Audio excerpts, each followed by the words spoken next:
welcome to Off the Binge, your ultimate seasonal anime podcast, which each week we deliver to the top recommendations and hot takes and in-depth reviews. Since I want to mention this part, since I guess I don't know if we haven't crashed still do the intro of that part. So let's at least talk about it. So yeah, but hey guys, we're here. We're here for a new week of episode 70. Ooh, let me actually look real quick, guys. 3. Thank you. I'm a little parched, so I've been drinking water right now. But yeah. Nice to have you guys here on this new episode. The spring season is here. Finally, you kept hearing us yap about the spring season, and now it's here. So I'm excited with the group to talk about what came out in this first week, maybe slightly even a little bit of the second week, since some things did come out before officially spring came, like Rooster Fighter, which is GOAT. It's a really good time. But yeah, Akane, excuse me. Again, we're here with the 4 co-hosts here with my good pals here, and I'm gonna segue to introduce Slime's here. We know he loves to yap about slime. He calls himself Tempest and has almost every isekai in his name. So hey, let's give it to Vash over here. Hey man, how you doing? I bet you're excited for slime, huh? Hell yeah! It's the long title, Love for Isekais, that loves to transport it to another world and make money, and you defeat demon lords, and you kill them, and then you become one yourself, and you join a group called the Octagon. Make train systems, and That is true. Make train system that could go from one city to another, and it's gonna make you more money because it's gonna go all back to you somehow. Yeah. So I'm here for that. But is your boy, the Legend D Vash, the Human Typhoon, the House of Tempest, a name that was a thought of MemoryNK? They're like, yo, crazy that you name yourself Legend instead of Tempest. One of your peers are like, damn, you fucking right. But it's too late now. It's too late now. So I'm gonna use that as a name on the shows, and that's the way of my loophole. But like I said, MemoryNK is here. It's glad to have you here for week 1, week 12, back-to-back episodes. It's a miracle. We're like we said on our Off the Bench conversation chat, we literally said it's been too smooth. Yeah, I'm just waiting. I'm waiting for something to go wrong, honestly. But I'm gonna let the good times keep rolling, because I love obviously being here for the podcast and talking about this stuff that we love. But yeah, like Neko said, we've all been talking about it really since the spring season. It's here. The agent of spring brought it upon us. So we love that. But yeah, I'm ready to talk about a lot of this new stuff, sprinkled in with some things from like the end of winter and all that, but mainly we're here for the new season, the spring, and I'm sure that's what y'all are here for too. So I'm excited for the conversations that are to be had, and kind of what we're feeling, to see what my co-hosts are feeling, what maybe they're not feeling, and what y'all are feeling, of course, as well. Also, thank you guys. I did have another stream. It was a morning Easter stream, which was out of nowhere really, but thank y'all for coming through and supporting that. It was a lot of fun. Watched a lot of the new premieres, and there was a lot of good ones. I was like, there wasn't really anything I watched in here that I disliked, so that's a good sign to start off the season like that. So, but yeah, enough of me yapping. I'm gonna throw it over to Grem now. What's going on? I know he's a happy man. I know he's a happy man when it comes to some things that have came out. Well, one thing really in particular. It's been 10 years. 10 long years since spring came. But now spring is here. And spring is here. And we have been gifted the Saint of Ehrenfest. Our goat. She's back. She's here.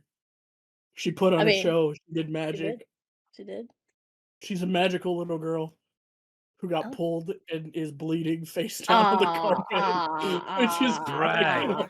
Being dragged like a rag doll. Oh my god. Grem said during the stream like 20, 30 feet. In my head, I'm like, nah, man, at least 10 feet. I feel bad being 30 feet. Because that means like Grem's been dragged for so long. No, I even realized it. I should rather hear 10 feet like, oh, she can drag it. But just the way the animation just shows like the last sequence, it's just like it's at least a good left, because the top part of that screen was faded white, so it was there for a while. Well, no, because we saw and heard her fall. The animation only went for like a couple of seconds. Like so maybe realistically, you would think it would be like 5 feet. Nah, she was dragged, bro. She was dragged for a minute. Like, crazy. I don't think that long still, because we saw the end of the trailer. How you let that happen, man? Yeah, I'm telling you how long it was. She was dragged. Poor girlie. Oh my goodness. Novel knowledge. She was. Well, we'll get to that. We'll get to that. Anyway, we'll get to that. But yeah, I'm here. The like I said, the Agent of Spring brought spring. After 10 years, 10 getting years, chased by her boyfriend. Yeah, which is really cute. We'll talk about that show too if you guys don't know what I'm talking about. We also got a lot of fun stuff to talk about. Me personally, I mean, Bookworm's top one. Unlike some people, when I say I'm gonna put something at top one all season, I mean it, and I'm gonna do it. So there you go. Top one. I'm telling you right now, I'm calling my shot. Top one every single week. So okay, fair, I guess, fair. We're here. But yeah, guys. Oh wait, before you segue, if you're gonna segue, I do want to mention that even with all this great news, sad news, this is gonna be my last episode on Off the Binge. I'm going to leave and do my own thing and fly away, like the spring that didn't come for 10 years. I am about to head out and hibernate. But no, realistically, basically, I've been having this plan for a while, so I've had a good time with the boys, so it's time for me to spring on and actually try it out. And yeah, the first episode came out today of this recording this Sunday. So yeah, if you want to check it out, go check it out. Again, I appreciate all the love that people have been showing it. And it's just a good new podcast where I dive into a lot of things besides even anime and bring on a lot of guests, like some animator friends I have or other people in the content creation. So it's going to be a good time. Of course, I'll be here sometimes too with Off the Binge, but mostly I'm going to be doing my thing over there. I hope so. Yeah, of course. I'm not going to. You may come and visit us maybe once a month and then turn into once a year, then once every 5 years. It's okay. Things happen. I already told her that she's going to be here for at least half this season and half next season. So I mean, I'll be here a decent amount for sure. I'm gonna be fully gone. I've been having a blast with the boys. She's part-time now. Don't worry, boys. She's still here. I guess, I was already part-time, but now I'm even more part-time. So there you go. So it's not all gloom and doom. Of course, I'm gonna miss being here with the boys all the time. It's been a good year-long run. So I do appreciate you guys for having me here. Of course, Vash for even bringing me on, and of course Grem recommending me in a way, basically. So it's been a good run. I've been having a good time. It's just something I've been having in the works that I hope I can have consistently with my other content, which I am trying to do more so this season and even year. So something fun to do. I'm very excited. She's spreading her wings. I am. It's gonna be a good time. That's awesome. Hell yeah. Yes, I do. I'm still working on Patreon, the One Piece reactions and stuff like that. So there's a lot going on with me. So it's gonna be a fun time to keep it up. And I appreciate you boys for real for having me. It's been much love, and of course I'm gonna be here. I love you guys. So without all that sappy, all that stuff, let's go into the spring season. Let's go. Let's make this episode worth it. Yeah, let's go. But all right, this is your go-to seasonal podcast where we dive into the best, the worst, and the hidden gems of each anime season. I don't know. We didn't even get to talk about this. But do we have anything we have to binge or anything? Honestly, we want to mention. I do have something, so I would like to go first since while you guys could figure out if you guys do have something on your own. In the meantime, I do have two. I have one. The OVA came out last week of I got a cheat skill in another world and became unrivaled in the real world. Special, the legendary dragon awakens. I watched the OVA for this, and my short version of thoughts about this was literally the word of OVA of a 45-minute episode to literally set up the season 2 that's going to air this summer season, and it's literally them teasing the next story arc that's about to happen. And my boy literally just got most likely, let's just put a number, 3,000, 5,000-year-old type of dragon to kind of assist him in the storytelling that he's going to be involved within this kingdom. That's about it. Hey, you can't go wrong with dragons.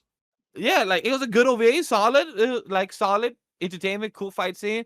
My dude got charming moves. He got a chick in bed that he saved. So pretty cool shit. Okay. And also he saved his master and is being controlled or might be controlled by a demonic demon, but not sure by the way the episode ended that demonic demon left his body or it just got quiet. Not sure. It could be either or. All right. So that's my one shout out. I do recommend it. If you're a fan of the series, go watch it because that's like a little OVA for season 2 going to air. So it's a quick 45 minutes, so no rush to watch it, but it did come out. The second thing for me to shout out to is that I rewatched episode 1 through 4 of Dorohedoro. Dorohedoro. Yeah. Feel like, I always get confused how to pronounce it correctly. So No, I feel you. gotta take a quick pause. It's like, So I did finish this series from 1 through 4 years ago, but then I paused it for some apparent reason, life, whatever reason may be. But I started to rewatch it now, and I was just like, I said, fuck it, let me just watch it from the beginning, 1 through 4. I got to episode 6, so I need to finish 7 through the end, and then I saw that there's an OVA there. I'm like, cool. So I was trying to finish until we did off the binge recording. However, this would be thoughts for next week. However, I really enjoyed the concept of this series, rewatching it, the fucking opening. The I do opening is fire, recommend, bro. I do recommend for any viewers, please be advised that if you're gonna take any drugs and intoxication to watch the series, please do it at the end of the day for safety. But at the end, this should look like is a fun trip on highness. Just saying. Have tried it, maybe not. Opening was fucking great as hell to watch it. It was fun. The story is very straightforward. The world is very fascinating when it comes to, sorcerers, or as they call it, also people with magic, magicians. That's a joke that thing they said, I think, episode 5 and everything. I am watching it in English dub, so probably they were a bit of leeway with a couple things, but the dub is really enjoyed on my end. So I don't know how people felt over the years when they did watch it, or if anybody here did watch it in English dub, but I'm watching it. It's really good. I know the dub will also be simulcast, I believe, for season 2. I believe that's why I'm also checking that out for that reason. I believe that's why I chose that reasoning. And the fight scenes are really cool and aggressive. I love how he literally just, with no questions, he literally just, the first thing he does on the MC, by the way, with the lizard head, he literally just sticks people head inside his mouth first, and then ask questions like, hey, what did they say? Cool, they said that. Cool, then I'm gonna just kill you. He didn't even ask questions to see if they're good people or nothing. Like, even That's though what I'm his, saying. He like, ain't got time for bro, that, man. he But don't. like, why though? Like, okay, if they're not the person you're looking for, why kill them? Like, let them be. Like, golly. Okay, Like, I I get guess. it. Not every sorcerer is bad. I get it, because the person that you're hanging out with, the girl, Nikado, she's actually very sweet and she's actually a sorcerer. But it seems like she has a backstory that we're about to find out within the last half of the Cour. So who knows? But that's where I'm stuck at. So if anybody has any thoughts to add for the show, if not, we can move on, because that's all I got for my binge chilling. I mean, I don't I'll think I piggy off of really. it. Oh yeah, go ahead. I'm like rewatching it myself. I know Grem watching it for the first time. He'll probably want to say something, but yeah, I've only gotten to maybe episode 7 or 8. I don't remember, but I did. Yeah, rewatching it has brought back the love I had for the series, because weekly Nice. experiencing this was such a fun time, and of course with the different EDs and stuff like that, which The always was insert like songs too. They had like the insert insert songs, I songs, of think. Yeah. course, with no name. Like, Yeah. it was always a blast, because people were like, "Oh wow, this ED is actually fire," or like even the scenarios that would happen in the anime were such a blast. And I think even the opening was memed a lot with Nikaido, Yeah. like chopping up the food. Like, that was like such a popular, Yeah. like, kind of almost meme per I think they se. had. And Didn't they have like one of the EDs was like Pac-Man? It was like Pac-Man style. yes, Yeah, I and remember I that think too. even another game they had like a Yeah, a very lot of different references. game. Yeah. Yeah, so I wonder too if this season is gonna do this. Like, season 2 is gonna have different EDs. That would be sick, to be honest. But if they don't, Yeah. that's totally fine too. But yeah, no, I love Gaimon, Nikaido, and of course Anna and his crew, like the Noi, and I forgot the other guy. Shin and Noi. Oh god, Shin and Noi. They're The my duo. god, dude. The whole group is fun. Ibisu, our shark girl. Ibisu, I love she's Ibisu too. Oh my god, Ibisu's Ibisu has great. been cracking me. Oh, She is just hilarious. throwing up on the dead body's head. Like, No. oh, may I see the bag? And then you just like, wait, but does she hate this? Oh no, she throws up. Yeah, exactly. Why the fuck did you pass it to her knowing this? And I just love the relationship between Noi the and the two goons Shin. Shin and Noi? Noi Or and Shin. Yeah. Yeah. I believe it's Shin Noi. Yeah, they're a fun duo. They're so sweet too. Like, they clearly care for one another a lot. They And do. just just being this like goofy mushroom like maniac, like It's a good time. This whole cast is so fun. Of course, season 2 seems is going to get more deeper into like, of course, Gaimon and what he is, what is this whole like group that he's a part of, kinda and all that. So yeah, this is a blast. If you haven't checked it out, it's crazy fun. It's just wacky. Of course, like everyone has been saying, it's like you might have to be high to watch it, but honestly, I would say not, because then you're gonna get more confused because this whole plot is straightforward, but at the same time, it has so much things underlying. Yeah, the way it's presented is very like chaotic for sure. It's very chaotic. Yeah. And it doesn't help the characters are like super like quirky and just yeah. Yeah. Oh god, the dub is cool. Grem, I prefer. Would you have any thoughts for this since Neko did mention that you have next week? Oh, you're talking about okay. But all right. I guess if no one else has talk anything about it else when I'm caught up because I'm on episode 8. All right, so. I mean, we all haven't caught up fully. You don't want to give like at least a little bit of your feels, man. You know, since we're here. Nope. You good? All right. All right. All right. We're gonna transition next to week. My 20-minute conversation. Don't worry. Oh god, yeah. He likes to keep those to himself, guys. Remember.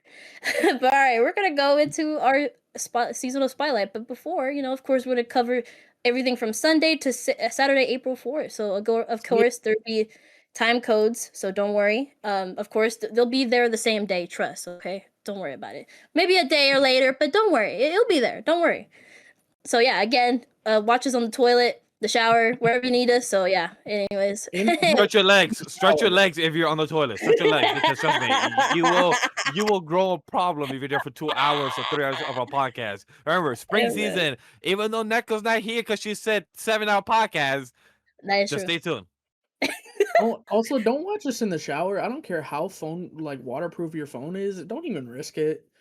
Watch this after, you know what I mean? Yeah. Well, okay, not shower, bath. Some people, if you take a bath, you can have fun. If you're in the bath, make sure you have like a table across the thing, exactly. You don't want to drop it into the water. Or don't put on a speaker.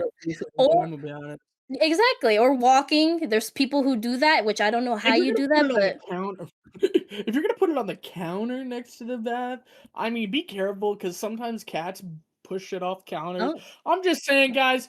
Maybe so he's trying to look out. He's trying to look out for y'all. He's trying to look out. He basically. I'm just trying to look out. Don't wreck your phone. My phone is cooked, guys. Yeah, that's right. That's have that plastic thing that isn't bad for you. Could just put it in the shower, like the plastic. Oh, thing. that's you could just plug your phone in and have your speaker there, so you have that extra volume where you can hear Grem and his background so that it doesn't get waterlogged. Oh, of course it's waterproof, guys. Choose the waterproof. Water resistant. Don't believe in waterproof, bro. That shit says waterproof, but then you pour water on it and it's cooked. So don't do it. All right, so, we're walking. Don't forget, guys. Talking about, I'm trying to get y'all safe, man. I'm talking about being safe. We're talking about the seasonal spotlight. If you guys are here for the spring season for your first time, for any first-time viewers, we have, as always, during each of the segments. If you guys are wondering which segments are, we have shonen, we have drama, thriller / psychological, we have romance, comedy, stuff to life, and then last our 30 minutes an hour segment is the Seeker / fantasy for this season. So check out, stay tuned. And then how we go by is honorable mention first. That are usually 2 minutes to 10 minutes max, but sometimes it could take 30 minutes. And then we have our mini reviews for each of the shows. So don't worry, time codes are always there for each of the shows if it gets long. But for our shonen, let's start off first. We're gonna hear Nave be very, very vague. Since 3 people are not cut up. No, I'm not gonna say much. Dorohedoro season 2. So much like they were talking about just having this series back after so long. It feels like the thing I will say is from what at least I picked up on with the first episode, like it feels a lot more like refined in terms of like the animation and stuff like that. Like, because I remember season 1, people were kind of mixed on this on like the style and like the CGI and stuff like that. But I feel like now, like it still has that, but I feel like it is a lot more like I said, refined. Yeah. So that's like a positive note. Yeah, that's a positive note for sure. But just a lot of the stuff that you come to love with this series, I mean, it's still present. Just the wacky characters, a lot of Shin and Noi, cool moments, maybe some unexpected. There was something a bit unexpected, I will say, in the episode with them. It's something I was like, wait, what? That just happened? Seriously? Really kissed. But and there's also like a reveal, like it's not really like it's just a way that sorcerers can kind of be dealt with in a way, like a weakness, I guess you would say to them. Well, With like their rain is the weakness for sure. We with know like the that. magic Something else? users and all that. Like Oh, there's like something else they revealed in here that I think was actually pretty cool.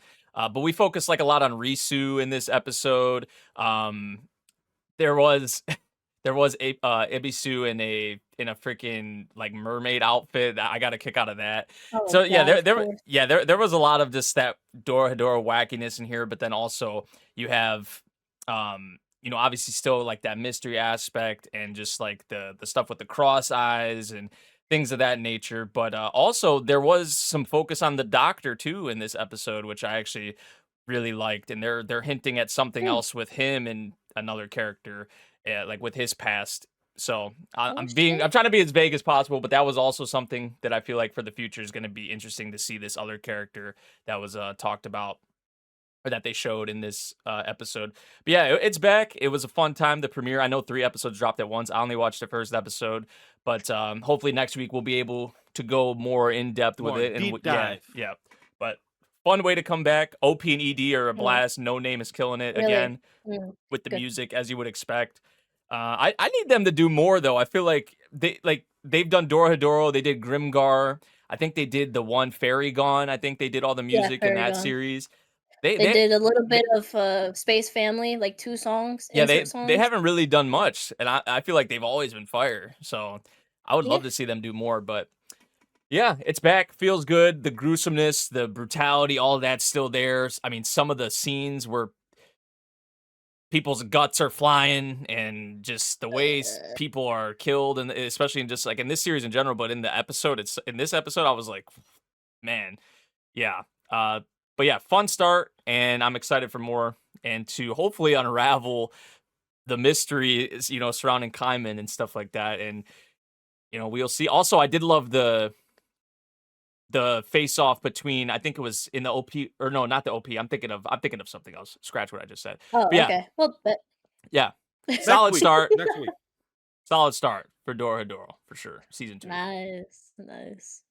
All right, so let's talk about our next honorable mention: Snowball Earth, episode 1. Snowball Earth. Hey. This was one. Came true at the end. Yeah, this one. Oh, go ahead. Go ahead. I already know what you're gonna say, so go ahead, get it out of the way, man. Look, this Gurren Lagann wannabe rip-off damn show, bro. This fucking Gurren Lagann Eureka 7 fusion. This fucking Not if even. I'm serious, so we get Shinji finally gets into the mech. That's he crazy. becomes the That's hero of fucking his crazy. people. That's Shinji in his mech sits there and goes, "Yo, those are the bad guys from Eureka 7. I got you. I'm gonna go help you guys kill the bad guys from Eureka 7. Gurren Lagann style. I got a ship and everything. We're gonna go out there, me, Shinji, fighting the people from Eureka 7 on the thing from Gurren Lagann, Then we're gonna go. We're gonna fight them. We're gonna call them kaijus because we want to reference kaiju number 8, actually. Also, so we're gonna be fighting in space. I'm gonna have super social anxiety, which makes a lot of sense. I mean, Homeboy's been growing up in this mech all his life, right? His only friend is a robot. Think about that. Big Hero 6 head ass. I mean, he was a bit older though, the other guy, so it didn't really, don't make so let me cook, right? I got a meme, right? No, okay. Seriously, the only thing I have a problem with this show, genuinely, is like, bro, their weapon turns off immediately. Like they sit there and go, "We're gonna do this final attack," and then their weapons turn off, their shields turn off, they get fucking cooked instantly. Then our Shinji's over here like, well, I guess I gotta fight them all. And then Shinji gets cooked, got worms going through his head and shit. And then the robot's like, hey, yo, my name's Big Hero 6. I'm gonna throw you back into the past or whatever the hell Big Hero 6 is about. Bruh. I've never seen it, I'm gonna be honest. Oh my god, shut up! Oh my god. So get your Gurren Lagann robot head ass out of here. I'm gonna eject you from the Gurren Lagann robot. Oh my god, give you your head back and throw you back to Earth. And I'm gonna nuke myself and not even kill all the kaiju. Like, bro, that's the most point. Okay, no, genuinely, I'm curious on what the heck happened I think it happened really fast, so I don't give a shit about the people that died, if I'm gonna be honest. I think, like, I don't know. Y'all are saying it's like a mystery. I think it was just they need to get him back to Earth somehow and like make him try to get friends. And like I just don't see right now the first episode didn't really grab me. I thought it was a fun episode, but like it just left me like, okay, but what are you gonna do now? And why is the Earth like in an ice age? Like what happened? Like So it's just I don't know.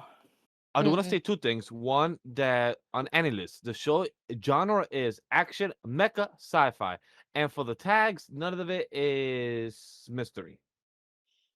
Yeah, but we're just saying the mystery of Yeah, what like, we happened don't to the know. thing. We're not. Yeah. We're We not don't saying know. like the whole It tag felt is like the it came mystery, out of, bro. it just felt like they sped run through some volumes, or is all I'm saying. No, you they know, didn't. like that one. You know that No, one like series we watched. It felt like they what? sped run through. That's what this feels like. No, because it's Okay, set up for what no. happens later. Of like something's going behind the scenes of why. It's like that kind of scenario. It's not See, like that's what I'm curious no. about because we don't know, right? Is like Yeah, we don't know. the way, like, because Grem's talking about like the way the beam, didn't work and the shields went down. Like, is that just like, was that just for convenience sake for the writing, or is there actual Or Yeah. like, that sabotage? is there a Like, purpose was or that a somebody meaning? actually Like, did was something? it connected to maybe what happened to the world somehow, Yeah, or is it I just feel natural, sabotage like a for natural sure. like ice age, I'm right? worried it Because just we've went through might be many ice ages, Yeah, over the yeah. history, so like it could just be natural, but like the way it just kind of happened so suddenly, it's kind of like there. I feel I like think it that is element does sabotage. interest me for sure. Because I think think the I remember biggest thing seeing is there was like a paper or something. Like I Mhm. think some people were,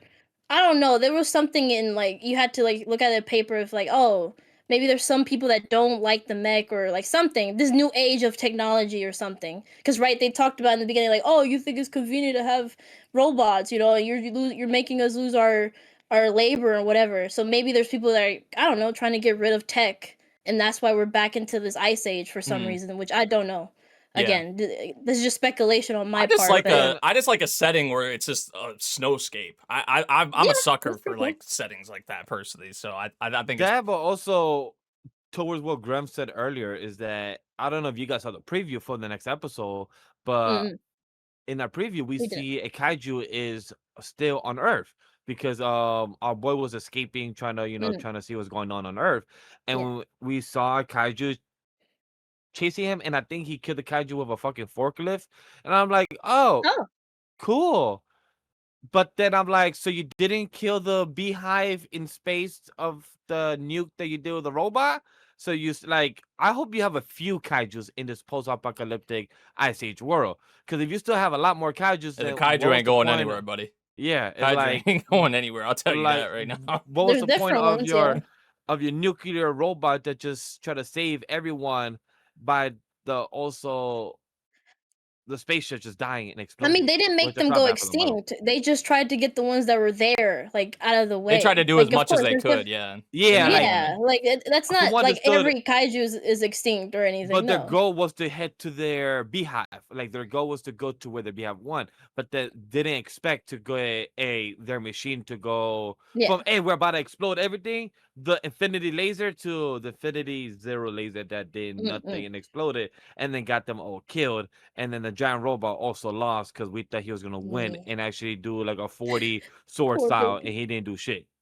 Well, I mean, I think, No, we skipped a lot of that fight, right? Like, Yeah. Oh, they speed So- run that shit, or they just hey, this is not important for animation, probably important for manga, but not for us. So let's get straight to the story, which I don't mind, but like I would have loved to see a 40 style sword fight because we saw the 8 style. I'm like, oh cool. We saw an 8 style that he did back in space, or I think back on Earth. I would love to see that more. With the 40 style, that would have been a cool scene, but I guess animated in Earth, it was fucking pointless shit. But hey, I I'm mean, intrigued. you read it, right? Like, I mean, I was read the first there volume. I read the first was volume. it like skipped a little bit of the fight? I don't think it didn't No, feel I like it don't was. know. Probably wasn't, No, no. I don't think it was, honestly. Like, Yeah. they didn't. I feel like, from what I remember, I think they only literally adapted like a chapter or two, like with the first episode. So, but yeah, I Yeah. feel like there's things in here that like are pretty like cliche, like the whole making Yeah, friends yeah. thing and all that. But there are some like interesting kind of elements to it that have me intrigued at least. And maybe they don't go all into it like that, but at least as I'm sitting here for what we can take it as, right? Like what happened to the humans, what happened to the Earth, how did it end up like this? Only 10 years passed. So like yeah, it's only been 10 years, and it was like it wasn't that like far in the future. So No. there's no way this happened naturally. Right. So what the heck happened? I understand the like mystery element. Just to me, I'm not convinced by the main character. Like I don't really like him, to be honest. No. Like I don't like him. I don't dislike him, but I don't like him. Like he feels, I don't know. He's a wimpy protag. I liked the robot. I didn't like him. Like yeah, the robot was cool. I'm just right now. I agree on the robot. Like I'm not convinced yet. You know. Fair. We'll see. We'll see how. I'm not gonna say this is the worst thing. I'm not gonna shit on it, but and I'm gonna meme on it, of course. But like, I don't know. I'm just not convinced. It doesn't grip me by the ball sack like some of this series happened. Like so there was one series in particular, episode 1, that really got me. I was like, all right, fine, I'm in. Which we'll talk about soon. So. Okay. But yeah, good premiere. Yeah, I enjoyed it. It looks a lot better than I thought too, honestly, because like, I mean, even from the trailer we watched on the stream, I was saying that I was like, this looks a lot better than I thought it was going to, because from the beginning, or like when they first released the promotional stuff, you like knew like, oh, it's gonna be CGI. And I feel like I feel like it looked pretty nice, honestly. Like definitely have seen worse and definitely have seen better, but I mean it's still, like I said, it looked better than I thought. It can be a bit like, I wanted like jarring, I guess maybe would be the word, like kind of, because sometimes they have the 2D like hand drawn, you know, characters and, you know, animation, and then it'll flip to the MC who's in CG, and it's just, you know, I feel like that kind of flipping between those two can be a little jarring in a way, but you know, I feel like there is enough intrigue like there for me in terms of like the world and the setting and just like what happened to the humans and how, you know, do you survive in this when the world's like this, what's out there. You know, there's some pretty, like I said, cliche things and whatnot, but I had a fun time with this. But I am a sucker for these, you know, series as well. Mr. So. Mecha over here. Mr. Mecha. I am a sucker for it. So maybe a little biased, but I don't know. I feel like I've been hurt by Mecha too many times. So really, I already automatically, it's Mecha. It's gotta earn my trust. And this first episode didn't lose my trust. It didn't make me want to not watch it. But it did not grab me. It did not make me go, all right, this is gonna be one of the things I'm watching consistently the second it drops, you know. Fair enough. I think Yukio isn't dead, right? Because I would think like if he like launched him out, I think he should be able to come back, right? I think so. Or wouldn't his conscience be in the other small robot? That's what I thought, right? Yeah, I would think so. You shall see. I don't know. We shall see. Maybe Yukio Jr. Anyways. Yukio Jr. Talking about Junior, we have 2 future kids. Yeah, spoilers for Fire Force Season 3, Episode 25. Yo, Shinra laid the pipe to both of them, bro. That's crazy. James don't exist. Wait, before y'all go into it, bro, I'm telling you, when this chapter came out, like, none of us thought that he did it with Inka. We thought the other kid was, like, authors or something, and we thought one of them was Shinra's. But when of course, now with the anime, you get the color, and you like, he just made his boy. He made his boy look like Arthur. He's like, I'm gonna make my kid look like Arthur, bro. Like, or like he looked up to him or something. We don't know, but of course it makes sense. He got both the girls. He piped Inka, let her have the children, which was crazy. It's like, oh shit.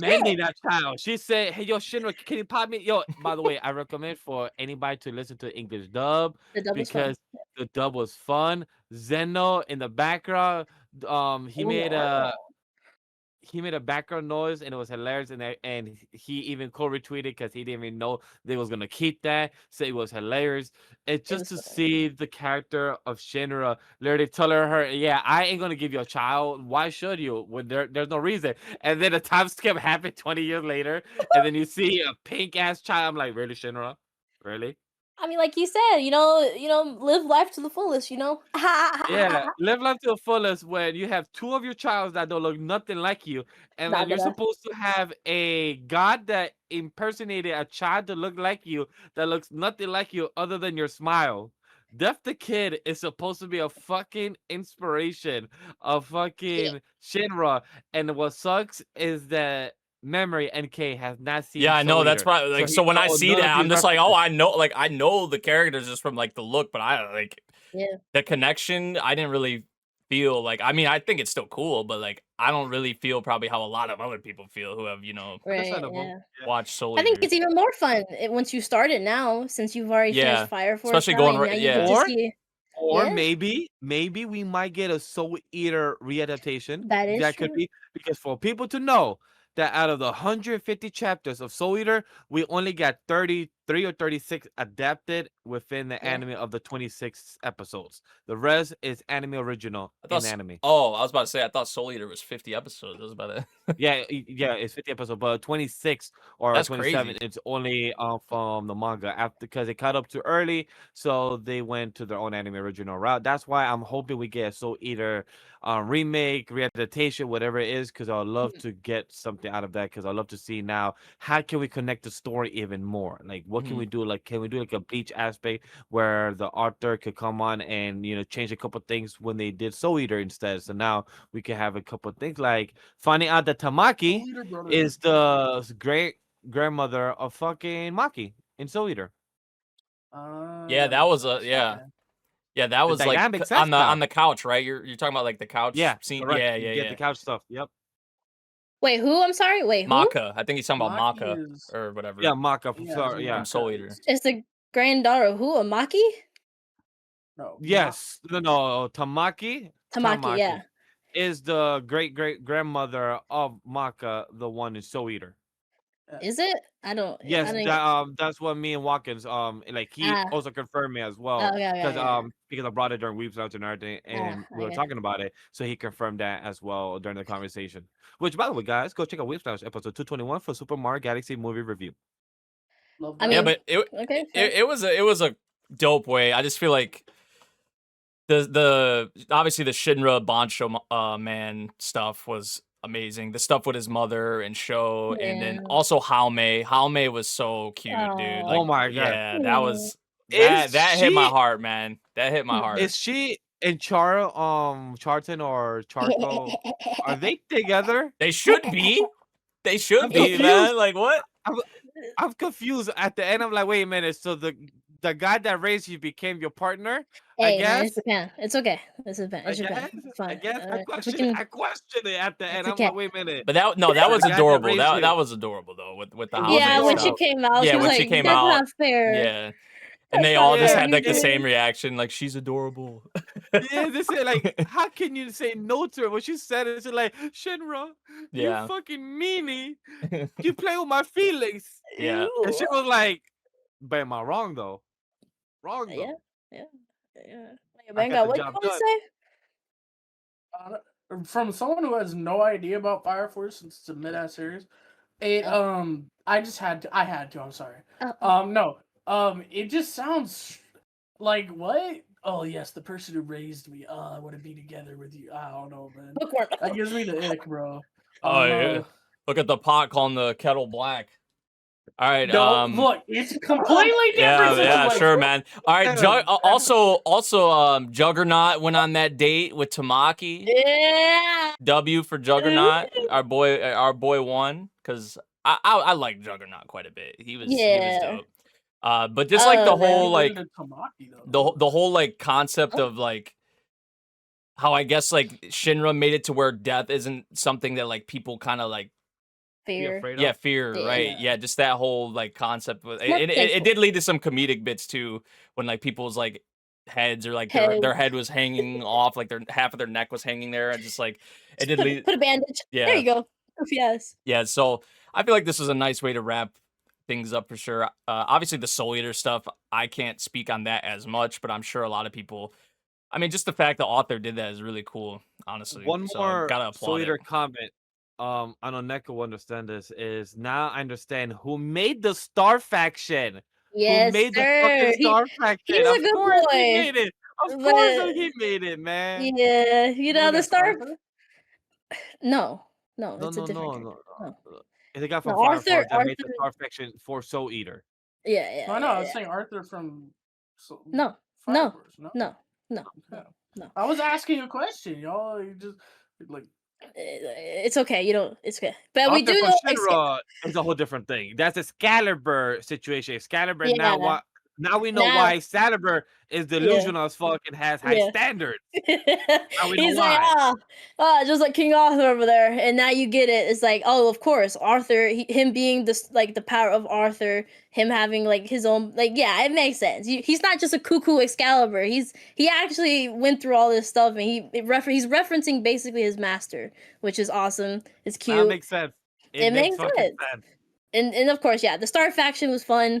Of course, if you know Soul Eater, they're a little bit bad boys, but our boy is actually a good boy. But of course, his descendants kind of maybe went a little bad, and it's okay. It's in their blood. It's fine. It makes sense. Black Star is the GOAT. Black Star is cool. Yeah, but Black Star is amazing. I think one last thing too. But well, maybe two things. I like too the detail of Blair the witch being I was about to mention power manifestation of Tamaki's like lust thing. That honestly, I didn't even think about that fully, but it makes sense why even Blair is like always etchy in the series and stuff like that, because she is like the powers of Tamaki just manifested into its own persona, which like it's just cool. I didn't even think about it fully, and yeah, I like how they revealed that, to be honest. I did spot that, and I was very impressed to actually see that. Like, I saw the cat, like, oh wait, could that be it? And then I'm like, minute, like, can that be explained? And then Miyawaka's also brought that up and everything. So it was just really cool to see the interconnecting tissue. Like, it's very rare for an author to do this type of route, write your sequel series. Maybe I don't know if they had this plan ahead of time. Who knows? I don't know if there's an interview about that. But just to know that they have Soul Eater, and then 2 years later to play in Fire Force, and this to be the prequel series of the series you made in the first place, it's just very interesting.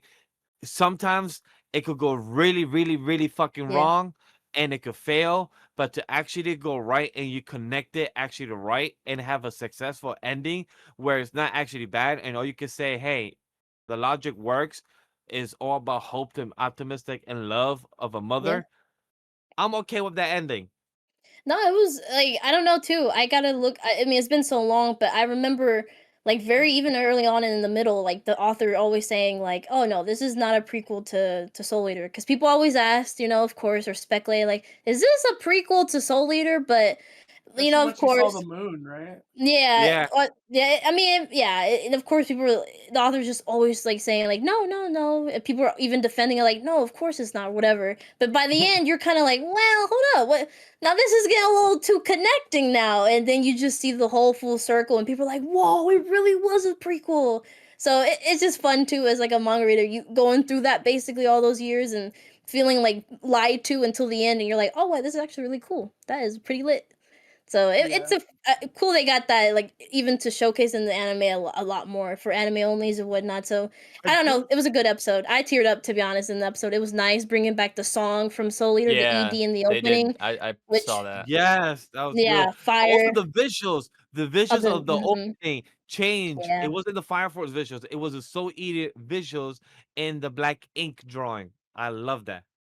It was pretty fun. No, I think it was a mix of like even the old. No, it wasn't the Soul Eater characters. I don't think so, right? There was Fire Force characters in there, but maybe they mixed in the Soul Eater stuff in there. Probably mixed because they started off with the Soul Eater first OP with the way they enter the Soul Eater society and everything. So but it wasn't the characters though. It was just the characters of Fire Force. Like all that stuff was just all the other characters of Fire Force. It wasn't. I don't think I remember seeing any Soul Eater characters there. We have to rewatch because I'll show you where it is.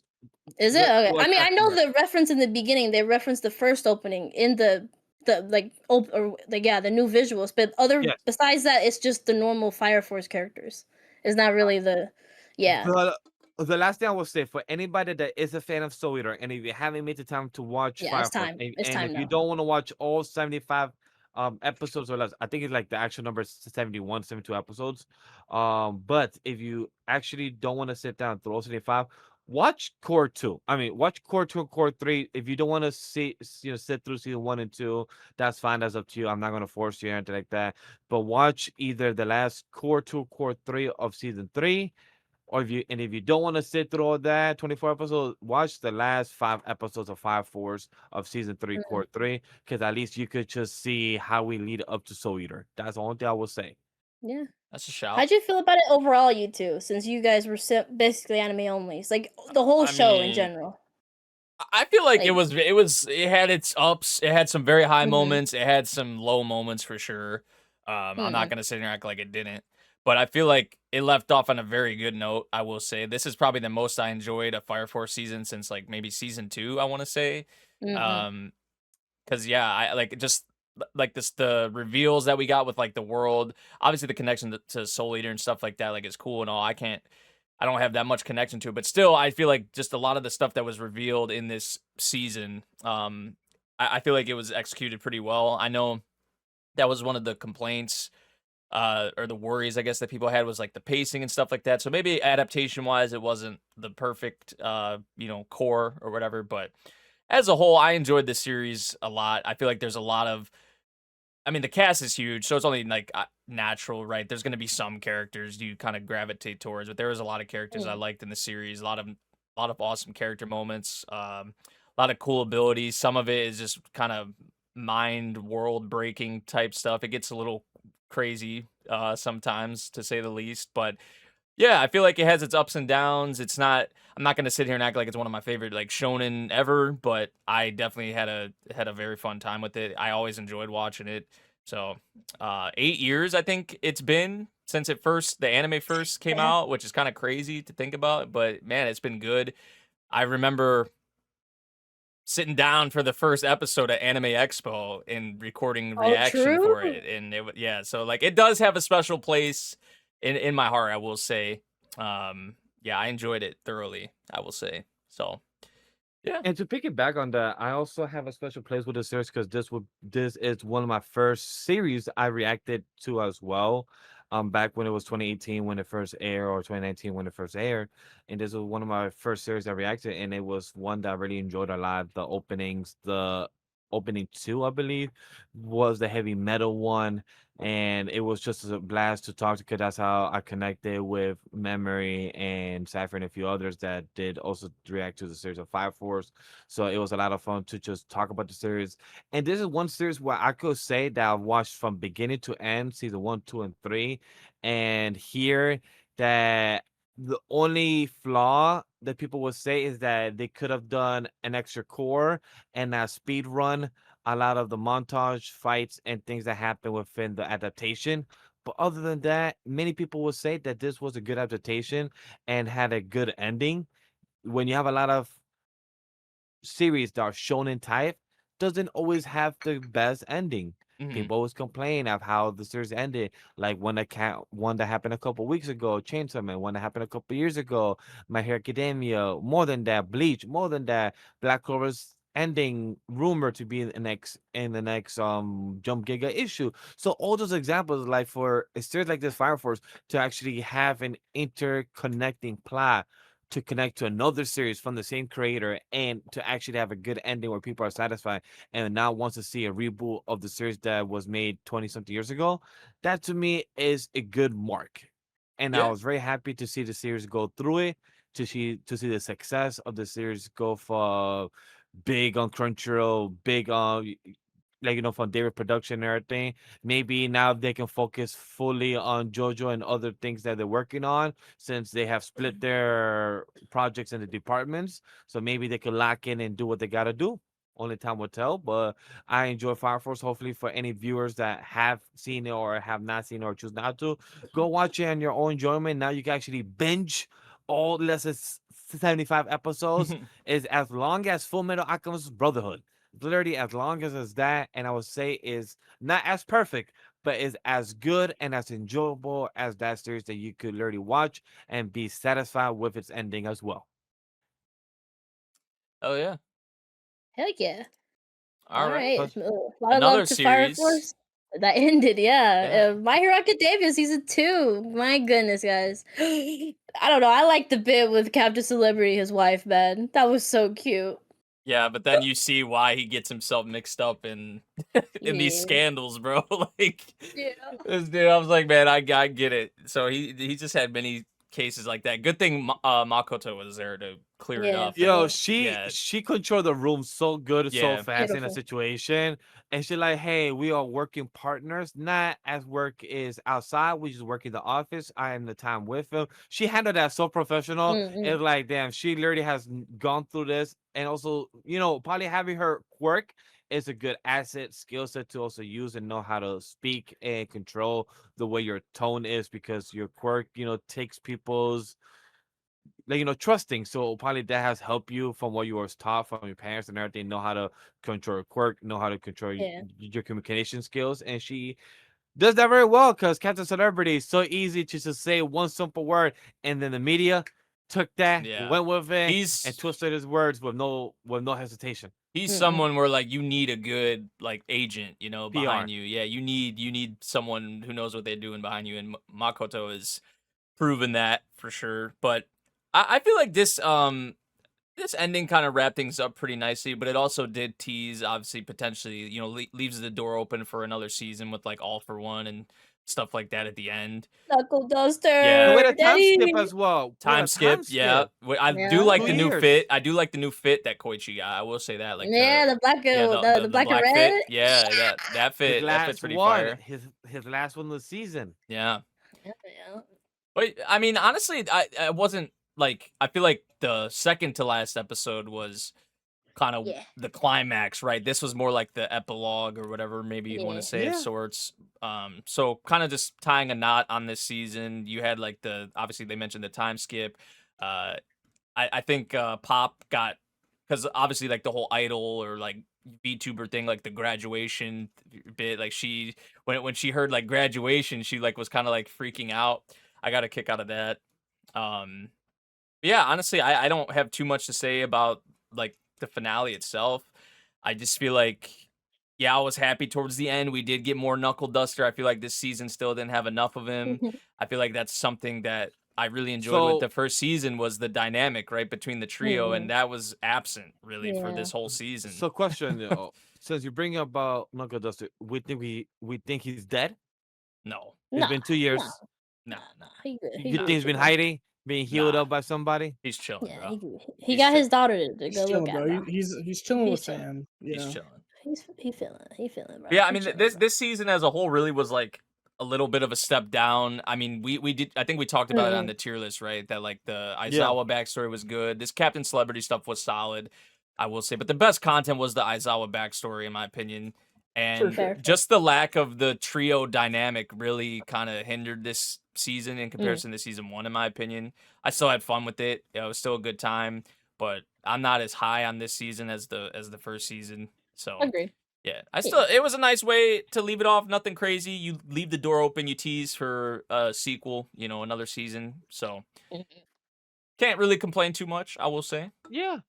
My only expectation is that we get a new season eventually soon, so the hype don't die down, because you know, from going from season 1 to season 2, the hype did die down a bit from having less, not saying stakes, because we know some of these, like you mentioned, the Aizawa, like we mentioned during the coverage of that week, we heard Grem during the watch along with our friends, you know, him saying, "Hey, you're gonna be dead anyway. You're not gonna survive this flashback because you don't exist. So you're not gonna be here." So with that being said, it's like, hey, Knuckle Duster, we hope you're back next season and actually be part of the trio and actually, you know, be reunited so we can see more of that, or get introduced to other characters that we already know from the My Hero verse that can actually be introduced. Yes, sir. I think the best part about it is like learning, like, so clearly like All for One stole O'Clock's power, Knuckle Duster's power, gave it to this new was experimenting on like a Nomu or whatever, which is what this guy is. He's just a Nomu. Which is interesting that they have human form Nomus, like actually fully human form, because we never saw that in the main series, right? We had people with extra powers and stuff, but no, this is just a Nomu. This guy who idolizes O'Clock and is using O'Clock's power with a myriad of other powers. And and that fight scene was really done well. Yeah. Like you guys said, Captain Celebrity. I'm just gonna keep beating your face in so you can't. Yeah, that's my boy. Questions, man. Rock your brain, bro. You can't think. Yeah. But yeah, the Captain Celebrity stuff, like you guys said, he is a walking freaking caution symbol. Like PR disaster. Yeah. Honestly, bro. Yeah. Poor guy. He's just a loving husband. He didn't even, the worst part is like he gets misconstrued because he didn't mean anything like that. And they're like, nah. He doesn't have time to explain I himself. love how his wife just walked past him. She's like, "I'm letting you handle this." Like, you got it. It's chill, bro. And then and then after finding out that Makoto's traveling with us, his wife was like, "Yeah, I got all done to do the paperwork." And I love he's like, "Wait, why didn't you tell me? I just want to see you suffer. It's just fun. It's good entertainment for her." Dude, the baby too just meme mugging the whole time, looking like her. It's like, yeah. Yeah, that's what you get. The baby's the little girl from Hanakimi, bro, just mean mugging. Yeah, oh God, he's just that. Just. I mean, hey, if we see them again, I really want to see the baby like a toddler, like baby speaking or something. It'll be funny. Mugging the whole time. Just still mean mugging, but little baby. It was cute. It was a good finale, I would say for sure, even with its lows and highs. And yeah, I'm excited for season 3 for what comes next after this. Since it's gonna get more crazy now with the 2-year time skip. Our boy out of college, right? He's out of college, right? He's out of college. He graduated college. He's looking for a job, which isn't gonna last. Let's be real. He's not gonna. Oh my God, he's gonna die. Fuck. Nah, he's not gonna be looking for a job long. He's gonna go back to his vigilante days. Come on, that's the name of the series, right? So look forward to that. Yeah. All right, but we're gonna head into actually something that did start this spring too. Daemons of the Shadow Realms, man. The new work from the Full Metal Alchemist author. Yeah, how we feeling? This one, I mean, obviously, I'm sure like most people were. I mean, I know I was looking forward to this. Just Full Metal author, bones, good staff, like really everything you could ever want. I feel like, just for a series. Like the signs are there.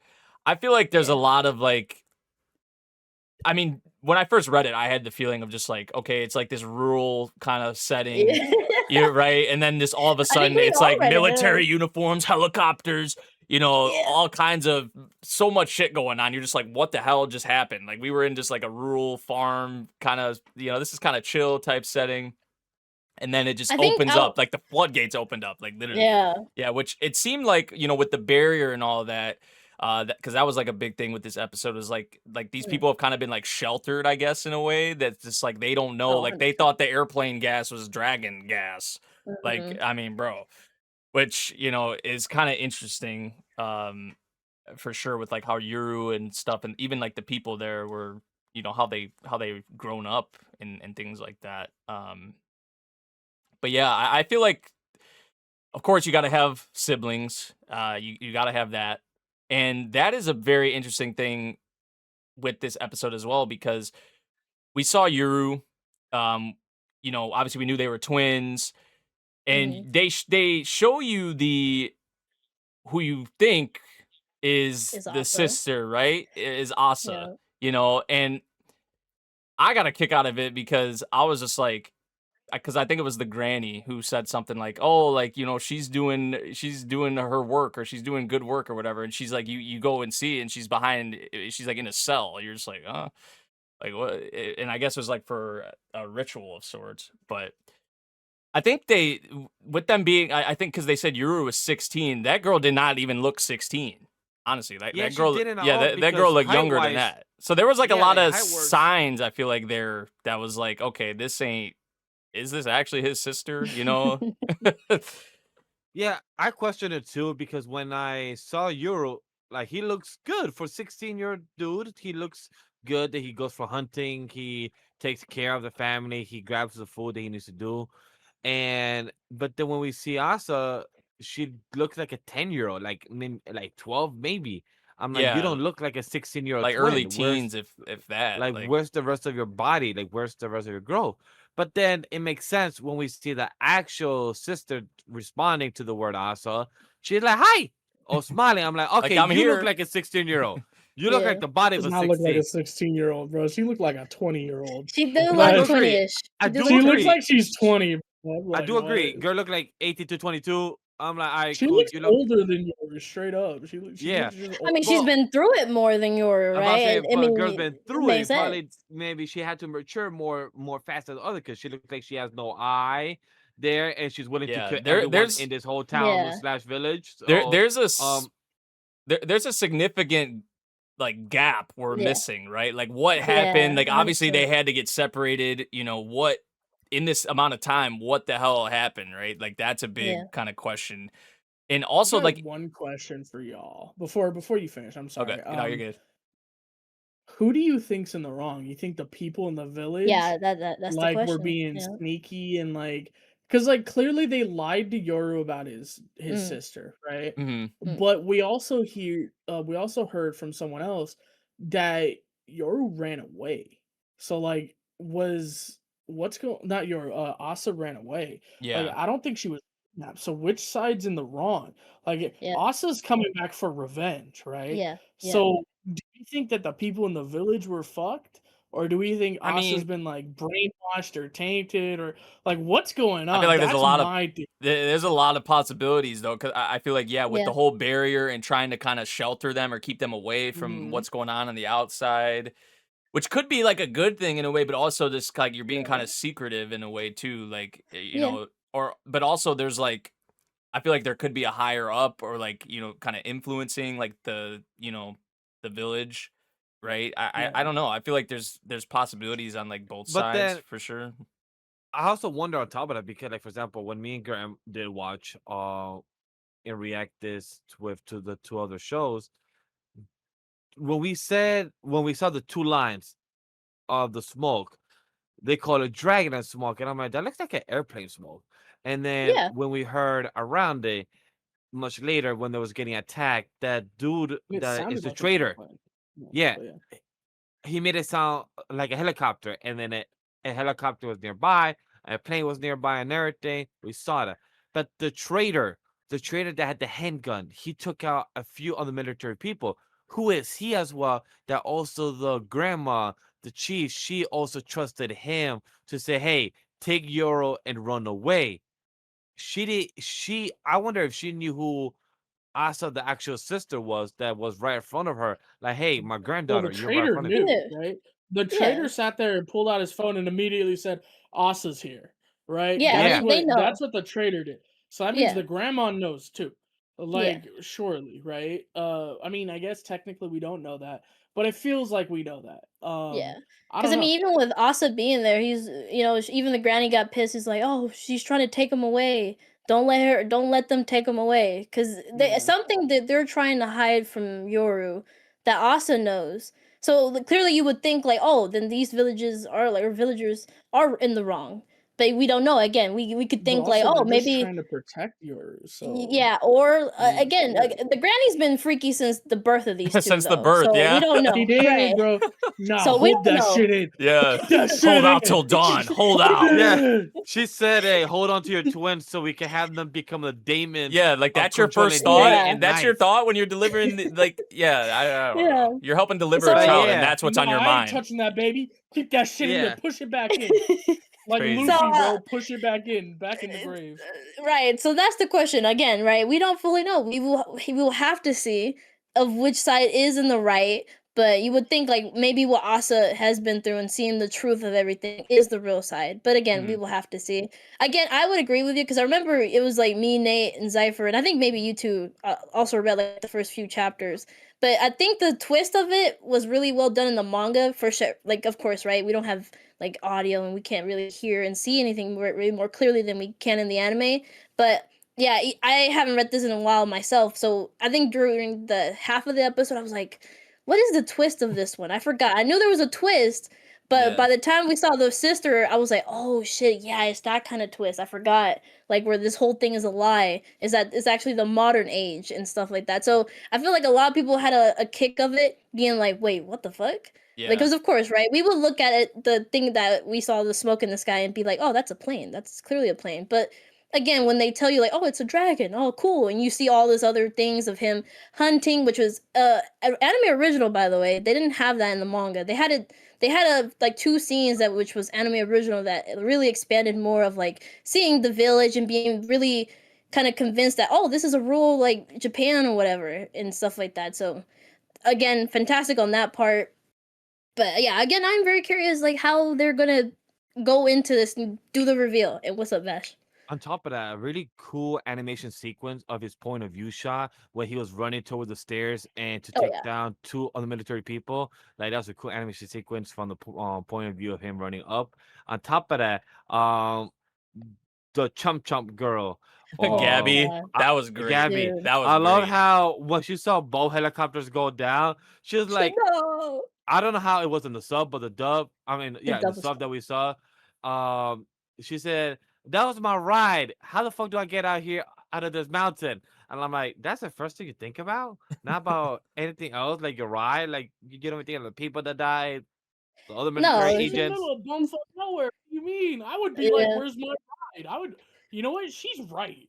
What? That's my ride. No. I guess to add to the dub of this was so funny. Like her introduction was like she sounds like a typical like chomp chomp. Like she was saying that in the dub, which had me dying. She's like gobble gobby gobby gobble gobble, and I was like, what? Oh, yeah, and I don't kill kids, and they have the kid fucking faint. Yeah, the kid just like died from shock or something. I don't even know. Yeah, poor baby. It kind of was fucked up. After all of that, she said that she was like, "Oh, I don't kill kids or whatever," and I was like, "Oh, how nice of you." After you just slaughtered every, like, hey, at least you traumatized. All right, there's something there, right? Yeah. No, there's a lot like her. She's a good example. Also, like Dara. I think Dara, I'm really interested in like his. Like I was kind of watching the episode. I just like I think I'm gonna like this guy a lot, especially his VA, the VA, Yuichi Nakamura. I think he voices Gojo, I believe. Yeah. So yeah, I mean that awesome. There's awesome VAs in here too. Like even Yuru's VA. Of course. Yeah, Kensho Ono. Alphonse's VA, you mean? Is it Alphonse's VA? No, I'm saying. Okay. I was about to say. I was like, I don't think so, but also like I mean, just from like, I mean, they got the author's like art style down like 100% perfectly in here. Even like the designs of the Daemons, or the Sugai, they're called. I do really, I really do like the designs for them. The ones like a baddie, also like the scene where the scene. That's a missed opportunity, man. The scene where they took down like the helicopters. That was dope. Was how the drawings they did for that, like that looked clean. That was so cool. Yeah, like they were like wolves. Like it looked really cool. Yeah, I love the. Oh, go ahead, Mangon. Yeah, the biggest disappointment for me so far is that Miggy and what's her face, they aren't just the brother and sister from Brotherhood. Freaking Olivier and Armstrong. The Armstrong, yeah. Imagine if those were the two. Like if that was the two. I would say it's probably. I don't know why that would have been peak, bro. It's probably a reference towards them. Who knows? Imagine it could be. I was gonna stay to the scene that right before they came out. It was the explanation of the trader telling Euro that Daemons is technically the word for everything involving yokai, spirits, demons. It's just the word for everything involving them. It could all mean the same. It's just Daemons. And I'm like, okay, I fuck with the explanation. Like it's straightforward, simple. It's just another word for like yokai, like spirits and everything. I'm like, cool.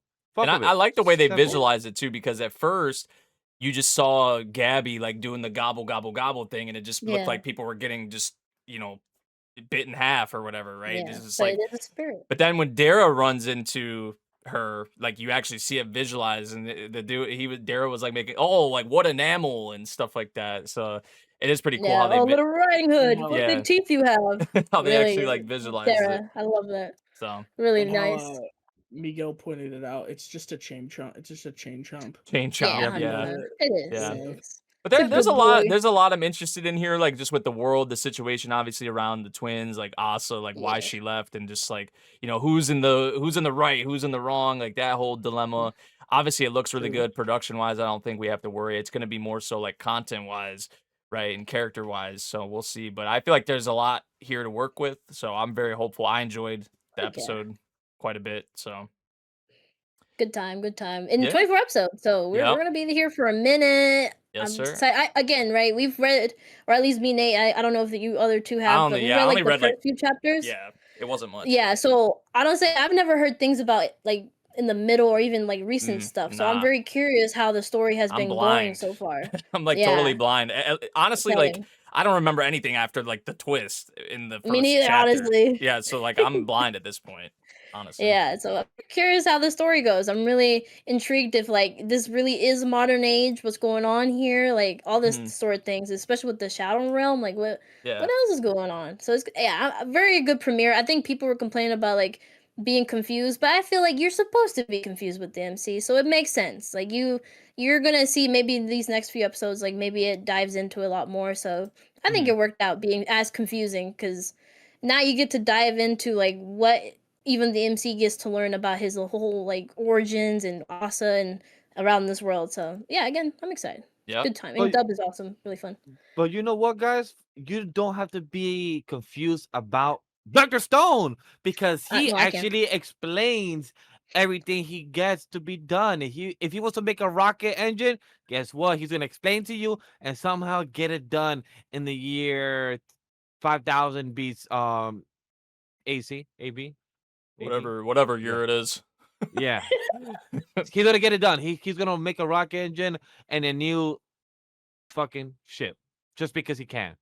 And instead of saying goodbye that takes good 3 minutes just because you're rolling off the shore, nah, you get to say goodbye in 30 seconds or less and we're gone. That's it. That episode. It feels nice to have obviously like Zeno a part of the team now, and just like the whole dynamic with like the scientists of dark and the scientists of light, and just that whole kind of dynamic is really cool. Like how they've kind of split up into different teams, and obviously the whole thing with like the rocket, how they're trying to build that. They upgraded the ship too, which I thought was really cool, and how they visualized that with the like the giant robot. That was really dope. Even like the animation sequence for that bit I really enjoyed. But yeah, it's nice to be back with Dr. Stone. Doesn't even feel like we left, honestly. I mean, the previous Cour was what, 2 seasons ago? So I mean, yeah, just back like we never left. The goal, we have that kind of established here with this Cour. But yeah, I'm glad this cast is back once again, and we're reaching. I think this is the final part, right? The final Cour. Yeah, I think this is the final it. Cour. That is a lot of people were not happy with the ending of this series. So let's see if anime viewers, myself and Nate will be happy in the next 11 weeks. Chat. We're about to find out if me and Nate will be happy in the next 11 weeks. Will we be satisfied during the tier list? Will we go from S or A or B to C and D by the end of this series? Who knows? Only time will tell. I'm very hesitant. I want you to a wifey English dub as always. It comes out simulcast, so I love it that it does. And I'm curious to see where we're going next because with Senko and his crew, we're splitting into 3 teams once again. With one thing about the series, they love to split into teams. They love to divide and conquer. Yep. That's their motto: divide and conquer. Also, they did something I found interesting was that they left Zeno behind. And I'm just like, is that a good idea? I don't know. They have to trust. Man. They have to. Yeah, I don't know. That may be interesting. In the goodness in your heart, you gotta believe that Zeno's a good guy, and they learned that they've been reading the Morse code wrong from Wyman. Yeah. What was the dialogue he said? Like, do you want to die? That was kind of ominous. Do you want to die? That was kind of ominous in a way. Ominous, like the voice. Fuck it out. Yeah, the voice that that was. Also, another thing I want to mention, of course, I got to mention is the OPED combination. I love the ending theme from Burnout Syndrome. Burnout Syndrome. It's only right. The visuals. Yeah, the visuals. The visuals are Fucking very good. It's only right you leave off, like you started with burnout Yeah. syndromes, you got to end with burnout syndrome. So I like that they did that. Also, the fact they got Asian Kung Fu generation. I know maybe Yes, some sir. people say they're kind of dated now and things like that. Like, yeah, they don't sound the same as they did. I mean, they're a lot older now, but I have a soft spot for Asian Kung Fu generation. I always will. So like the fact they're on the OP, burnout syndromes on the ED. Visually though, or just as a whole, I prefer the ED, but both I like. But yeah, Burnout Syndrome's killed it. It's like they lock in when it comes to Dr. Stone. So yeah, good way to come back, I will say, for this core. I like just, obviously we got more people you know, petrified and stuff like that, unpetrified. So that was also cool to see. So yeah, Dr. Stone, fun as always, and curious to see how this all builds up to getting to the moon and stuff like that. So Yeah, I wonder how they actually get there. What's this engine? How they gonna get this done? And can they actually get Wyman? Like, because this has been a big bad since season 2. When they finally found out that there's an actual big bad person in the sky that's been sending Morse code and it has been over watching them. Is this person actually worth being the bad guy? That's what I'm curious to see. Like, is this gonna execute well? Let's find out. Is this why people hate the ending? We'll find out. All right. Next up, man, we got another one that's back after a long time. We talked about it with Dorohedoro, Ace of the Diamond, Act 2, Season 2. I'm gonna be honest, Gremlin. I'm a little worried, bro. I'm so scared, man. I'm a little worried, man. You had to make me so terrified. I'm a little y'all worried. Don't understand. I was off in my own little world because I don't look at Reddit. I don't look at all the news. These guys are my news sources, right? You guys, I don't know if I've mentioned this already on the pod, but my man made me like shit bricks one day. Cause I'm like, yo, Ace of Diamonds coming back. We're getting like what 50 episodes. I told you it wasn't gonna be 50, bro. End off, like surely we're just gonna end it. With how much content was left, like maybe not 50, but like it would take at least if it kept adapting the material how like the first couple seasons did. If it stuck to that pacing, like this would need that because there's that much content still left. Yeah. But we get the 13, like Gremlin was about to say, the 13 episode count. In this episode, adapted 7 chapters. Yeah, I did. Which I get it. Like this team, this team is just fodder. Yeah. It was just a fodder team in all actuality. Yeah, honestly, it was. It was all about Sawamura getting his legs back. You know, getting back into the correct headspace. Right. Kind of shitting on small folk. You know how it is. Yeah. Really, it was all about building Sawamura back up. But which he needed. Which that was the thing.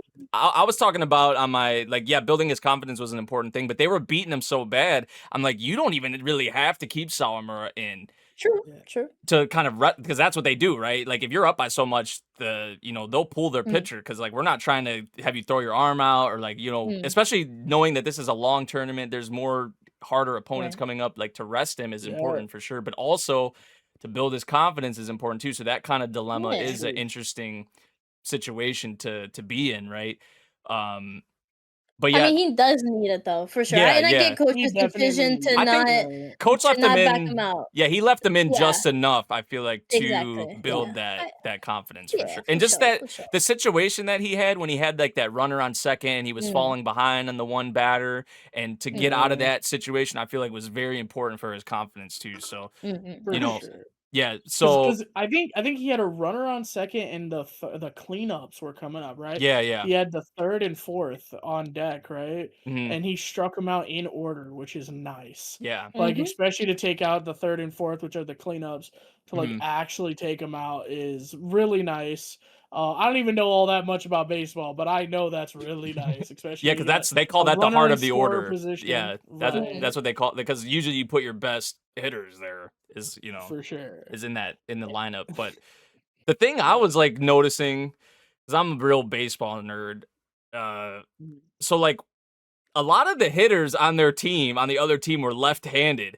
I'm just like, Yeah. y'all are not like y'all are against the odds here. Like this is not like some hitters are good against lefties, but usually for lefties you want righties, right, in your lineup. That's usually typically what you want. Now maybe in high school it's different. You just kind of have to work with what you got. But you know, there was a lot of lefties in there. I'm just like, man, this is not good for them at all.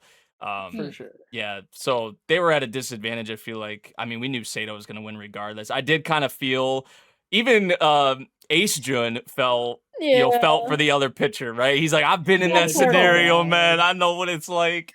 But I can't let you have it, big bro. I gotta go. So that, I felt bad.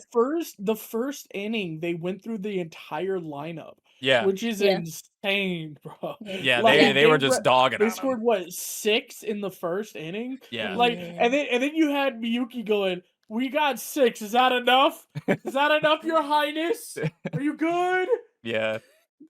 No, it's so bad. I think that, like, because I did bring up the 7 chapters in this episode and the 13 episode count, and you know, are they gonna try and? I think the real telling sign will be how they handle the Yakushi and Ichidai game. That's gonna be, because if they finish that game in 1 episode, we're cooked. Like, that's gotta be like 6, 7 episodes. Yeah, because that game is like almost 20 chapters, you know. So if they do it in like even in 2 episodes, I feel like that's kind of a problem. 3, I feel like 3 at the least. 3 at the least. Yeah, it's gotta be like 4 or 5. But if they do it in like 1 or 2 episodes, I'm concerned, man. Because even I don't know if you saw the ending theme visuals, Gremmen. Yeah, they showed the scene with Sawamura on the stairs, like when he's sitting on the stairs. That's like towards the end of the manga. I'm like, bro, what are y'all doing, man? Bro, isn't the Ichidai? I mean, isn't the final game we get like freaking 50 chapters? Like, it's long. It's so long. Yeah. Like they cannot. I'm curious how like they could just be doing that to. I don't know. Like a little tease for the manga readers. Sometimes they do that. You know, they do that. We can hope. We can hope. Maybe we'll get another season. That's Maybe we get the Haikyuu equivalent. The like a movie. Season 4 we get the movies. It's in it. No, not movies. The entire episode, the entire season. Like the was it freaking Fair? Yeah. Against Umamiya, right? In the it was an entire season. Yeah, Ushiwaka, Japan. Yeah. Oh yeah, it's season 3. Season 3. Yeah, season 3. Maybe we get that. Get an entire season with the final match. Hopefully, hey, we can hope. But oh man, it's good to be back. It's good to be back, though. Good to be back nonetheless. Yeah, like one of my favorite spotless. Looks great. Yeah, some new animations we pointed out. Some new animations which I had to beam on just a little bit, because if y'all know, man, this series has never had the best animation. They do this A+ technique where they really make a really nice animation one time, and then they use the same one every single time he throws that pitch. It's all right. I do want to say he didn't throw a single changeup. Did you notice he didn't throw a changeup? No, he was throwing that cutter. He was throwing that cutter. He threw a splitter. The improved cutter, which was because it was like a rising fastball. Like it looked like a rising fastball, but whatever. It cuts to the inside, right? Yeah. But I'm actually surprised I didn't see a single changeup, which is crazy. Okay, technically he's throwing changeups because off-speed pitches are changeups, but he's not throwing his the off-speed, the actual off-speed ball he has, right? So I was pretty surprised we didn't see a single one of those. It's nice seeing the hand signs and knowing exactly what he's gonna pitch. Maybe we've watched this show too many times. We've watched way too many episodes, because I saw him do that number 7, and you were like, I watched your reaction. You're like, what's he gonna throw here? That looked like a rising fastball. I'm like, bro, that's the cutter. What do you mean? Like, he did number 7. No, because like the motion, when he threw it, the motion was literally like it was here and then it went up, and I'm just like, a cutter usually goes like away, like especially to a lefty. Like a lefty, it goes away. Yeah. I mean, he was still out of it. All of his pitches were rising. So I think that was just to illustrate that he's still like, yes, he's pitching well this game, but it's not because he's pitching well. It's because the team sucks bad. Like they were fodder. They were fodder. They really were fodder. characters. Yeah. So I mean, when you got like Zono out here, like they even said Zono was doing damage in this match, bro. Like, you know, which is crazy. But the funniest dying. thing, so I was not awake when you did the stream, but I loved watching the stream and seeing in the chat going, I see Neko going, "Yo, Zono, my guy!" And then the ball gets hit, and she goes, "Oh shit!" Dog, his first at bat, I'm like, Zono, come on, do something. Like, and then he pops out. He pops out. Like, never mind. But then they didn't even show it. But they had like a line of dialogue from one of the side characters, like Zono just drove in, blah blah blah. I'm just like, he did something, I believe.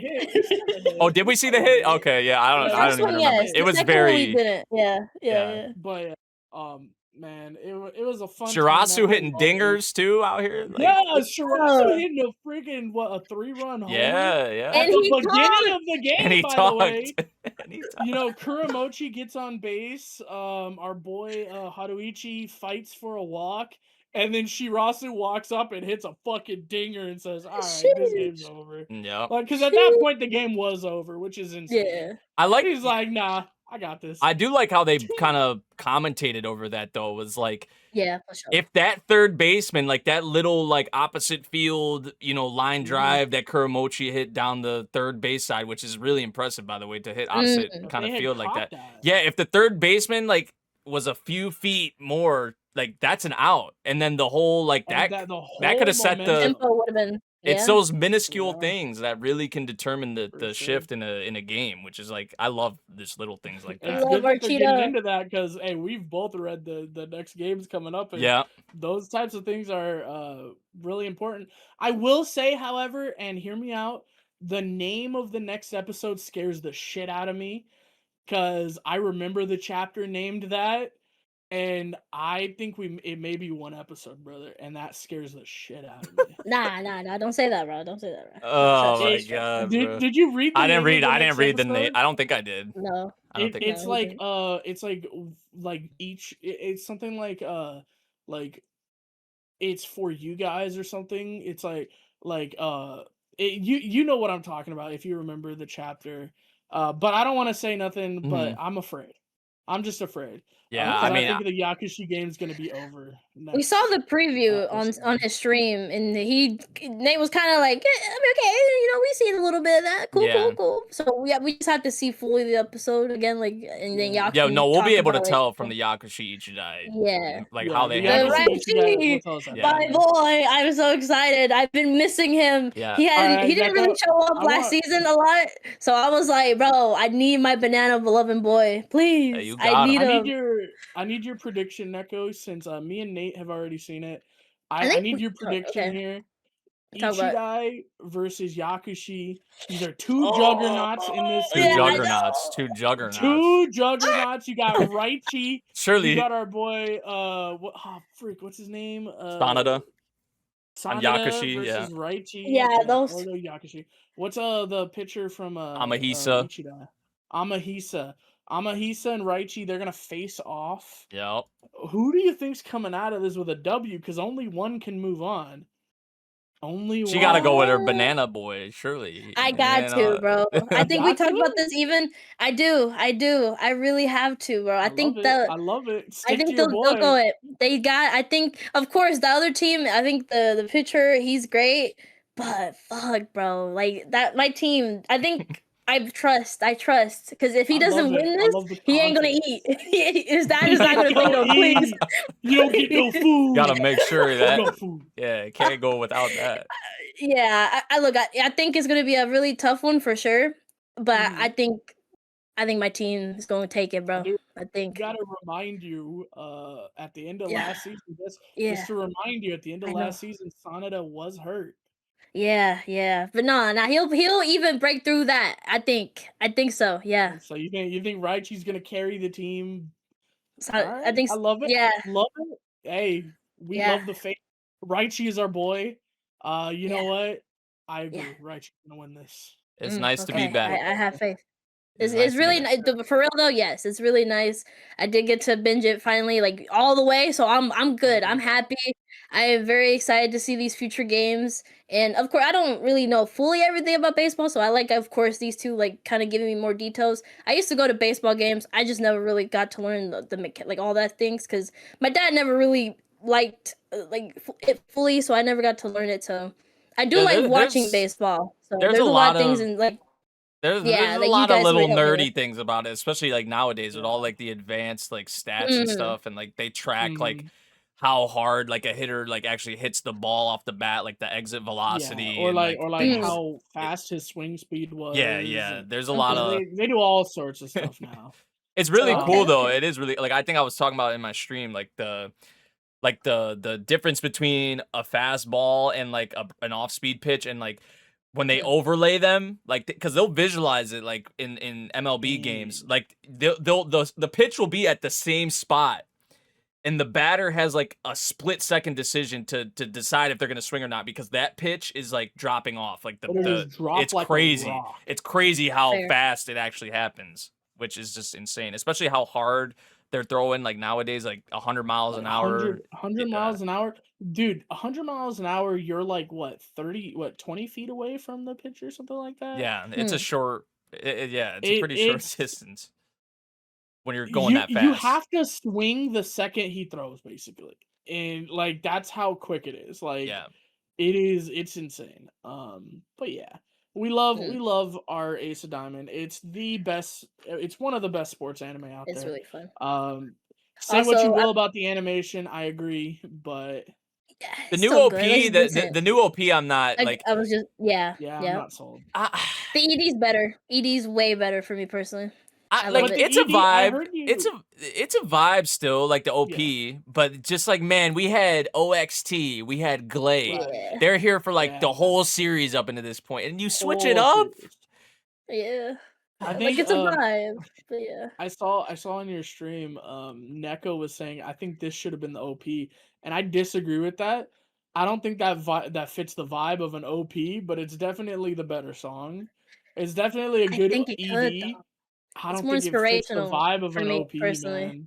It does. You can change the visuals to fit it more, but I think it's just visual, like song wise, it's more inspirational for me. I don't know. It feels more because the OP is more like a vibe and getting you into like, I don't know. It's like, oh, we're back, or like the gang is here. But the ED is more inspirational for if you want to hear it each like match. That's gonna be like hype every time for me. It sounds like. So I don't know. Again, it's just me visually like how I'm thinking about it, but again, it could, it could depend. You know something we didn't get this episode? Maybe I'm misremembering.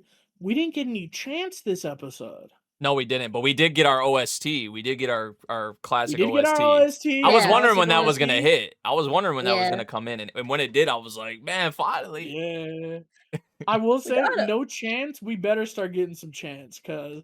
Especially in the Sawamura fan club, they're slacking, man. What was going on? The Sawamura fan club, man. He does things. He's doing it again. He did it again. Also, another shout, real quick before we wrap up. This is the final thing. Yeah. Furia, Sawamura, nice little moment. Talk about it. You know, we've seen the development with Furia. You know, say what you want about him. You know, some people be hating on our man. Right? I don't hate Furia. I hate the rest of the team for treating Adrian like shit during that arc. I will say that was cute when Furia was like giving like this like motivation. He's like, yes, good job, yes. Good job. Hands him the drink to, you know, the bros, man. They're the bros, man. They come a long way, like you said, dude. I love Furia. Yeah, I really do. He's definitely, you know, had his character development. He definitely has. I hated him for a long time. Then he got hurt, and I was like, all right, maybe he's all right. All right, that's crazy. You want that's I'm crazy. I'm so serious, bro. I know. I know so much. Y'all don't understand. I was fighting for Furia, man, and this man in my ear, like, nah, he's dog shit. I hate this guy. I hate him. But I was like, nah, Furia's good, man. He's good. But yeah, you know what else is good is drama and thriller and psychological, you know? And you know, we're going to get into the Classroom of the Elite because I have not caught up. I kind of like fell off the series around season 2, so go ahead. This is another one like Dorohedoro dropped like 3-4 episodes at once, so I only watched the first episode. I at least wanted to watch the premiere, and I actually did enjoy like the setup they had here. Like they introduced like there's like a new app that they have for all the classes that they can kind of like look like. Pretty much everyone has like a grade or like a rank now, and they're being like forced to like team up and stuff like that, like for a test, and they're facing like expulsion potentially. So like so like the dilemma is like people are worried about their grade or their rank because like, oh, now this person isn't going to team up with me. Like they have to worry about that now. So like the class D is kind of figuring out because the year ones, like they're pretty much forced or they have to team up with like the first year students and whatnot.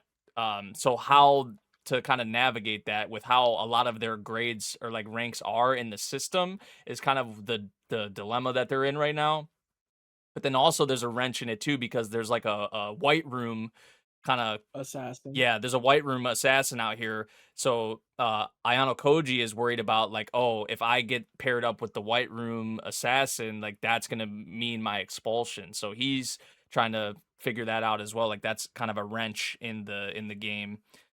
So yeah, I feel like the setup I'm actually really intrigued by here for sure, especially with the introduction of this app. 4 episodes, man. Yeah, I feel you. I feel I you on hate that. it, man. I like I said, I at least wanted to watch one. I want like to be able to speak on it in some capacity. That's But a respect. yeah, but the one class one or the first year student they introduced, he like was kind of he was like a jock, I guess, like character. Like he's just like it wasn't even really him that interests me. It was the girl that was with him that her and Ayano Koji like met eyes, like, and Ayano Koji like figured out like, oh, she was kind of reading me in a way. So there was like a little tense moment between the two of them. So yeah, I'm curious, like, because even from the trailer, like with the first years coming in, it makes sense, right? There's gonna be a lot of new faces. I'm kind of curious about that and how this all is gonna play out, like, because there's like certain if you don't get a partner up until like the very end, they just automatically assign you to someone and you get like a penalty. So you're really, playing against like the odds there. So yeah, I like the setup of it. But curious on how like it's going to be executed, how it plays out. But what were you going to say? I was going to ask, what was Ayano Koji's like grade on the thing? I don't even think they showed it. Graded. They didn't even show it in this episode. No. I see. Yeah. Was there any romance? Because isn't he with a certain person now? There was no. They didn't show. At least in the first episode, they didn't. There was no like romance, or they didn't show anything like that. I'm trying to see Ayano Koji on his girlfriend arc, bro. We need that. Yeah, there was none of that in this episode. Sheesh. Yeah.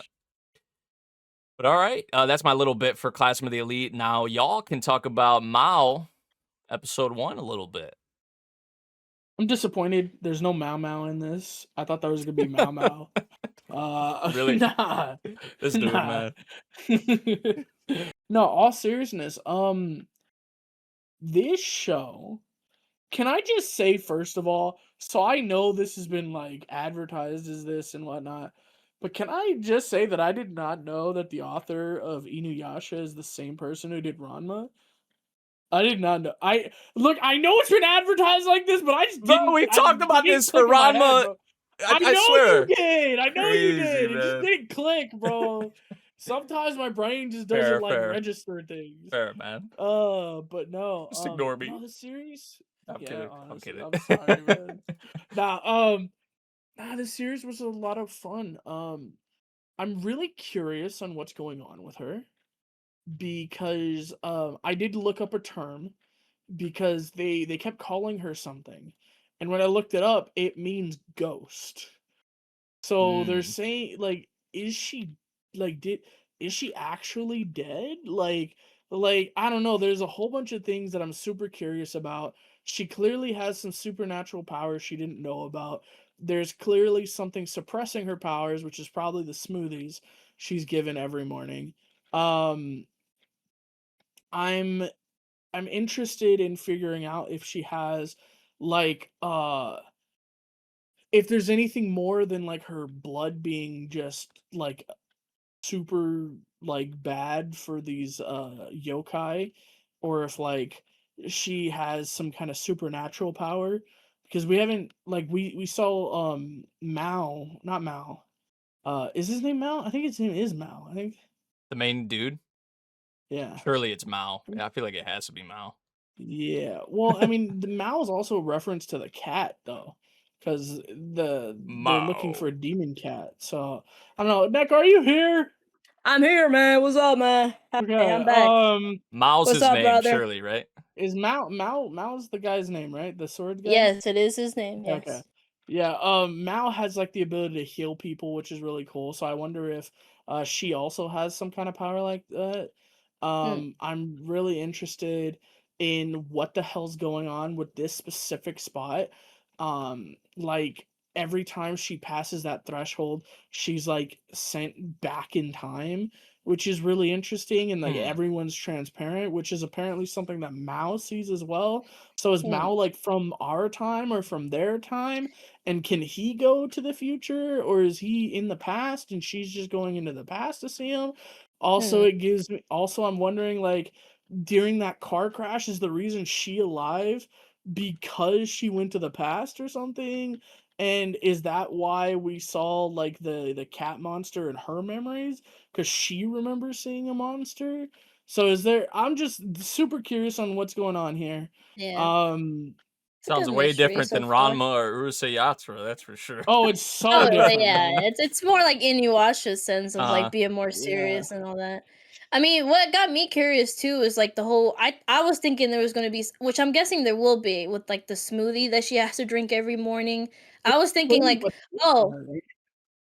Yeah, right. I mean, no, well, it's suppressing her power, right? But also, it's like, is it also helping her stay alive? Because, like, is she actually like truly dead? That's why her limbs can come apart in the other world and whatnot.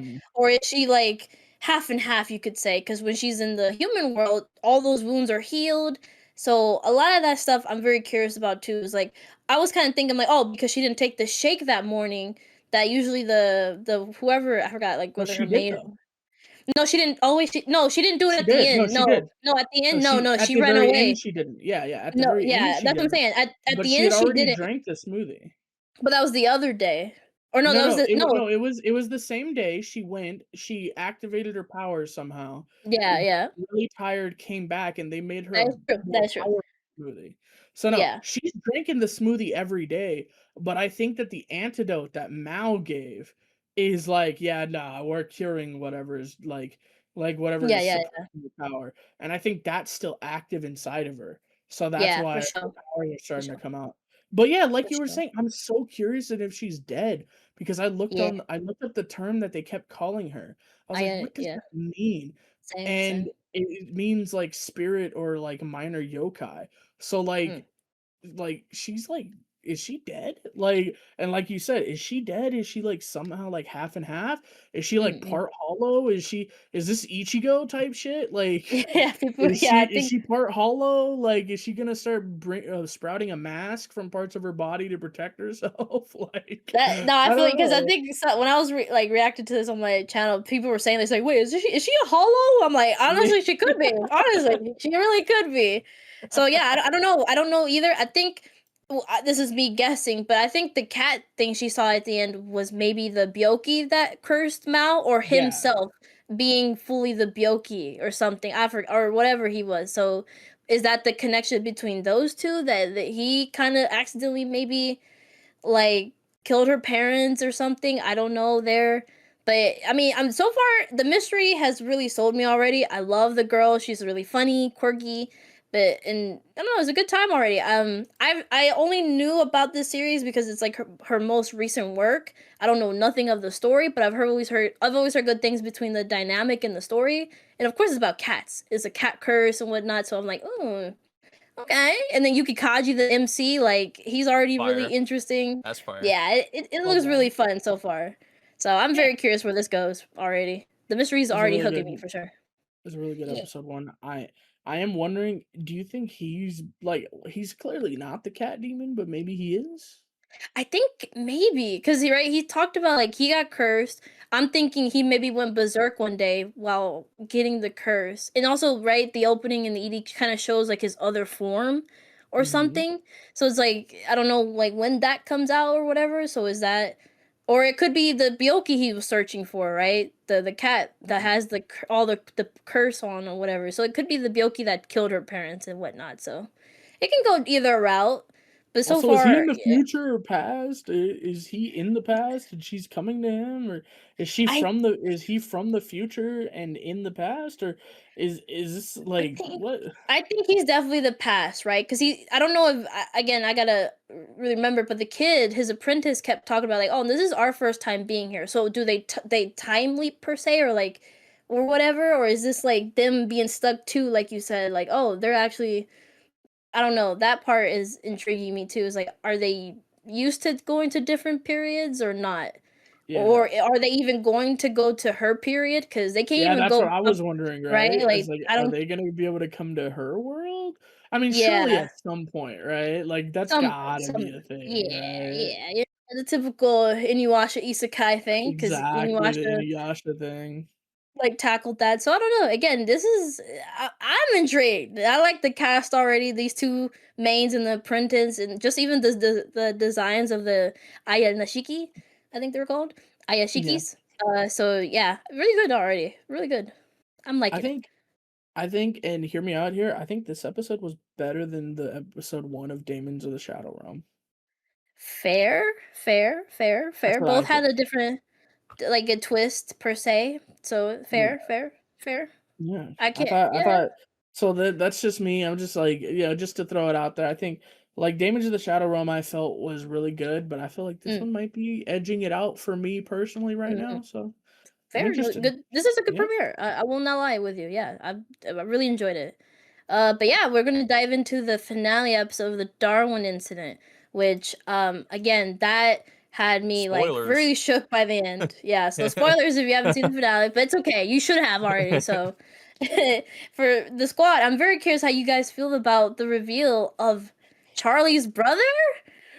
This should have been revealed probably at the beginning of the season when the mom was trying to tell him something, but they wouldn't let her tell him something.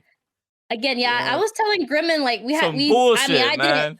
I didn't get to go back and check if that's really what she was trying to say with like I think one of the letters had like a 2. I think she So is was, that, Yeah. wasn't I it think like she I am was, mother or something? I think if I Yeah. remember She correctly, it yeah, was was something like so that. yeah. yeah.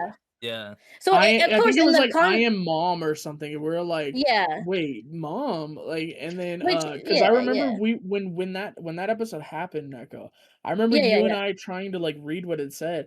We're like, it says I am mom, right? It Like does, and that's it what had it a says, 2 or and something there too, also. But we just thought it went with the mom, which it did a yeah, little bit. So in that context, it makes sense. I mean, and it also fit right because she was trying to say like, "Oh, I am the mom," in the context of like, "Oh, she doesn't know that that's Charlie's son," or she's the mother of Charlie. So it made sense the context of like yeah, putting that because like, "Oh, I am we the thought it mom." was we thought it was her saying I am your mom, right? Like I Yeah, know you're my kid, right? That's yeah, what yeah, we thought at the time, but maybe she was trying to say more, which I am makes a mom lot of of yeah, sense. 2. Yeah, I am mom of yeah. two. I Which don't give a shit hey, about you, Charlie, you broke oh, ass bitch. uh, Don't even look at uh, me. I want my other uh, kid back. uh, uh, So uh. and we also find out that his brother is the one that killed his parents. Yeah, Yup. Yeah. yep. Yeah, because Charlie knew by staring at the window, he observed something. He just didn't know how to feel towards it because he was a bit confused, like what he just saw. Like, wait a minute, this is a guy that looks like human, and this is my brother. But he didn't know until his mother I confirmed don't that. He I don't never know if he saw the saw, person. yeah, He he just didn't saw see, the he just saw the how they A broken broke flame, yeah, window. in. you get like a He- flame broken and everything. Well, he just saw the No, he glass just and he saw a thought broken like, window. yeah, like he saw like, oh, no human would do this. Like can Yeah. go this high up on And the he kept stories, looking at right? it. Yeah, he Yeah, kept like looking at it going like, "Why is that Okay, window so broken?" That's what it felt like to yeah, me. okay, yeah, so my yeah, yeah. apologies. So that's on me then, because the animation for some reason I felt like the fire was trying to visualize his brother, but like in No. a Mm-mm, in a mm-mm. vague in a vague type of silhouette. So that's why I thought the fire was trying to portray that, but never mind then. So it was just plain fire then. Understood. Yeah, Yeah, I yeah. think what he saw was just the window broken, and he was trying to. He kept Try to put the looking back logic at it. together. Like he Yeah. kept being like, "Why is that window broken like that? Like Yeah. the house isn't hot enough for the window to explode out. So Yeah. why is Yeah. the window open? Why is it like why was it Understood. busted open?" And he kept looking back at it because like you're right. He kept Yeah. looking at it. Like it wasn't like he looked at it once and like ignored it. He popped in, looked at the window, kind of got like a curious expression, looked down, saw his parents, and was like, "That sucks." Then he looked back at the window and goes, No. "Hmm." Then he goes to pick up his parents and he looks back at the window again. Like he kept looking at the window, like, what does it mean? Like he I was mean, curious. I'm guessing too, right? Like no human can get to that story without like Mhm. jumping that high, right? We've seen clearly that Charlie can jump so high. So Yeah. I'm guessing there's Slow no like motion. We've there's seen no it. yeah, like there's no how you call it, like a roof for you to just like climb it and like go into that room. I'm guessing there's nothing on the side of the house on that point. So you would have to realistically only be able to jump from that side. And especially with how the glass was broken, then yeah, it's not a human that did that. I think that's why he even told the people is like, look carefully at my parents because They someone could have came just in got here out for that sure. way. Yeah. I mean, No, he said still. look carefully because they didn't die by the fire. He Oh, for wanted them to sure. notice that it was something else, right? They For they sure. were killed first. Yeah. But I don't think he pieced anything together. I think he knew someone killed his parents, right? But I think he was so confused by that, and I think everything makes sense once he heard I am mother of two, like I am the Yeah, mother yeah. of two. Yeah. I think that's when he That's goes, when it like it clicked. was my brother. I gotta Yeah. go kill that motherfucker. Bro was mad Yeah. because he literally went to the window and just crushed that Yeah. shit. Like, I have Yeah, a he was fucking brother. angry. Like, Yeah. but also it makes you wonder, like, as much as we made jokes for last episode, because I wonder how, like, right after I finished this episode, I wrote my thoughts on the thread, and I wrote my thoughts as well on Nate's on his own Discord server, and because I love how he came on the energy to his own thread. He'd be like, "Yo, this was the author's way of just saying he wants to have a human and a chimpanzee fucks," and I just love how he just kept saying. And then at the end, he said, Nah, that's what "What did Beerus I know, still by the stand by way? that shit This though, was bro. cool, blah blah blah blah." It's like I don't know, man. Yo. You trying to make some political, social fucking commentary or something just for an excuse Bro. for a human and a chimpanzee to bone, bro. We're not gonna go Exactly. bang I'm gonna one stand on day. that hill. I'm gonna stand on that hill, bro. No, Bang Bros. but exactly Animal what you just edition. said. Exactly what you just said. And even with Grem joke, And they're it- definitely gonna fuck too it in makes the that question. Oh future. yeah, for sure. They Oh, definitely for are. sure. This But this it's this, the this series question. showed us school shooting. You think they won't show that? On that note, again, going by this show is literally going by interesting directions. Like now we brought a brother that we didn't know exists that couldn't be able to speak for the past 15 years for whatever reason that we don't know and we'll be finding out soon. But he decided to take the revenge on pure jealousy or envious that his brother had a family. And he didn't like that. So Rivera is not the true antagonist. Crazy. It seems Yeah. to not. Rivera's the true antagonist. Crazy. He still Broke is, ass, to be broke honest. I ass don't know, Obama man. deserves. Oh whatever's no, coming Obama to ain't got him. shit on the brother. Well, I don't, man. Well, he came and knew who he killed to kill the parents because he even said it.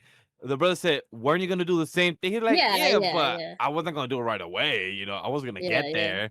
Yeah. I still had a story and a plot to go with, but you just came Yeah. in and changed my whole direction." Basically, yeah. Like Rivera would have still done it. He just did it more quicker, and he's like, well, I had like a plan though, brother. So I mean, it's cool though. I mean, yeah. So I don't know. I was gonna do that anyway, but like, damn, give me a minute. Yeah. Like, all right. Yeah, like give it a breather, my guy. I wasn't gonna get there, brother. Can you hold your horse instead of hold your monkey? Either or. Yeah. I mean, I was curious too in the beginning part, like with the lady talking to Rivera, because of course she's the one taking care of the Charlie's brother. Oh It yeah. seems like, right? She was talking Like about she was him. talking about like, yeah, she was talking about like he listens to you, right? Like don't let him, because apparently they helped him get his voice, that he was paralyzed for years and he didn't have a His voice. throat was They gave him a slashed, voice. right? And all that. Yeah, so that too is like what happened, like what made him feel such like a vendetta against Charlie and like all that, I guess. What's up, bro? Oh, Talk Was about it, he bro. we were told that all the animals in the building were killed. Was he left in the lab and they tried to kill him? And then eventually he got out. Maybe that's why the other guy's been gone for so long. He saved the monkey.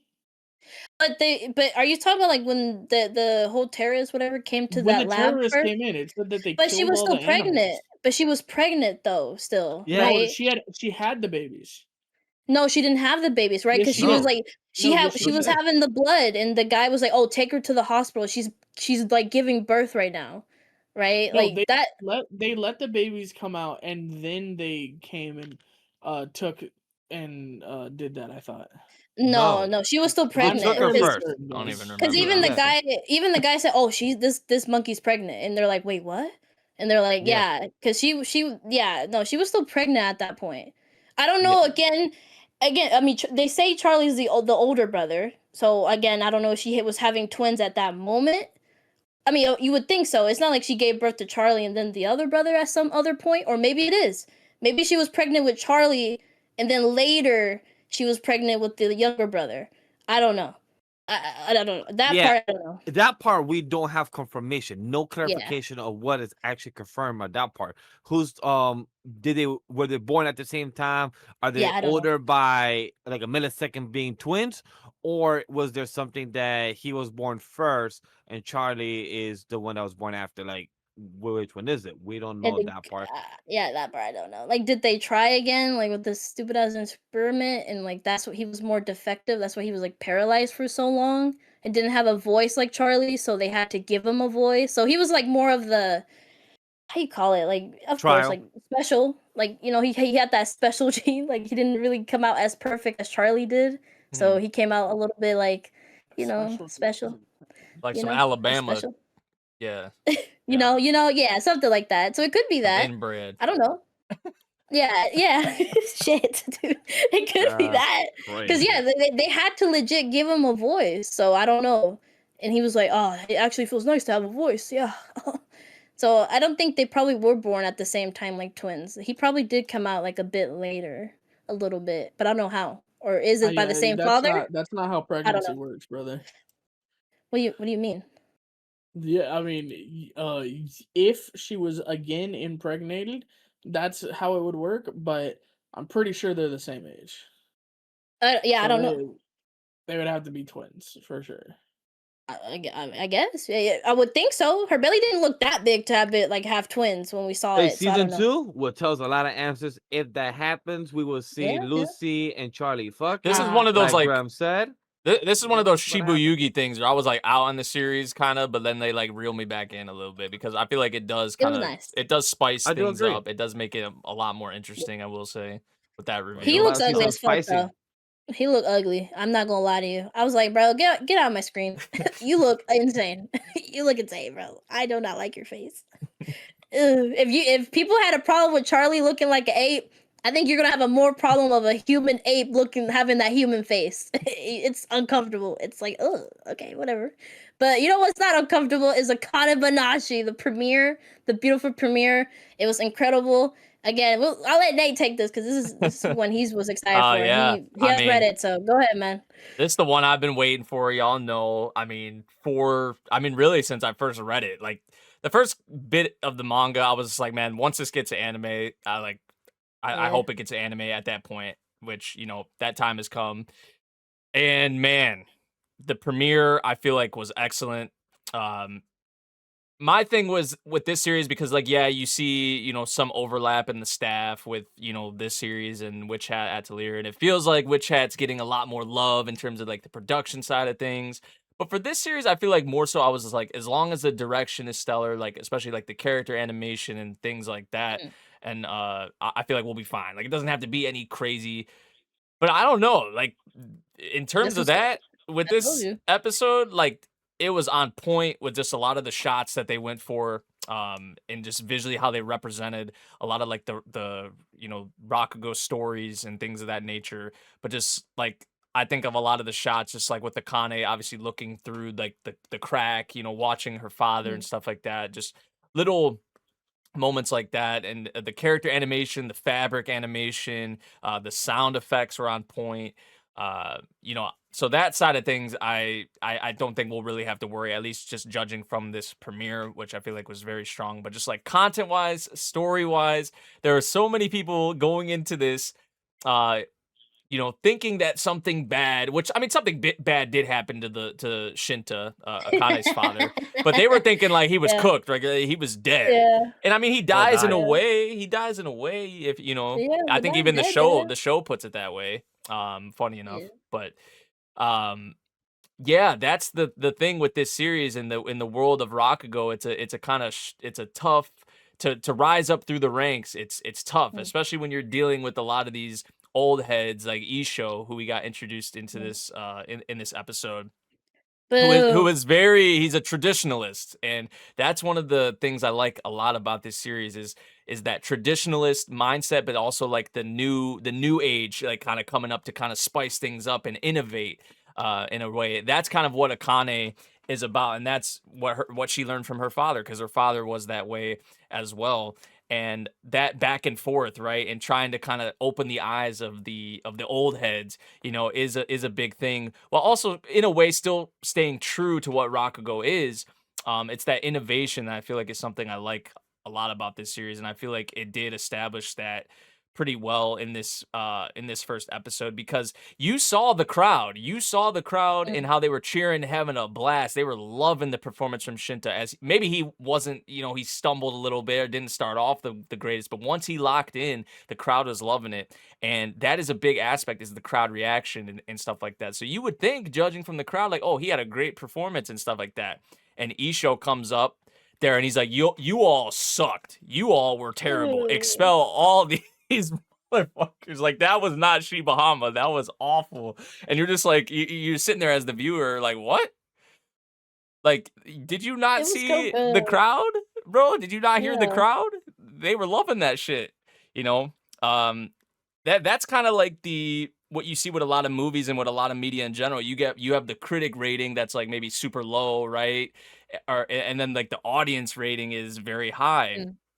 So it's a very like realistic thing. I feel like that applies to a lot of like media and stuff like that. Like, I was comparing it to music. Like, I listen to a lot of rap, and there's a lot of old heads in rap that they listen, or, you know, there's stuff. Rappers Yeah, suck. nowadays they're just like, what is that? Like, it wasn't like this. Or even like basketball, you know, the old head basketball players, like, the game was more physical back then, and just like the traditional big man is gone, right? But like, these things evolve, they change. Like, some things stay the same, but some things, you know, are different now. That's just how it is, and that's how, you know, that's what determines the future. So yeah, like, a lot of things stay the same, but there's also things you got to build on and expand and innovate and stuff like that. So yeah, I know I'm yapping, but I just loved this premiere, how they handled it. Akane is a character I feel like want to root for off rip, seeing how her dynamic with her parents were, love her parents. And just like, you know, the start of her story at the end, how they showed that, which I thought was excellent. Just someone I knew from the first chapter, after I read the first chapter, and even watching this first episode again, just someone I want to root for, especially like for her father's sake too, in a way, you know. So but yeah, what did y'all think? I loved it. Probably my episode of the week. As somebody who knows like Memory, our good friend, dropped this box as well, that has read the series and has spoken very highly about the series throughout the years. I believe this series right now is on like 200 chapters right now, currently in the manga. So to be succeeding this well, I heard of Rakugo, right? Rakugo. Yep. I heard of the concept Rakugo and everything. I knew about it. I just never have actually taken the time to actually see the full concept of it being done and, you know, sit from start to finish. The anime portrayed it very well. They explained it very well, so you couldn't get confused.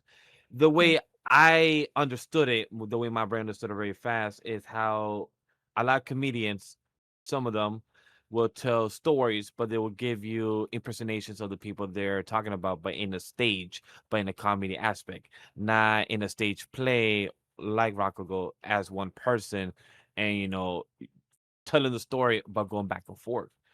I find that very interesting. I fell in love with the concept, the character. I'm really interesting what our boy Memory was talking about here, saying that Akane is gonna probably give some new aspects of it. Maybe because right now I feel like girls are about to determined as fuck to prove people wrong that her father actually knew what he was doing there. Because I feel like that's what I'm getting from her. So like, yo, she's right now on a mission, on her goal to just get it. Like, hey, you fucker with my father dream. He died. Not physically, but he died inside. He don't use that room no more. That room hasn't been touched. He don't even touch his own wife. He is lonely. Yo, That's how he has died. I wouldn't. I think he's still there. She's still a baddie. I don't know what. But She's hey, still a baddie. with jokes aside, it really made me interested about the show. I really enjoy the concept. I really want to watch more of it on a week to week. I believe we are getting 2 courses, if I remember correctly, from this. Yeah, I think so. Yeah. Yeah. Or actually, I don't remember. Honestly. I think so. Maybe they haven't Isn't that officially the- announced it. okay. I don't know if they No, leaked they it or not, haven't. No, they haven't officially Fair, announced. fair. So also was a report / rumor that it hasn't been officially confirmed on any list to even be having it. But to the person that actually reacted with me on stream, Mega Grem, what did you think? So, watching that trailer with you guys when we did that stream, it really made me think that her dad was dead. So I was thinking like they were gonna bust in with guns, fucking snipe his ass or something. I don't know what I was thinking, bro. Oh. But the whole time I was like, so when's he gonna die? Like he's cooked. How is he cooked though? And watching that performance, I think to me the biggest and most important part of this episode for me, Akane. Before I get to that, Akane is so cool. The way she tells the stories, the way she's like, "This is exactly what happened," and even the teacher's like, "No, actually, that's exactly what happened. Yeah, exactly like that." Yeah, Like when she got in trouble, like his no, response yeah. was like, "Yeah, she actually did a fantastic job." And the dad kind of being a G, like, yeah, maybe we should give the bitch what she wants. Like, I'm like, oh my god, I'm like, yo, I love that dude. Yeah, that was great. And like there was so much like seeing how into it he gets, and he really does completely change, and like he was so good at what he did. And I love seeing like the first person perspective of him like get up there, and he starts to panic, he starts to have the heart like the palpitations, he starts looking around, he starts breathing heavy, he's getting really he locked nervous. eyes with He's getting Isho. like, yeah, he's getting like super. He's like, oh fuck. Isho with the stank eye too. He's like, like, shut your ass up, bro. He's getting like super like, he's getting performance anxiety like really heavy, and that whole scene was really powerful. But Akane like sneezed or something. Yeah. Yep. Her little habit, yeah. Yeah, her little habit, like she sneezed or something, and it was so cool. The way he sat there and he remembers back to like the conversation he had with his wife. That's like, look, you're allowed to be like this with me, like because like I'm there for you. I am your rock. I'm your person. I will always stand by you. You are allowed to be that for me, but you did not read Akane's like note or like her report. I want you to read that, and I need you to understand something. You are never allowed to be that in front of Akane. Yeah. Never. She is such a daddy's girl. She loves you so much. She looks up to you so much. She respects you so much. You are never allowed to show this side of you to her. Like, I will stand by you by everything, but you will not show our daughter this. And he hears the sneeze, and his entire demeanor changes, because it was funny. You saw like his teacher and you saw the people in the audience when he first started. He was going too fast, he was rushing a bit, he was nervous. And I feel him. yeah, you feel it, right? But like he was super nervous, he was going too fast, and he's gonna fuck it up. He really was. And then that sneeze happened, and he locked in. He said, "Nah, my daughter's here. I can't." Yeah. And that performance was amazing. The little we saw of it, the way he changed mannerisms, you could tell that there were like he was different people, and which is really cool. It's such a hard skill. It Yeah, would yeah. be like the thing with like comedians is they do a lot of physical comedy. They do a lot of Miguel was mentioning, they do a lot of uh physical. They like change their full bodies and they're walking around the stage room and they're commanding the stage. But with Yep. Rakugo, they're on their knees. They're just there. They can't Mm. move. So there's not a lot of like wild, outlandish Oh, things that they can do. They're sitting on their knees. They're sitting on their legs. So the physical comedy is much more constrained, but the way he was like he was doing these yeah, like Yeah. all that stuff, and he would like Fluctuations in throwing the himself voice off and and Mhm. yeah. balance in the way. Like but you could, it was so good. I want to add on top of what you're saying. I kind of even asked her dad, like, "Hey, what do your niece hurt?" And I was so happy. Oh, the ending Like, bit, like after the ED theme, Yeah. yeah, or yeah, at the, yeah, the ED, because that's something I've been wanting to know as well. Because like, yo, my knees get tired. Even my bad uncomfortable chair. That if you guys ever wonder why is Vash never staying fucking still during recording, it's because of my uncomfortable chair. I sit through pain. However, is involving with you actually sitting for performing and your knee should be falling asleep. But the fathers are like, well, yes, but the reason they don't fall asleep is because we're using a upper body movement, always wobbling back and forth and explaining you that. And move I'm more than like, you think. oh, Yeah, you move Yeah. more than you yeah, think. like, Yeah. and then I thought about it, and then I remember his performance earlier, even though the guy said it was ass, and I'm like, that is true, cause like you saw the movement, the hand, the shoulder, you saw every part of his knees and up, moving to the fraction of every single second of his mannerism. So it's like he got a point. I'm like, that makes Yeah. sense. Yeah, like his legs do move a bit. Like he probably can't get up fully, but he moves them to the side every time. Like when he was shocked, like he was embodying the wife being shocked of the husband coming in. He moved his legs a little. You could tell like he went to the side and kind of like was like oh Mhm. and all that stuff. So they move a decent a bit. Of course, not as much freely as comedians can, right? Because they have a whole stage they can use, but Yep. they only have this one mat that they can perform on, and Yep. that's what that mat is. Basically, that's their whole stage is that mat. So they have to utilize whatever space they have on that mat fully to tell the story. Which I've only experienced Rakugo in some series. I haven't seen like all the ones that have focused only on Rakugo. So I already know what like going into what this would entail, which I do love Rakugo. I love storytelling in different masses. Like again, like you guys already pointed out, stand-up comedy is like one of my favorite forms of storytelling. It's really good. I always love going to like comedy shows, and I really like it.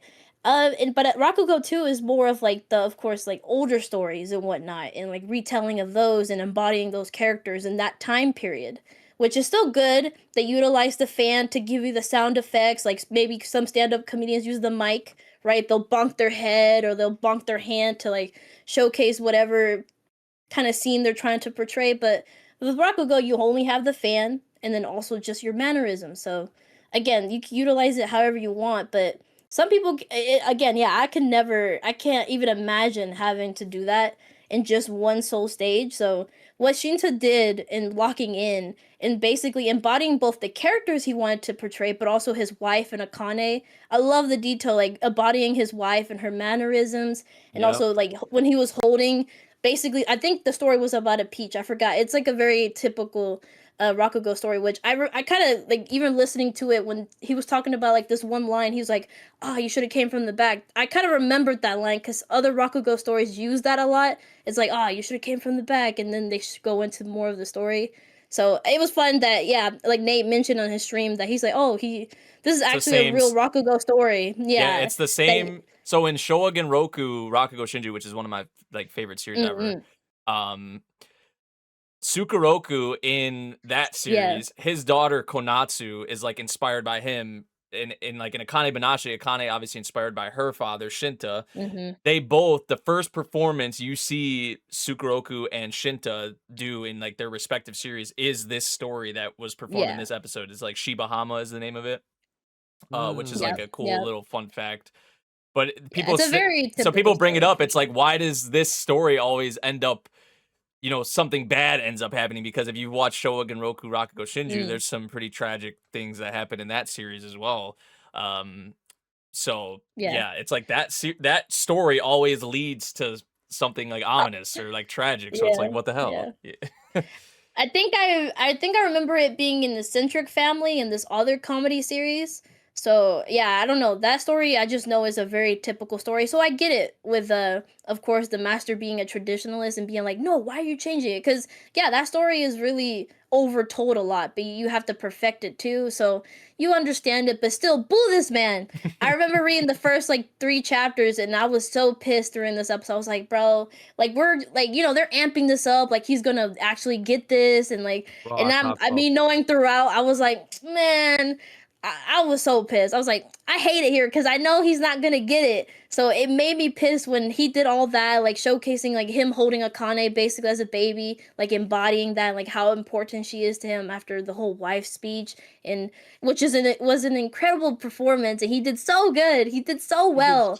He did so well. I honestly was tearing up. I was like, oh, dude, he's going out here, and then you just see him at the end being like, oh yeah, these guys, I'm so sorry y'all had to see this trash performance. They're all going to be expelled. I'm like, like why expelled, brother? Like you are just so like just hard on your ways and just like you can't even understand. Like even his brother was telling him, that's my apprentice you're expelling. He's like, oh, that's your apprentice? God. He's trash. It's trash. Trash. Despicable. Yeah, he's like that's how your apprentice is, and I'm like, dude, you are so just it pissed me off. It was such a good high moment, but again, Akane being determined to show basically this whole like people like him, like, hey, the new generation's here. We're gonna spice things up, but also, of course, it still embody the core of Rakugo. But you guys aren't gonna do like how you did my dad. And I'm very excited to see her journey with this because I'm guessing she's gonna meet other characters who maybe. Oh, dude, the cast. Maybe some of them. Yeah, I'm excited. The cast is just so awesome. Like, yeah, y'all are gonna love. I feel like y'all are gonna love the cast. Like, just her whole like support system behind her. Even like, you know, Shinta's master, Shiguma. Like, yeah, like there's so many awesome like characters in the series for sure. I'm excited for the series. I'm looking forward to it week to week. I'm somebody who comes home after a long day, work-wise, content creation. I talk to my wife about what happened recently, and I feel like I do Rakugo. Like I give her explanation when I try to impersonate Nate or when I try to impersonate Neko, Grem, and other people.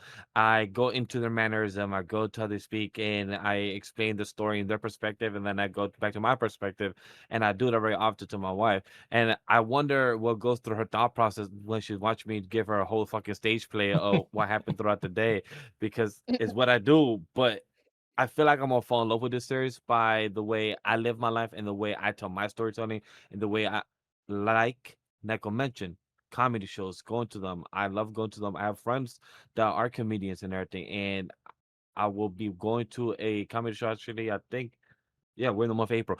2 shows this month of April of there, so I'm actually be experiencing that. So now, like, I'm gonna be viewing things a bit differently. So I can't wait experiencing the show on Saturdays. My comment to you guys: how y'all feel about this shit being on YouTube and actually having good animation from being a studio company? I think it's like, yeah, because I think it comes out. I think it comes because at first I was a little worried because I was like, who's picking it up? Because it kind of took a while for it to get announced. I feel like, but yeah, the fact it's kind of going on YouTube, and I think they got like all the different like versions up on the channel and stuff like that is pretty cool. So. Hey, free access and more easier for people all around the world to get, watch it. It's not behind. Excuse to fucking piracy. Less excuse. It's easy to fucking watch on YouTube for free. I mean, yeah. I want to take like bets. Being a pirate, guys. though. I need y'all to take bets. How long before I start reading the manga? Episode 3. Episode 3. You think episode 3? Nate, what do you think? You're the one that's most, and you know the most. What do you think? I mean, I think you started already. Or you're about to start already. I wouldn't be surprised. I do know I covered exactly the first chapter. I did read the manga during the episode. Yes, I was curious. That still doesn't it doesn't count. I didn't go past episode 1. I did not go past. He has to go past episode 1 for it to count. Yeah. I'm trying to think of like a moment where I don't know. It doesn't even matter a moment, Nate. He'll just read it because he can't wait. So by episode 3 or 2, it's just gonna be it. That's the thing with Gremlin. It could be one thing. It could be one thing that like kind of like strikes him, and he's just like, I gotta know that. Like it could be like, yeah, and then he'll go. I mean, freaking Space Brothers. I'm not reading Space Brothers, but there was a moment in Space Brothers I was like, oh fuck you, Nate. Like, oh, me and he did read ahead. He did. Together. I was like, man, fuck you. We are not ending here. I'm gonna go look this up because you pissed me off. So I read the next couple chapters. I was like, nah, fucking, you gonna blue ball me like that? I'm good. So it just, I guess you're right. It does depend of like whatever like itch he has. He's like, oh fuck, I gotta know. I definitely know. To be honest, bro, after the first episode, I'm like, I'm gonna watch it. I'm gonna read it. It's just when am I gonna read it? Yeah. That's why I said my answer. I'm shocked that he hasn't started yet. Right now is why I said my answer. That is true. He's holding on. He's holding on. Give him the chance. But so I mean, you got an answer for the chapter or not? Oh yeah, I don't. I mean, give me a guess. Give me a guess. Episode 5. All right, so we have Neko episode 3. We have Nate episode 5, and my answer is episode 2. Okay. Cool. Okay. All right. We're gonna head into. Oh, what's up? The end of the season. There you go. Oh hell no! Shut your ass up, bro.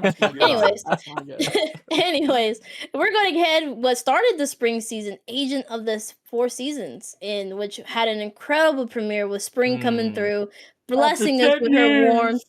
No, I mean honestly, even IRL guys, right? We've been dealing with winter going in and out. Spring has kind of fully came where I live. It's definitely been more warmer and more like at least more springy. So I've been happy with it. I don't know if where you guys live. It's been oh shit. Like last week. Still... Yeah, just last week it was like 25, 30 degrees one day. No, you're right. Work. Yes. I'm at work. Yes. I got to layer up, and then the next day I come in and it's like 70 degrees, literally. Like dead ass. Literally. Like I'm just like, what is going on? But our 4 seasons are duking it out. Winter and spring still like don't understand like which way they want to go. You're right. It is still getting like it feels cold in the morning and then hot in like later in the afternoon. But I mean, hey. But yeah, anyways, it's fitting that this started off the season. It's very fitting. It is. It's very fitting. I liked it. Yeah, and I feel like this was another one like on the surface. Like you got the Violet Evergarden creator, you got Wit Studio, you got I think the director. His nickname's Leaf. That's literally his nickname. They just call him Leaf. Yeah. But he's like worked on like the he's been mostly solo on a lot of like different series. Like he's directed like a bunch of OPs and like he's had some very awesome like cuts. If you go on like the website Sakaga, you'll see like a lot of his work. Very talented. So this is like I think in terms of like a full on series. I know he did do like the Pokemon Hisui and Snow short thing. I think he directed that. But like I think for a full series, I think this is first. I want to say. So to have him at the helm, I feel like is very promising. So like before going into it, I was like really looking forward to this. But the first episode, honestly, I feel like it took a bit for it to kind of get going, but like it really like started to hit me like midway, like towards the end of the episode, with Hinagiku and the Sakura. And the girl, the Nazuna girl, like with her parents and stuff like that. And it's just something about this author, like a Violet Evergarden. It could be these one-off kind of stories. They just know how to hit you in the in the heartstrings, man. They just know how to pull at them, and I just feel like, especially the way it was presented, like visually, also obviously really helps a lot. But yeah, this one definitely, just a lot of the dialogue. I feel like it was like very clever use of some of the dialogue towards the end of the episode, and even how they described like the whole thing with the different seasons, and especially like the winter and the spring, how they bounce off of each other and stuff like that. I think it's a really interesting concept, honestly, how they were like describing it, and then they kind of sprinkle in like, oh, there's a past here with Hinagiku, and there's like 10 years or something I think had passed, and there's obviously like a past with some of the other seasons and stuff like that. So there's a lot I'm interested in but I think just the general like setup and having like agents of each of the seasons and things like that is a really like kind of cool thing. But yeah, I really enjoyed this episode. Like I said, the way it was presented, I think writing wise, I feel like this was just kind of like this Nazuna Girls is kind of like a one-off kind of episodic thing, I feel like. But to kind of reel you in with, you know, her like after it's been so long, apparently her bringing spring back in and the effect that it, you know, could have on just someone like this, like, you know, this Nazuna girl. I feel like it did hit quite a bit for me personally. So yeah,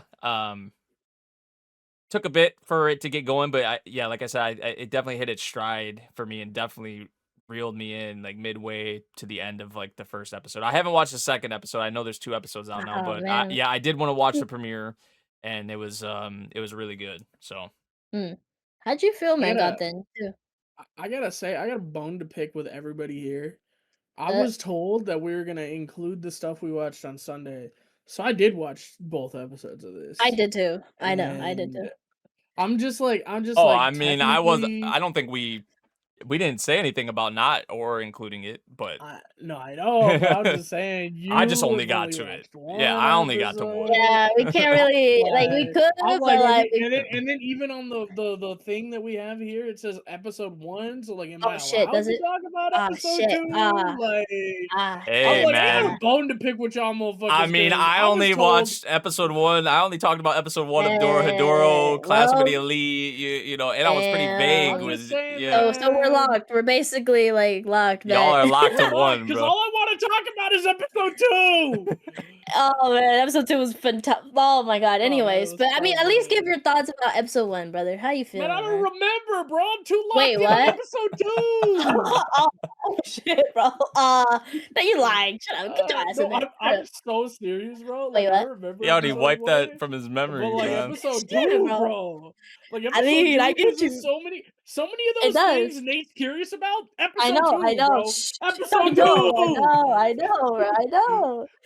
know. It would have been awesome. But hey, at least okay. From the bit you remember of episode 1, what do you want to speak on, bro? I mean, the dance was pretty. She did that song and dance. Oh yeah, that shit was gorgeous. Yeah. That was, and I mean, the way they were building it up, it had to kind of come in crazy, I feel like. Oh yeah, there's obviously something going on, whether like something happened, because Sakura and her relationship is like, she's like, I'll very like, protective. Very protective. So there's definitely, thank you for saying it, because I was about to say something that Gotcha.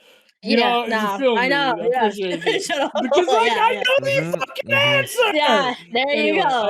Anyways, there's stuff there that clearly will be answered next episode.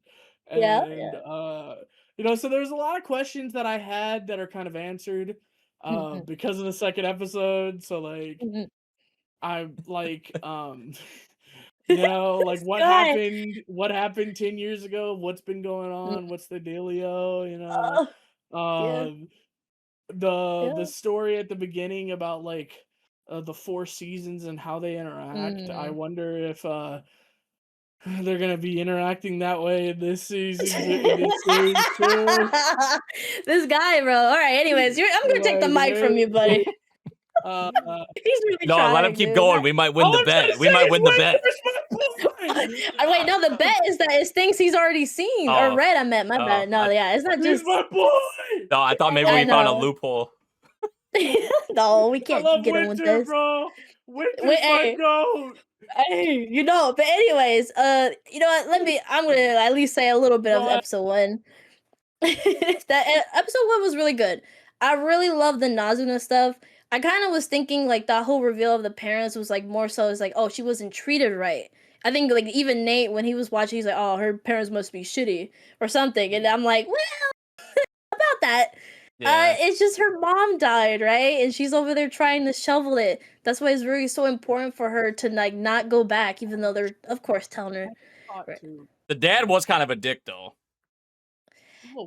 The dad was telling her it's meaningless or whatever. Like, don't go back. Like, it's, you know. I mean, it is per yeah, but se, come right? on. It's your daughter and she's a child. I get you. Like, yeah, I can understand if she was grown, but, like, she's just a kid. Yeah, I get you. No, for sure. I think they're all grieving in their own way, right? And he's thinking, like, well, girl, I don't want you to be in danger over there just going every day. Whatever.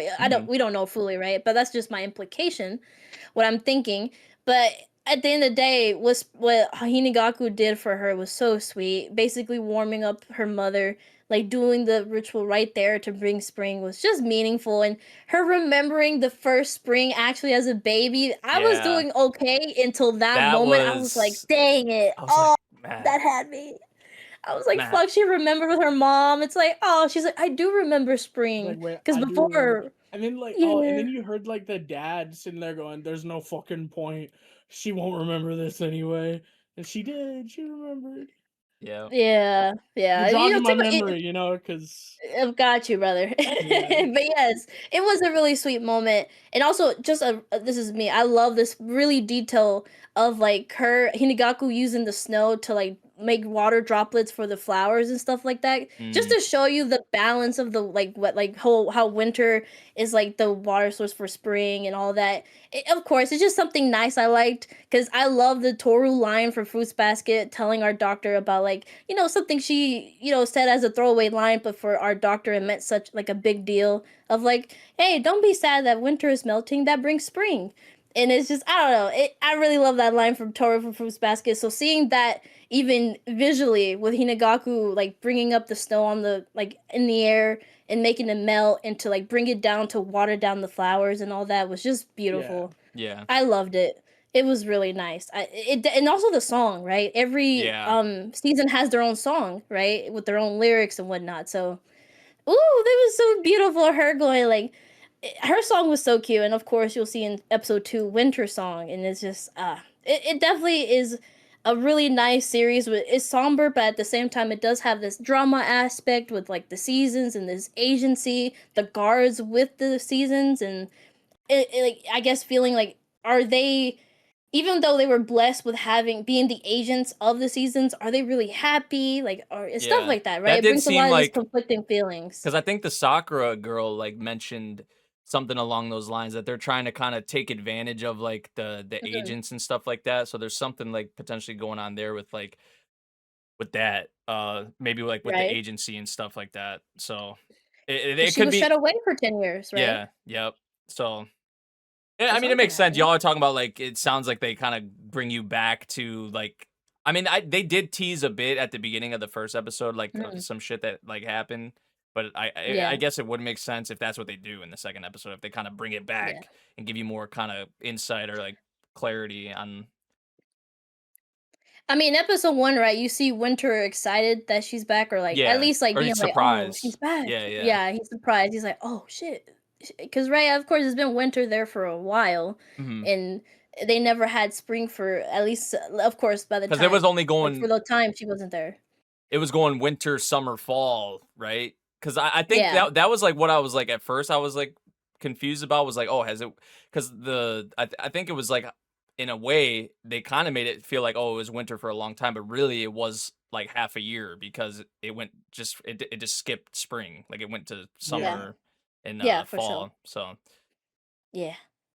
Which it's tough. So I don't know. It was beautiful. It was a really warm episode to bring you into the spring season. must so, protect Hinagiku. Must Like, protect.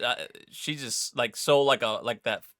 I don't know, fluffy kind of character for sure. Just Yeah. I'm also wondering if she's like barely learning Japanese, or if like there's something like Her speech a pattern, right? consequence. Yeah, Yeah. because of her speech pattern. If She maybe does something talk about happened to not her. being herself. Yeah, right. Yeah. Something happened that her speech is that way because Sakura, right? She gets like self-conscious about it. She's like, well, basically she's referring to the winter one, right? She's like, hey, will he be disappointed in seeing me after all these years and how different I am? And Sakura's like, no, what the, no, you're fine the way you are. Don't even worry about that bastard or whatever, right? Like And she then doesn't, also Sakura hates winter for some reason. So yeah. Which I guess you could say like Sakura triggered some PTSD for sure. Yeah, she has some PTSD for sure. So, yeah, Sakura and Hinagaku, at least like their relationship has been very sweet. You could tell she's very protective of her at the same time. So, but she's a sucker. It's so sweet. She's a sucker for sure. I mean, she's like, hey, she is cute. I don't blame Sakura. She could have her jump off a bridge. yeah, honestly, yeah. But again, incredible premiere with the Violent Garden, like author. They know how to pull the heartstrings. Yeah. Again, we will have to see in episode 2, like what happens. So, anyway, but you know what we won't see happen next is a happy, loving couple in Nippon SANGOKU. Man. Fucking hell, dude. I was dreading the whole episode, dude. I was like, please don't kill this base wife. It was clear as day, like she was cooked, right? I know, like, yeah. I know. I'm just watching the episode. I'm just like, yeah, when is something gonna happen to her? Just get it out of the way. Oh. Yeah. This one though, like, people were saying, oh, this could be the next orb and stuff like that. Like, yeah. You know, just kind of like that hidden gem. Nobody's really talking about it. I gotta say, like, I had pretty high expectations. Jesus. Oh. I had pretty high expectations, like on a technical, like production standpoint, because it was like the Vinland Saga staff and like Ancient Magus Bride, but I did not expect it to look this good because I feel like technically, like production wise, this is probably one of the better things so far that I've watched, at least in this season. Like that whole bit, how they set up the situation with the 3 different nations at the very beginning. Yeah. I was like, you're drawing me in really quickly with how you're showcasing this. And I feel like that continued on through this whole premiere with how they did a lot of the transitions and just visual. Yes, the wife pulling off the sheet. Yeah. I love that part. That already told me that just, this is going to be a fun, like, just creative series throughout. Because she's just pulling all his explanations like, oh, well, actually, a wedding dress. Yeah. She's like, man, I don't give a fuck. I just like how cute it is. Get out of here. Yeah. I think for me, the scene that really got me here, we've mentioned twice now in this pod, first-person scenes, first-person. Oh, when he's walking out of the house. This first-person perspective scene, bro. The second he woke up and she wasn't there, I was like, that was directed so well, dude. That was perfect. Yeah, and the vibrant red on the white, it was like, And I know Gremmen's calling him a, you know, whatever. Look, it's a me. Look. If I'm honest, I think I was when he did that Sherlock Holmes shit where he's like, first I'm gonna go grab the sword, I'm gonna slice that dumb. That was animated really well, by the way. That is true. Sherlock Holmes, but I was like, it is. I was like, get him, and then he goes, no. Calm down. I was like, this guy's a beta cuck bitch. I don't like him. He's playing the long game, bro. He's gonna change the world, bro. He's not thinking of just. He is gonna get them. I mean, he's right though. It's right though. He's right though. What would that have accomplished though, right? If he did exactly, it wouldn't have. Bitch right there. No, it needs to be because even the wife told him you can use your knowledge to change this world and all this system. So that's what he's gonna do. Yeah, he's gonna change this. So if he killed that guy, he would have been killed, thrown in jail, whatever. But now this is giving him a leeway to take everyone out and then act like nothing happened. No, he can't do that, bro. In this period, no. Look, why can't he do both? All I'm saying is, why couldn't he do both? Why couldn't he take out the dumb bitches and then change the world? Why couldn't he? He did. He used the word loop. He used the word. He did it. He killed at least the one that actually got her to be killed, right? Dude, the way he did that, the way he broke that down was so cool, though. Like, really cool. Yeah, that was slick. Did she ever actually call him a fat bastard? No. I think she did, clearly. But it wasn't in that scenario. No, she not. Yeah, like he said, right? She said that fat bastard sent you, and I remember. Well, in that scene, but she. Yeah, in that scene. I think maybe like but when other parts of the episode alone. Yeah, alone, but that was in that scenario. Right? Yeah, in that scenario. Exactly. Which is why he made sure he was specific about that. He's like, wait. So specifically, what did she say? Yeah, because I was there. I can tell you specifically what she said. Well, she said this. No, she didn't. She said this. Yeah. And you assumed it was about him. So exactly. Really, and you knew. You're the one who exactly. Said it. And the dude's like, all right, 5 minutes are up. 20 seconds to kill that motherfucker. I'm leaving. Basically. Bro. I mean, again, right? Is using wording really well because, of course, right? You would any normal person would think, oh yeah, she's referring to him, but again, she never really specifically said it. So again, this reminds me of another show. This is a cartoon, but Has Been Hotel, with this like villain basically doing this, basically like with making a deal with this other villain, being like, okay, don't lay your hands on this specific person. And of course, that character is gonna make it like infer that he means like hitting that character, but no. The minute he put his hands on her shoulder, he basically was like, oh, you broke the deal. That is what I meant. I didn't say specifically I meant like to hit her. I just said don't lay your hands on her. So I love that kind of wordplay, like just on word technicality is like using it against someone. So it's like, oh yeah, I love it. It's like, sure, usually you would go thinking like this other thing, because of course people use it in that instance and take it that way. But specifically, I said this one thing, and you're just assuming that is what that person was saying. So again, I love how he broke it down. The whole thing coming back in color by the end, and him going to go change this world basically in honor of his wife. I was like, go ahead, King, do your thing. But I was so sad because they were such a cute couple, right? Like, yeah, the moments with them were. I still feel like they did make a strong, like as a couple, they did make a strong like impression on me. I know it was only one episode, but yeah, I was so just like the little scenes of them, and then they showed like a little montage of them again. I'm just like, oh man, I was like, oh, it sucked, bro. Yeah. But yeah, no, incredible premiere. Like you talked about, with just even the coloring, right? Everything being white and gray throughout, and only seeing like the really green, like agriculture, right? We're seeing like the wheat, like I don't know, a lot of the agriculture was like more brighter than the whole setting. So yeah, and the character designs are very like bold and like striking. Like it's like ping pong, right? Ping pong has that bold kind of feeling with like actually detailing like the Japanese like face structure and the lips and all this, right? So, and also just the concept, right? Like how they regress back. It's almost like, again, I was teasing this on I think I was watching it with someone, and we were talking about like, oh, this is like Dr. Stone, but Dr. Stone is trying to get back to the modern age, but in this case they were regressed to the Edo period and whatnot, but they were already far advanced and almost at the modern age, but now they got back. So that concept alone was cool. And of course he knows all this knowledge because he reads all the books and all this, so he's gonna do well. Yeah. How is he gonna put a lot of this to use, right? And into action is gonna be kind of where we go from here. But yeah, this made a very strong first impression on me for sure. I enjoyed this one quite a bit. Yeah, I feel like it met my expectations. I had pretty high expectations for it, like mostly because of like who was behind it. But I feel like content wise, I actually was like, I was kind of hooked by it. It's so fun. I like him. I mean, he's a good MC so far for me personally. I like him. I don't know, man. He let his wife get killed and didn't do nothing about it. That's all I'm saying. Beta. I don't know how you didn't wake up though. That I will say that. I was like, wait, how do you not know? Like, I don't know how you not know your baddie wife like out of the bed. That's all I'm saying. Anyways, but yeah, talk about baddie wives and whatnot. We're going to head into the romance comedy and slice of life. And the first baddie we're going to talk about is the Mistress Kanan. Kanan is devilishly easy. Oh yeah. Bro, where's Crash? Dude. Nah, I think this episode, man. It was a lot. Shout out to that guy.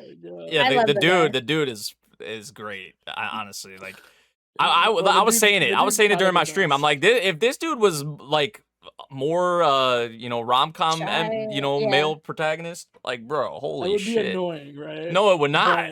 It would be great. No, I think this guy's just blunt. This guy's just blunt and just says like what it is, man. Yeah, if he was like oblivious, I don't know, but because he's not, I think that's part of the comedy, right? It's because he's just going in, bro. Yeah, I think Nate was saying like if you brought this MC to a typical rom-com, then it would be fun too. Like that's what you meant. Just with how most of like the male protagonists are in rom-coms, they're just like. Yeah. They're brick walls, right? Yeah. That's why we love Sakuta so much. This guy's Sakuta. He's exactly. Maybe a little bit coded on the horny side, but we respect it. Like Sakuta is kinky, but like low key in a way. But this guy's he's more slick with it. Yeah, he's more.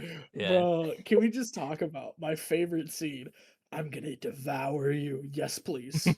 Yes, please. He gets naked. That he takes off his clothes. That's what got me. I was like, oh, this man's doing it like ready right now. Now, what really got me is what she was saying. She's like, "I'm gonna peel back your skin, and I'm gonna." I was like, wait a second. I was like, wait, I've seen enough hentai to know that wording. That's crazy wording, right? And then you see him sit there and go, "On God." I was like, nah, he's like me. This is bad. Yeah, he is that. Every time he was squirming, what had me dying too. He was like, "Oh yeah, please." Like she's literally unlocking like new kinks for him that he never knew he was like into. Like literally, which was hilarious to see. But I don't know. I enjoyed this one a lot more than I thought I was going to. I feel like just now it could get repetitive with the whole thing with how she's trying to kind of put him in his place or like show him like you're a lesser, thing than me. And then we see how she gets. There were so many instances though. Obviously with the VA, I just pictured Kaguya as her. Like obviously, Kaguya the whole time, like right? like the scene where she was like the holding hands thing. Like, oh, I'll get pregnant. I just literally visualized Kaguya. Like she did say that. Yeah, yes. there was like so many moments where I was like Kaguya. Or when she was screaming and she was blushing super hard. Yep. I was like, oh my god. The little facial expressions. It's just Kaguya, bro. So that's a plus. That's certainly a plus. 100%. I definitely love too. Like every time he called her name, she would go. Yeah, the little I was like, oh my god. Yeah, it was taking her ass out, bro. She was like on the ground going, no more. Bro, and he pressed it. My goat sits there and gets right up close to her and goes in her ear. That's what shocked me. ASMR. Yeah. Hello. Yeah. I was shocked. I was like, this guy really is like bold. He's out here. He's up there, bro. And but hey, he secured the girl. They're going out, which is I'm super surprised that she said yes to that. But we're here for it. It's really cute. I can't wait to see this romance develop a little bit more traditionally. Them go on some dates. Maybe I will say her getting super flustered off rip, that can get annoying real quick. So I hope that she tones it down just a little bit. And maybe I'm gonna be honest, the whole like trying to put him in his place. Because I hear Kaguya, I'm not super annoyed with it yet. But maybe that could get annoying. I can definitely see it getting, yeah. I also really like the cute moment. Let's stop being horny for a second. The really cute moment at the park when they have that the pork cutlet and she's like, wait, croquette, yeah. She's like, oh wait, this is really good. Like I thought everything had like lost taste for me, but maybe it really is about eating with somebody. Which can I just say, her dad said, "Have you ate with somebody?" Like her dad knew. Her dad knew, bro. He did. I mean, bro, I'm very curious how he looks too, right? That pile of food he had with the bunny girls all over. I was like, we can't even see you, bro. Like, what the hell? Gluttony ass bitch, man. Yeah. And the bunny girls all around. I'm like, you nasty motherfucker, dude. This guy. And also from from like the visuals for the OP and stuff, it literally seems like she has like her own harem. Like that's how they kind of made it like visualized. So yeah, I am kind of curious about the other characters and stuff like that. Especially the mom. The mom. Come on now. The mom looking crazy, bro. Yeah. Oh my god. This is gonna be some good like junk food for sure. I feel like for this season, I enjoyed it a lot more than I thought I was going to. So yeah, I was pleasantly surprised by this one. So I don't know what I was thinking with this one, because I remember we do have one that we put on our list that is pure horny. Oh, I think it's the sensei one, the Yawa sensei. Right? Yeah. And when I started this one, I was like, "Is this just horny?" I'm like, "Why did I put this on my list?" Like, I couldn't remember, and then I was watching it. I was like, "Oh my god, it's so cute! It's so stupid, but it's cute." And I was sad about it. So I'm glad the episode kind of like actually like reeled me in, because I really was gonna drop this if episode 1 didn't hook me. So yeah, I'm happy it did. I'm enjoying it. Oh yeah. But all right. By far, I think I can say this. What? It might have been the most fun thing in this entire category. In terms of the straight fun, yeah, like enjoyment factor, yeah, I would like just looking at what we have here, I would probably agree. Maybe one could kind of contend with it in my opinion, but that's like in the main section. But yeah. But alright, the next one would be an observation log of my fiance who calls herself a villainess. Episode 1. It's a villainous story. Which, Yes, it Vash, is. since you haven't spoken for a minute, buddy, I know you excited over there. You want to go ahead and talk about it? Look, I'm actually happy with me tuning into this because, Neko's usually our romance girl. She checks the villainous or other types of romance anime that we don't check out. And she's been putting me on a few. I knew that we're about to check out week 1. I was looking through Crunchyroll like shit. I have no romance on my list I'm watching. I know the crew Oh. is about to watch some, and I haven't put any of these on. Like the ones that are about to talk during our media reviews, haven't watched them, so I can't really chime in. And there's a season 2. I ain't watching season 1 right now, so I'm not gonna be chiming in. So then I'm like, yo, let me check out these villainous since I do actually enjoy them. This one was interesting because we did speak about off air very briefly, and we said that we actually get the crown prince hearing her perspective, observing like the title. However, he actually hears the fucking real truth that she's from a different world, and he Mm. actually don't call her crazy. Like, does he think it? Maybe. Does he Yeah, call yeah. her? No. But he thought about it. He 100% thought about it. He just like, Yeah, hold yeah. up. She may be crazy, but I'm actually entertained. And that's all he fucking cares about. That That's all. everything he touches is too easy for him.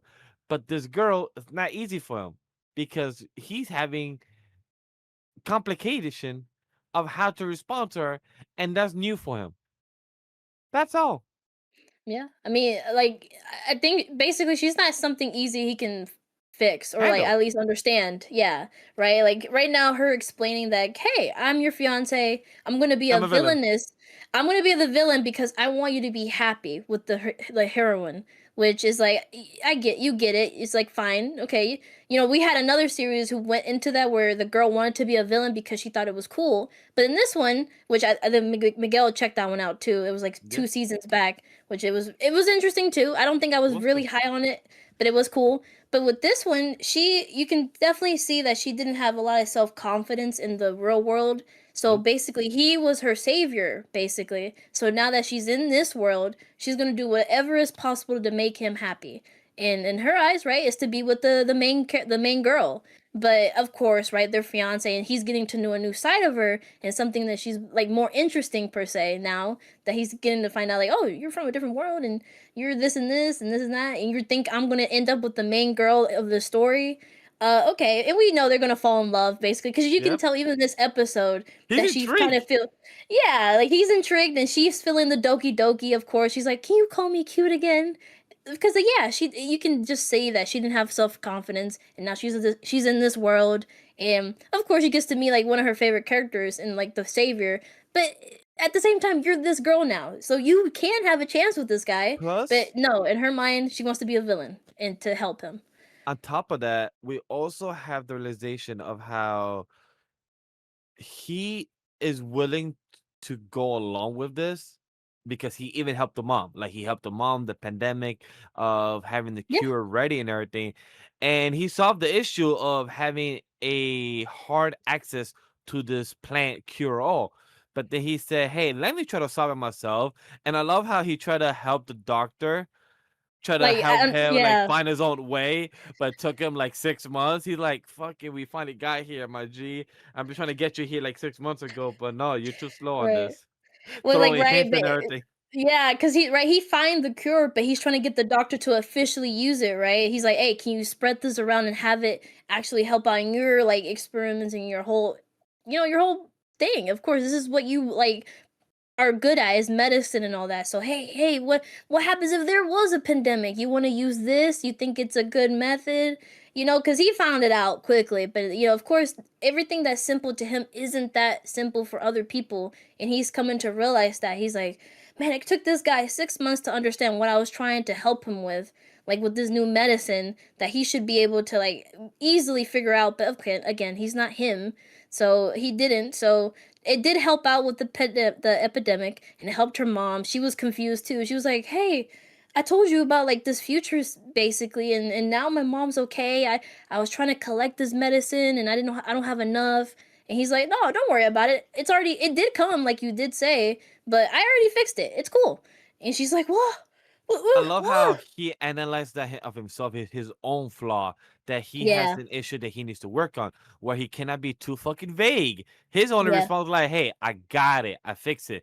But for her, she's like, bro, you're stressing me out because you're being too vague. You're not telling me that I should be calmed down because you already fixed the problem. All you're doing in the letters is saying that, don't worry about it. I got it. I'm like, I don't mind if you got it. I don't mind. I don't need to worry about it. Yeah. But can you give me a bit more information? Because I'm stressed the Which is fuck fair. out. It's fair, like, right? She's worried about her mom being sick and other people dying. So, yeah, of course, in his mind, he's like, I already fixed the problem. What's the problem here? But, yeah, of course, she was in an emotional state of being like, dude, I thought I was, like, gonna lose my mom, but everything's fine at the same time, so I'm happy, but what happened? So, yeah, that whole thing of this series was a very fresh start. His POV, getting, like, the relationship, like, established already from a young age of, like, he's knowing that she's from a different world, but at the same time weary. But now with this whole knowing about the future, about the epidemic, and now him fixing it, he's like, okay, maybe she'll bring more interesting things about the future that I can fix and all that. Because, yeah, he found it fun to do the research to find the cure. So, yeah, now since he had fun doing that and it was easy to do, he's like, okay, maybe she'll bring more entertainment. So it was cute, really fun. And I already really loving the production on this and just even the characters. The two are already so cute. And I love his butler or guard. His guard every second being like, yeah, you're not a normal fucking kid. And he's like, I hear you, bro. Dude, I hear you. Your heart, you're like maybe 2 meters away or even longer. And I can still hear your heart, bro. Like, relax. Bro, he sensed that energy from it. Like, bro, I sense your aura. I get it. I'm not a normal kid, but yeah, it was a good premiere. I think this is another really good premiere for sure. I do agree about that because talking about another premiere in the Roman side, we have Always a Catch episode 1. And this is something I wasn't expecting that I would like. I was honestly assured that I was gonna drop. The observation of Log of Fires, I'm like, cool, I'm gonna stick with you. The villainous trope, I'm okay with. Always a Catch, midway in. Nate, if you do watch this one, I plan to watch this one. I plan to watch it. Midway with, I was not saying gonna drop it, but it just felt like I was not gonna stick with it, or I felt like it was gonna fall. But the ending got me because the comedy, the aspect, like, bro, you are being fed the wrong information. You could tell it by a mile away.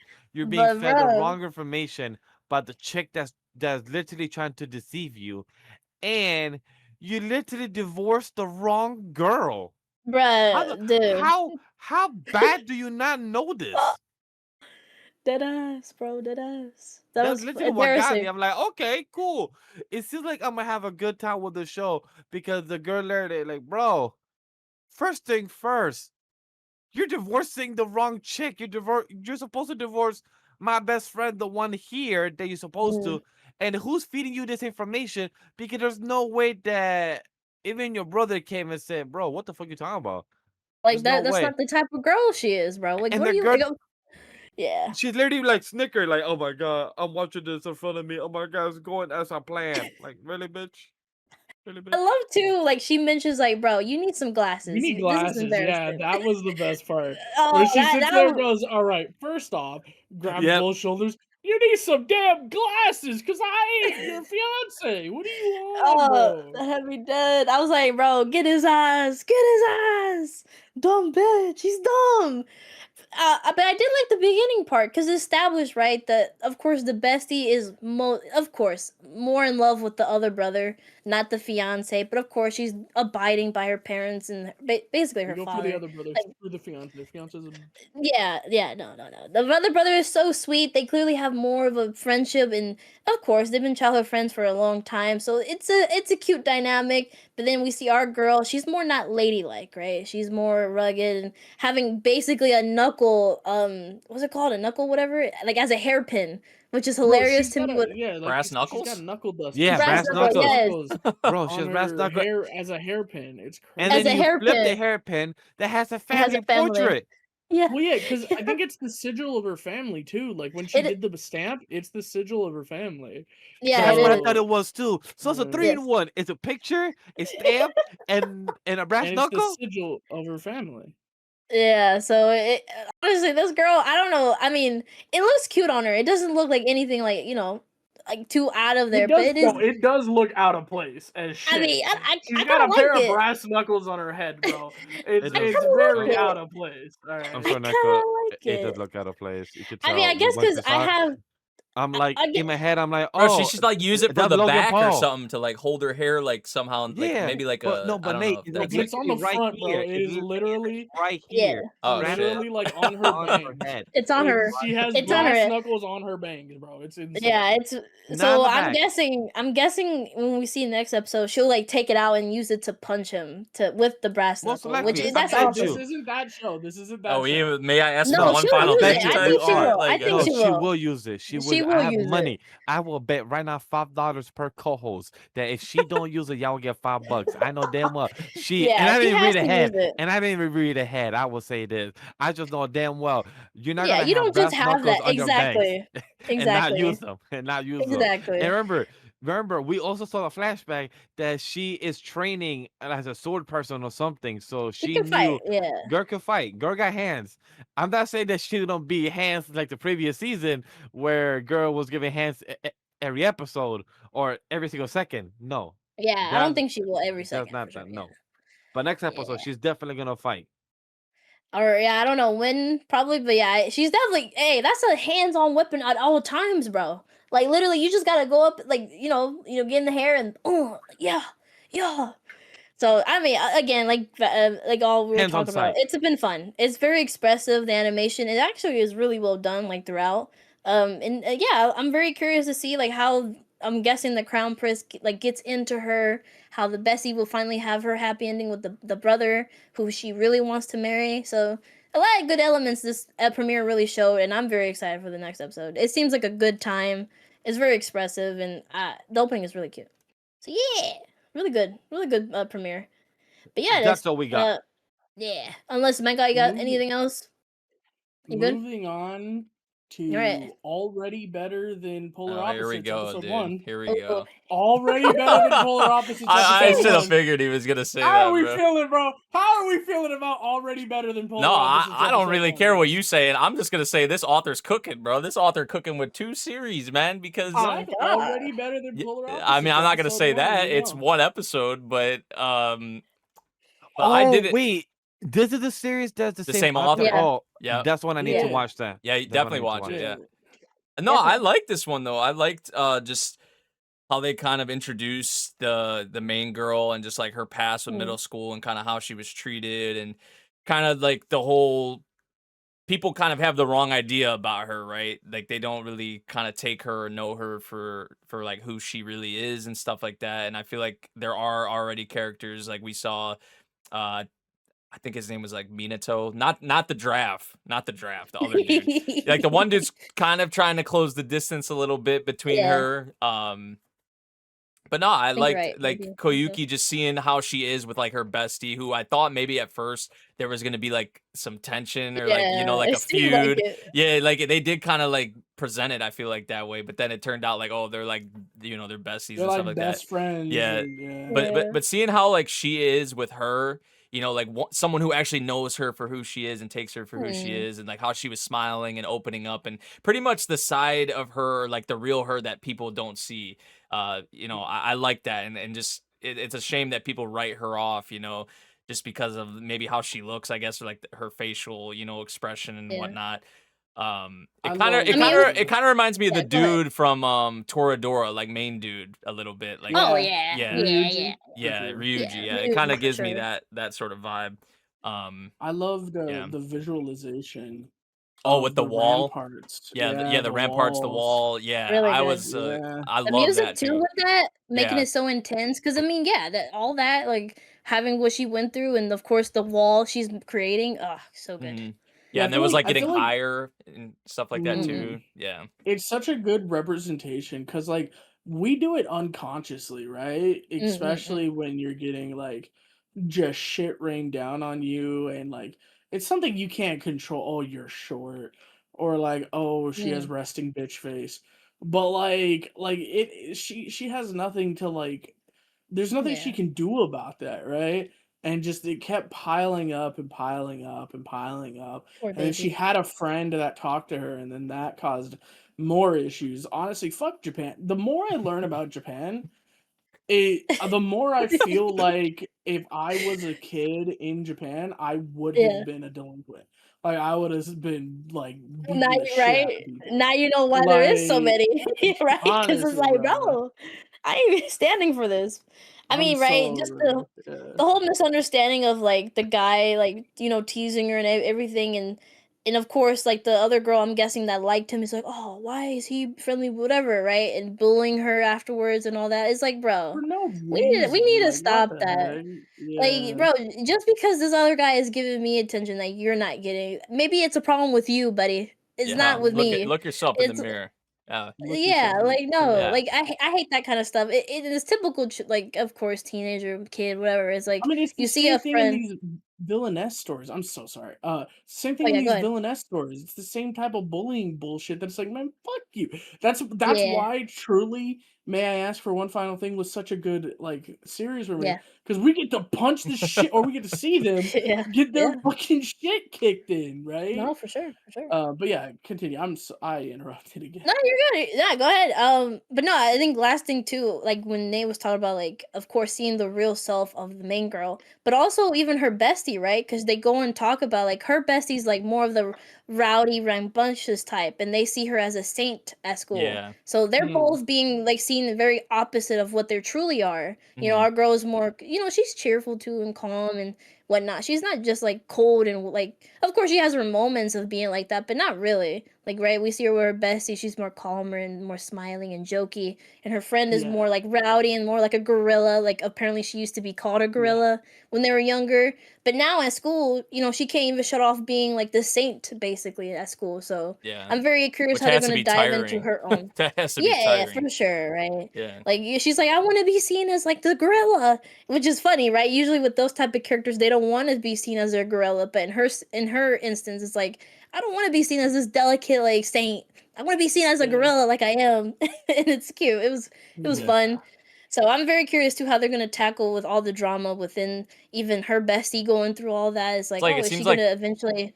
it seems like Hmm. there's like 4 of them that they're kind of focusing on here. Like obviously the Yeah, draft, the guy that Miki. was so Yeah, funny. that I got a kick out of that for sure. Like That was that so she thought of funny. that. Like she thought of a Yeah, draft when this dude was yeah. Oh. The draft looking goofy too. Like, yeah, I'm like, yeah. And like the sound "Ugh." effect they had for it too. I was like, It's "Oh." like Like, cute. He's not yeah. like that. Yeah, But I think yeah, I'm really hopeful for this one, at least from the premiere. I feel like it was definitely a it strong looks start. fun. The cast, Yeah, seems very like dynamic and interest. Like each of them are For interesting in their sure. yeah. own kind of rights. It's But we'll definitely see. more not as bouncy as like polar opposites, right? It's more grounded Yeah. with more angst and stuff like that, which in drama, of course, but it feels like they're gonna tackle it in a good way. Again, this is another thing. I think even in Nate's stream, we were like thinking about, and I want to hear your thoughts too, Grimmin. Is like, is it going to go in that route of being like a rectangle love or whatever, or like, because I think clearly that she's gonna maybe fall for Giraffe for a little bit, Oh, and then 100%. Minato's See, gonna that's what I was run going away. back and forth with in the episode Yeah, because it kind of made it feel like that in a way. This like, oh, is it gonna be yeah. him or him? Like, which No, one? it's gonna Yeah, be the one that needs glasses for sure. I the think. Yeah, draft. like yeah, the Yeah. draft, yeah. Oh, It's gonna be him first for a little bit, and because hmm. I think he likes the bestie, because right. He mentioned he's like, oh, I know where her seat is, and he's not even in that class. Yeah, No, So I not think not they the like, not the. Oh wait, it is that one. Yeah, I the think draft no, that needs one is the one glasses, she's gonna be with. Yeah, that one for sure. okay, That's my call. I'm saying right huh? now okay. I that's think the Minato romance. is Because gonna I be was gonna say her. Minato, but because he's the one who's kind of been trying to close like the gap.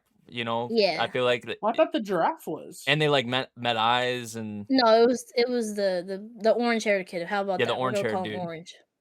Yeah, Orange no, dude is I don't think so because even the black haired kid, the giraffe, like you're calling him, even though he's shorter than the orange haired, by the way, he's shorter, right? If I remember no, correctly. he's No, taller. he's No, taller. that's what we're calling him Giraffe I think because he's he's shorter. he's But no that being no said, he's my headset got unplugged. Give me a second. Sorry. all right. Go ahead. We're saying the giraffe is taller. Oh, no, he's Oh. not back yet. Okay, well, okay. No, Well, but say your I'm thought process about that. I mean, I could see like what you said. You know, maybe she has like a phase or something where she's trying to maybe like figure it out. Like kind of like it's more so like maybe she doesn't have the in her head like, oh, I'm gonna go into this for like the experience or whatever. But maybe it's something like they do like date or try out and it doesn't work out kind of thing, and then like then it ends up being the Minato guy. But I think long term, like if it when or if it does happen, I would say the Minato guy. But yeah, I feel like I think so too. I just feel like the draft dude kind of gives off more like like best bro like kind of energy. Well, no, because Like he noticed that she's putting up the walls, right? He's the one who said it seems like she put up a wall. Like, so that's why I think he's the one that's gonna be with her. No, it was orange haired dude. It was orange haired dude that said that. I don't think you're right. Yeah, because it was during when his other friends stopped by, right? And the friends were like, "Oh, she's scary. I don't like her." And he's like, "Nah, she was hiding." You might be right. You might be right. Okay. Yeah. Well, So the one that said that it looks like she put up walls, that's the one I think she's gonna go with. okay, so it's I orange thought haired dude. it was giraffe, but if it's Okay, orange haired, okay. then yeah, I agree. Yeah. Okay. No, it's orange haired. Yeah. So I mean, I get it. I think Giraffe is into Mimi. I forgot her name. And it would make sense. I feel like it would make sense. Sorry, like with how she is the one who kind of puts up the walls. I feel like the Minato guy is the one who like he kind of doesn't have like boundaries, right? Like I feel like he's like the pushy kind of, he would be the one to break down the wall or start, cracking the wall or whatever you'd want to say, right? Like I think for sure. I think the ED, which is another beautiful song with the OP, the ED kind of showcases what they're internally going through. Like in the ED, he has like these locks basically, and Miki has like the mirror, basically reflecting of like who she doesn't know who she truly is. Of course, we have our girl with the ice because she's pulling up walls. The other guy has like this really mysterious background. I don't know what it is. I don't even remember right now. But so it seems like we're going to dive into a lot of these characters like inner conflicts and like what they're truly like dealing with. So he may be seeming like very outgoing, but maybe there's something in him too that's more darker that we were probably going to go dive into. So yeah, it seems like this one's going to be very interesting with the character, like inner characters. So I'm very excited to see that. With the romance, of course. Yeah, I enjoyed this one quite a bit. I think this author's just cooking, man. I mean, I know this series 100%. this series already is finished and came out before. Like I think Neko was telling me this came out before Polar Opposites, but I mean, she got a run too. Yeah, she got hopefully two banger, anime back to back. Already, I'm calling. I think this is better than Polar Opposites. Off episode 1, bro. We'll see if that's more angst that you love. Yeah. We'll see if it can keep that up for you, man. It's too early to say for me, but fair. But yeah, talking about a character who is seen as this angel or saint in the classroom, we got another romance worth of baby. For the main heroine, she's not no more. She's free though. The classroom sees her as a really flirtatious, like lovey-dovey with her man. Man, if I was in that class, I'd be like, get a room, bro. Exactly, bro. Every second, bro. They can't even help. They can't help it. Yeah. They literally will do one thing and they're like, oh well. I could understand like one or two little instances where you like that, but like man, like y'all being too extra with it. It's at some point like we're just shit, they don't really.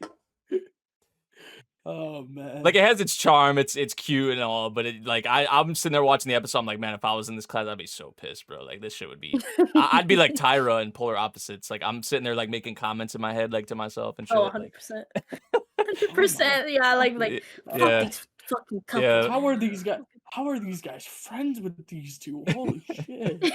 Like it's different when like all of them, like when they were all eating together, like the close friends and stuff. Like I feel like that is kind of different. But when you're like in the whole, like everybody in the class is still there, it's just literally though. Yeah, it's a little too much. But yeah, we talked about this one last week in the stream too. Like this is kind of like a sugar rush, kind of like it's so much sweetness, right? And I feel like it does mix, like even in this episode, it tried to mix in a little bit of like Mahiru, like, getting a little jealous maybe because our boy, like with the haircut and stuff like that. And like, oh, more girls are going to be over you now. And she kind of feeling, even with how they were in class together, because I think they're like the the after school, like I forget what the other girl's name was, but she was like, you know, feeling some type of way, maybe a little bit about that with the two of them being in there. So yeah, little bits like that. Classroom. But mostly this is like, you know, wholesomeness, sweetness. Define wholesomeness, because I'm just saying. What do you mean? I feel like it's super wholesome. No, I'm just saying. Wholesome is a term. I don't know. I can't say. Yeah, what are you referring to? I'm just like, actually, I don't want to know. You'll see. You'll see. Hey, but I mean, they are thinking about. Yeah, they are thinking about Yeah. going all the way. That's definitely Exactly. I mean, even our boy in this episode, he was like, "Man, first thing in the morning, I'm thinking about that." Like, you know. But no, they're like obviously they're a couple now, and we're seeing kind of what comes with that. And Yep, now that it's established, I like, even though they have been just doing couple things already, but They like now have that been, yeah, bro. now that it's like established, it is kind of interesting, like, because I feel like more often than not, that's where really you would think a lot of like romance series and stuff like really take off. So I'm curious how I'll feel about this as it progresses for sure, because These two, watching, especially in season 1, they were a couple without the fucking label. Yeah. Let's be real. yeah, They were a couple without the label. They got the label, and it was the funniest shit ever. My hero's like, "How do we act now?"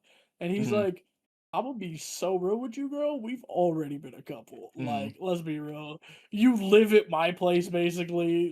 yeah, Like honestly, we're living together. All right. Like, sure, you have your own house where you go to sleep, but you cook at my place, you do clothes at my place, you fucking clean my place, motherfucker. We live together. All right." Like, the only thing that'll make it different is if you sleep at my place. yeah, Like that's all. That's the one holdout, bro. Like like sleep and change at my place and then you're living here. right. So I don't know. Yeah, it was a nice way to come back. I feel like I enjoyed the episode. I was Sure. never, even season 1, I wasn't like necessarily blown away by it or anything. Like, I'm not gonna sit here and act like it's one of my favorite romance series, but like it's cute. I do have fun Agreed. with it.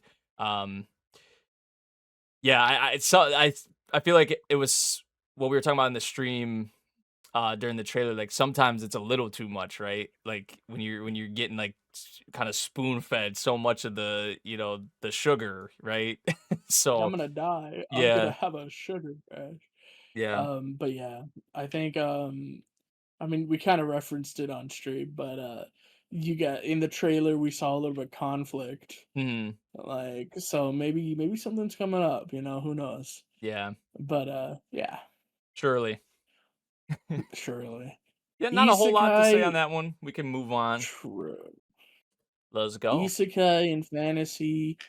Vash, why don't you show yourself and talk about this this really good series that I put y'all on, Well, I'm not gonna do that first. Reborn. I'm gonna do the honorable mention because there's one more honorable that you guys probably didn't watch. I'm the only one that probably watch it, so I'm gonna shout it out because I actually did enjoy it by watching the first, I believe, 2 episodes. The strongest job is apparently not a hero or a sage, but an appraiser professional. Question mark. Oh, I actually enjoyed the first 2 episodes. It gave me the vibe of I still need to finish the series that Mega Grem did watch. The one that is the long ass title. there's a lot of those. No, the one on High Dive. Reincarnated as a noble with the No, appraiser skill. no, the one on High Dive that you told us to still push through and finish. I have no idea. I'm trying to. Is it like recent? I don't think Yeah, it is. the level 1000, something like that. Level 1000 Oh, guy. I think. 999. Oh, the gotcha? Yeah. Yeah, the Yeah, the gotcha. gotcha one, him. So it Did I gave play me a the first vibe of one? this a bit when it came to this one, the strongest appraiser. A bit of etchy comedy, big titty elf girl. Her birthday keeps falling off, so that's the comedy aspect. And in We this love that. world, so she is 56. It doesn't say elf years, human years. It just says 56 of age, and he is 16 years age. In this world, 15 and older is considered an adult. So, that's the comedy aspect that we have her, an elf girl, 56, but then she might have a crush on the 16-year-old dude that's a human. We have an elf. So, hey, take that information as you will. The comedy aspect of enjoyment of the. She's into pedophilia. That's the comedy. Hey. Fun aspect if you want to watch when it comes to this honorable mention. That's what I got for this one. The other one is the beginning after the end. Is that honorable? It happened. It's very honorable. It, it happened. No. You honorable can't say ass. That. This episode, no, I'm kidding. Honestly, episode better than the slime episode. We had fucking lie. I haven't even watched it. I'm calling cap, bro. That's a cap. I'm pulling a crash. We had our boy Note come out fighting against a spider that petrifies people, which is a lot of fun. Yeah, cool PowerPoint animation shot.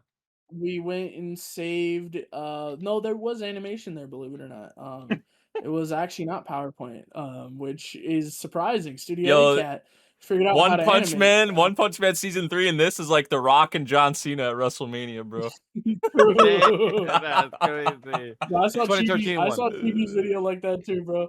Damn, this shit's giving season 3 of Boy season. Hey, it tried though. I want to at least mention it. It was a cool, PowerPoint animation sequence. It was their movie. There was some scenes. Some scenes were animated, but then some scenes were. Most scenes were animated. There was not very many PowerPoints. You are just being overly serious, overly critical. All right. This is significantly better than season 1. It's not good, but it was better than season 1. Okay. Hey, they upscaled it 12%. I appreciate for putting 12% of work. It was at least twice as good as season 1 was. You don't understand how bad season 1 was. Like, this is a full 100% better. It's not good, but it was better. It was significantly better. It was animated. I don't like the CG on the monsters. I never will. It doesn't matter what series it is. It's never good. Even Overlord CG on the monsters was ass. And the effects animation is awful too. I mean, just judging from the trailer, like right. Yeah. And I saw a little clip of like one of the fights or whatever in the episode, and it's like it looked like vomit was like on my screen. True. It's just very interesting. But that was like the effects wise. The ones they having, Dorohedoro, Vending Machine, the beginning after the end, and ReZero. Like a very interesting day for the beginning after the end, just to be like on the lower tier. This episode was better than the episode of Slime, and that's all we need to know. Total cap. But genuinely, I do think so. The episode of Slime was fucking mid. I don't know why you guys are saying it was like why you think we'll get to that. We'll get to that. We'll get to that in a moment. But other than that, does anybody have any more honorable mention other than the vending machine that we have on our docket? No. All right, vending machine. It happened. It was a good time. That's all I got. Like honestly, she's an adult now. Huh? That happened last season. She's an adult now. Oh, I thought you said the vending machine was an adult. I was like, what? Yeah, it threw me off. I was like, wait a minute, no. I'm like, the yokai bitch, is it adult now? Oh yeah, she is an adult, but she's leaving now. She's leaving. She's going to go her own way, her own path. So that's the little fun part. We took the clam, and it ended up being a big bitch, and now she's out. Oh. Yeah, I guess. With our context, if you're gonna make it in that way, yeah, I guess it's straightforward. Yeah. Also, I'm guessing she's gonna become the shield hero with her 2 shields, the clams, because that's what it was in the OP. So interesting. Could be. I did try to observe that. That is something that we may see down the line in the next 11 episodes. So only time will tell. But that is a good thing to point out. I did observe that. We're gonna have menagerie of full Civil War going on. Definitely Civil War. We were gonna meet an interesting character, but then it seems like we did meet her. She was in the clan. That was her. Yeah. I thought we were gonna have a beach episode too for a second. Like, oh, this is the interesting way to do a beach episode. Nope, guess not. Yeah. Other than that. Anyway, Slime, this mid-ass episode. Come on, guys. Let's go.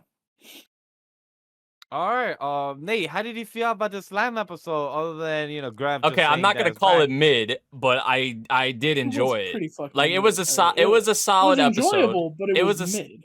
it was a solid episode of Slime. I feel like just a couple of the things that I liked was the whole like aspect of the dungeon and how to like improve it and how to like kind of like the stuff with like the training course and obviously so there was like that and then also the train system that they're building and just obviously continuing on to building Tempest up. Also I did get a kick out of Masayuki's like realization of like kind of what he's been roped into because I feel like as time has been going on, it's just kind of starting to set in more and more from him, like who he is around and like who he's affiliated with and stuff like that, and like how Yeah, he said like That's the Veldora, dragon. Yeah. Demon That's Lord. a demon lord. That's a demon lord. That's a what the fuck? Wait, Octagon. I heard about the. Wait a minute. Why am I friends with him? Graham. Yeah. So yeah, I like that stuff. Also, the OP, I love, dude. The OP like the Really good. animation in the OP is insane. I saw freaking Yuki So- and Rimuru fighting on Yeah. a dragon. I'm just like, what the hell? Like that Bro, shit was so fire. much Dragon. shit. You have so much shit about to happen. We know they're teasing us, and the way Yuki was frustrated on how to do his next steps in evil domination in the western side, he was like, "Damn, I don't know if the slime he found out who I am. I don't know, possibly." I thought we did all our corners, perfectly planned, but it seems like we probably slipped somewhere. But hey, I'm still the point of contact for the dungeon. Everything's fine. I'm like, nah, I think they got you trapped. I think they're doing it on purpose, my G. Yeah, this is think just so. like this is just kind of like one of the like it brings you back in, like the gang's back. I feel like there were some They're nice little dragging you back, you there- could say. there were Nice there transition. were some nice little bits like Shion actually making something that Rimuru liked. He made not you know? shitty tea. Yeah, like that was a nice That moment. was Just adorable. like her reaction to it. Like, come on, man. Like she's been working on that for damn seasons now. It feels like.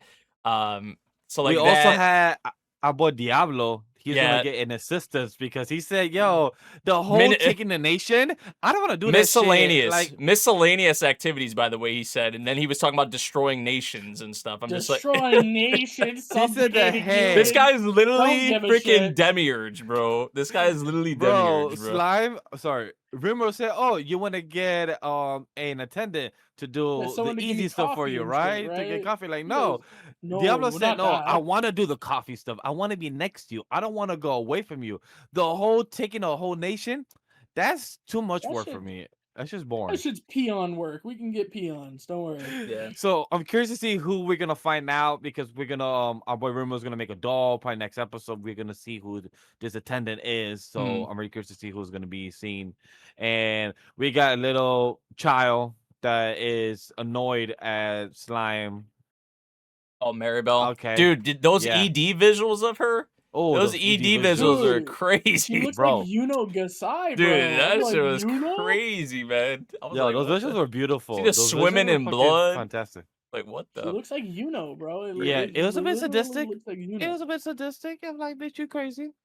Also, what was the snack that or whatever that SHOUNEN made? Was that like I don't know if it was a Jello kind of or like an It ice was like cream pudding sandwich or Jello. or like yeah, like what the hell was that? Slime Jello. Yeah, it was like some Jello or ice cream sandwich kind of thing. I don't Well, know. I think one was ice cream and then one was Jello, right? She Mm. had two different things, Yeah. which are all shaped like Rimuru, which is like I get it, you love Rimuru, but like, do you really think you should be eating Rimuru? Like, is this really the image you want to be making? Guys. Maybe. I mean, it's Bad. just like when you're at Disney and you eat like Mickey ears and all that. It's like you're, you Yeah, but I know. want to eat him. He's a rat. Jerry needs But- to come out. Oh, I want to eat Rimuru too, though. Huh? He's so Yeah, sweet. I want to What? eat Rimuru. What? I want to eat him. Do you want Yeah, to I peel wanna it duck. back? Do you want to peel Yeah. it back? Also, No, I um, want to deep throat it. Hinata, I just wanna bite at Hinata, him, man. Hinata looking like a baddie as a teacher, bro. Yeah. I Yo, know. my God. The way she reacted, she said, "Only students. You're not my student." But like, remember that I just want to learn. Is it okay? Like, nope, get the fuck Can out I of be here. your student, mommy Hinata? She's And it's Steady, nice that bro.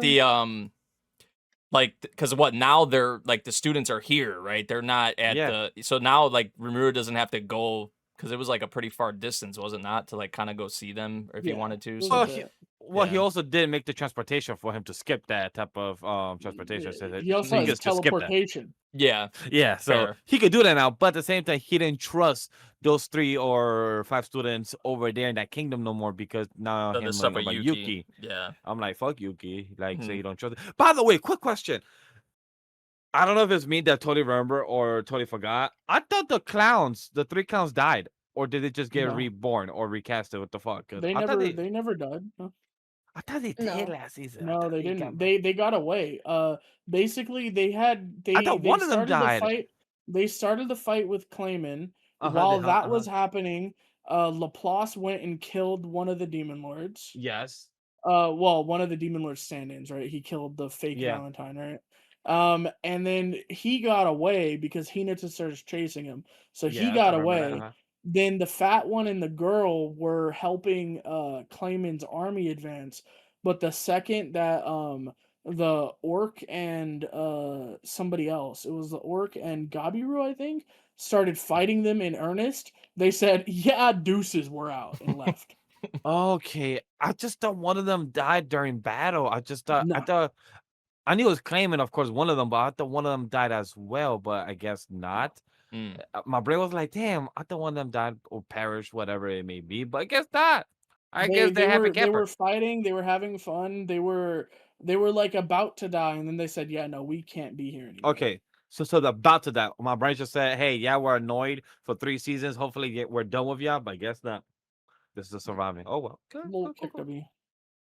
Yeah, it was a nice way to come back, and it wasn't like it was a solid episode. You kind of get you reacquainted again with the, you should be used to the cast by now, but just to kind of bring you back in, I enjoyed it. I mean, just when you're this far, when you're this far in with the series, like the cast, you just know and love. You see them back. I mean, that's with a lot of the stuff this season. Like we have a lot of like season 3, season 4s. Like you're in pretty deep, so you're already like, hopefully you're, used to the cast and all that. So I would say very fun episode. It just wasn't. I was a little sad there was no Gapta or no Ranga. I was a little, I was a little sad. Yo, I was a little. I don't know if y'all saw. I saw something in the opening. In the OP. Yep. Yeah. Okay. Yep. Yeah, all right. Me and Nate. Yeah. We both lock it in. For the record, in the end of season 3, we know exactly where they are. You guys just forgot. But the opening, we're talking about there was like some Ranga. Yeah, which at the end of season 3, it told you where they are. Aren't they with Milim or is exactly? No. Yeah. No. Yes, but we're not talking about that. The OP. We aren't talking about that. No, there was some transformation that Ranga probably showed us. Yeah, that's the thing we're talking about. It looked like a new transformation or something. Yeah.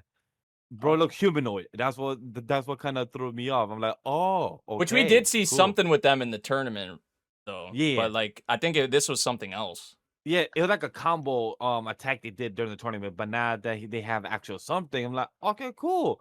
Yeah. I'm excited nonetheless. The OP didn't spoil us. Grem didn't spoil us. It was just something that the OP kind of teased for us in the future. We might get in next episode 2, 3, 4, 5, 6, 7, 8, 9 from now. We might see more stuff. More stuff of the dungeon as well because they have to revise. They're gonna have now bathrooms, more meetings, each floors, more meetings. That's what me excited. Look, with all jokes aside, I get where Grem is coming from. He's a light novel reader, so he just wants to see for the good spicy stuff, the action stuff, and everything. Me as an enjoyment anime viewer only, I still give this episode like an 8.2, 8.5 from enjoyment of the cast coming back, the little small things, the Easter of the mannerism of Diablo, of Shuna, with Shion and everything. I enjoyed those things. So for me, I still enjoyed this episode. Was it the best episode of the week? No. Was it like the best solid for me? Is what I was entertained. You heard him, not best episode of the week. You heard him. But for me, story-wise, yes. You heard him. Yeah. You heard him. I will repeat Later, when he says it's his episode of the week, he's lying. He just said it right there. Just saying. Hey, no, episode of the week though is different from rank. Yeah. Like, ranking. I think rank is more critic is different. Yeah. But when it comes to enjoyment, I will say this is my episode of the week. As my enjoyment, yes. because I love It's such a slime. mid It's episode though. I liked and that's it, but okay it to was you, your opinion, but we could agree to disagree at the end of the day, and that's all it's about. Because I know your episode of the Let's week talk is about the episode of Ascendance the of the week. Bookworm Now abducted let's daughter talk of the about this Archduke. mid-introduction of getting Thank her you. away from her real family. No, I Thank hate you. it here. Why can't we go back to her family, man? Fuck these nobles. Fuck this, bro. Yeah, And bro. Nah, also this yeah. ED, forget The you. way You I know would that the this guy named Ferdinand trying to grab her like in Oh a no, weird here we go. stance and just get it all emotional, bro. Fuck this man. Look, he's a pedophile, man. I don't trust him. Y'all are crazy. No, the thing I was gonna say, the thing I was gonna say is that this is gonna take some getting used to. This whole Wit, setup, bro? Wit, dude? this whole setup. Yeah, No, yeah, not yeah, even that. I know. Like just this new life essentially for her is gonna take a Yeah. lot to get It's gonna used take some to. getting used to Yeah. for her too.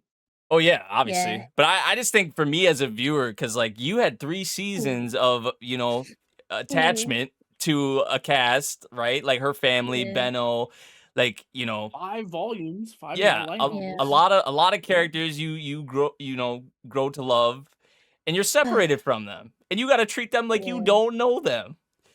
And that Literally. is tough. That is a hard pill to swallow. So yeah, Yeah. this season is Think gonna about it from be her perspective, bro. yeah. This season is gonna I mean, that's be what she cried, an which is adjustment. Why valid, she right? cried, man. Yeah, this season is And gonna she be an did ask- adjustment.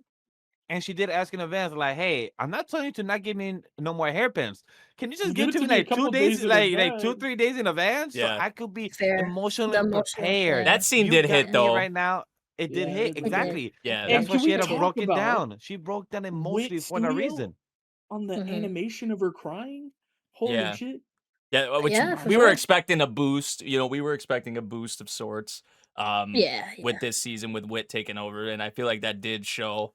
But yeah, that scene with that scene where she was breaking down, and then that paired with at the end the visuals, the ED visuals, man. I'm just like, y'all are not right, man. Y'all are not right forget for them, that. man. Yeah. Yeah, Yeah. you're not right to also, get some AI visuals in the background and opening. The elephant in the room. The elephant in the room. Very questionable to know that this episode should still be an episode of the week or of the season. Who knows? Very questionable at this point sometimes. Well, it's the OP, get over it. Fucking get a life. You know what? I mean, you know what? look, PSA to everybody who's complaining like dumbass little bitches. Get a fucking life, bro. It's the OP. It was like what, 5 seconds of background shit? Shut the fuck up. I think it was throughout most of the OP actually, but yeah, throughout most of the OP. No, okay, like it is like whine and bitch and moan like little bitches. All right, get out of here. I mean, it's basically what hurts is because they already had such a talented person on the visuals, so it's just like but people are blaming Wit. This, people are blaming Wit, and I don't think it's on them. They outsource. It was outsourced to like a studio, a foreign studio. So I don't know if they had any I don't know. Is it like a thing where maybe they got it back and they noticed that and they still or was it like at that point maybe too late?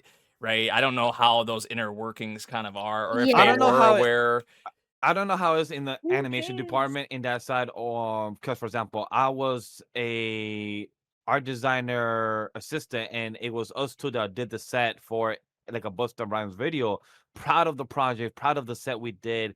We did it within 24 hours to work the set, to build it from 2 in the morning, and then go to set the same day with the set we built. But then once the project came out with the visuals, it was so much AI aspect they put on it, where we know themselves that they didn't hire any type of visual effects or actual animators or graphic designer to do this. They did AI for it.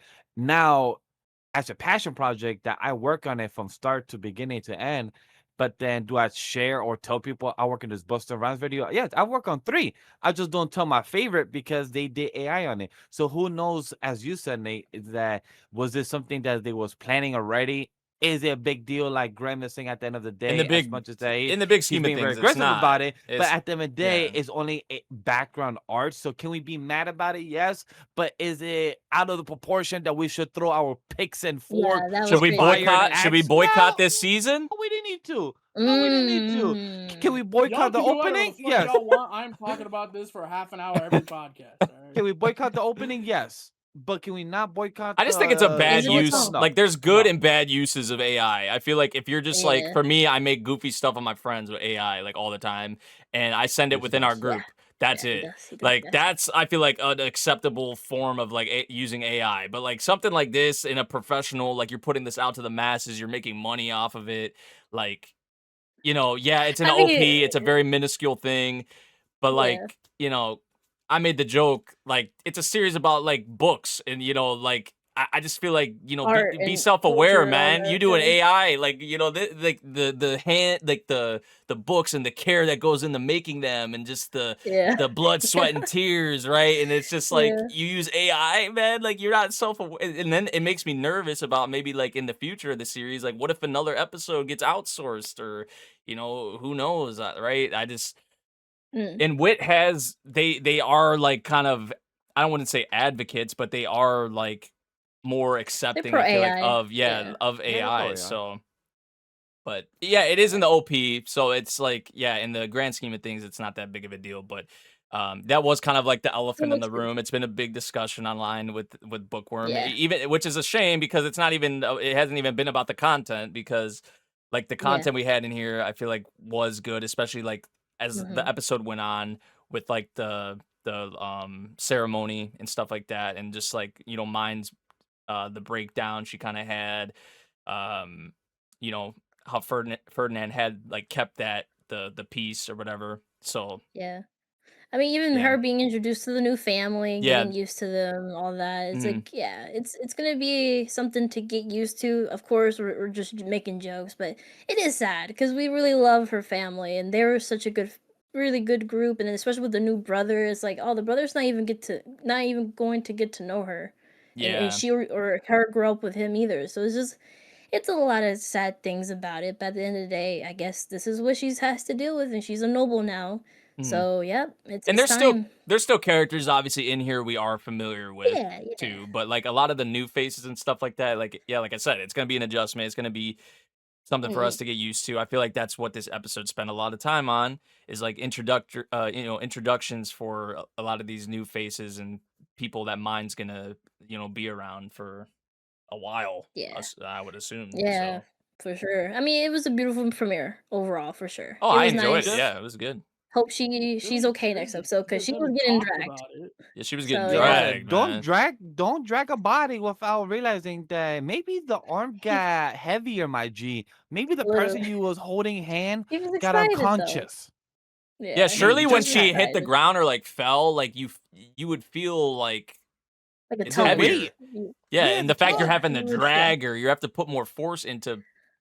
I feel like, yeah, I don't. Look, Whatever. when me and Megar Grem were watching on stream, this man with no hesitation just called him, "Oh, dipshit's here." I'm like, bro, we just met the kid. Why you call him dipshit already?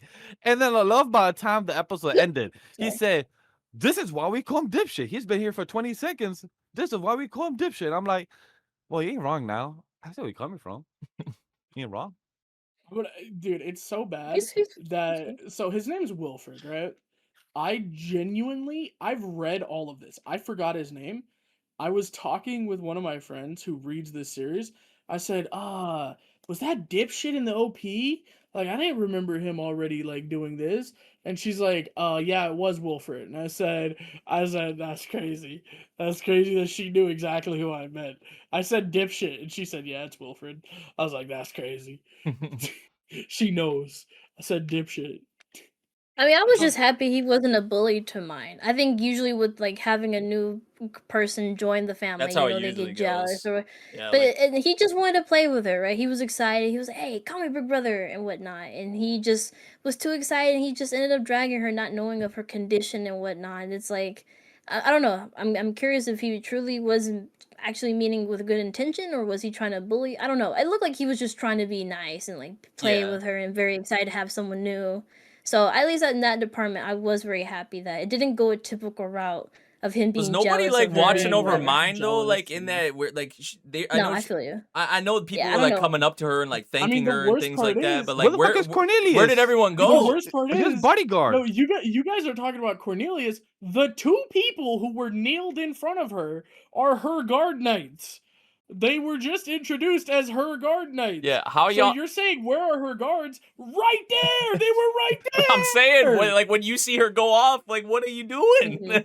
They're gonna get in trouble. They're gonna get in trouble from what just happened. Oh, yeah. Also, Oh, yeah. with Ferdinand and whatever the Ferdinand might kill them.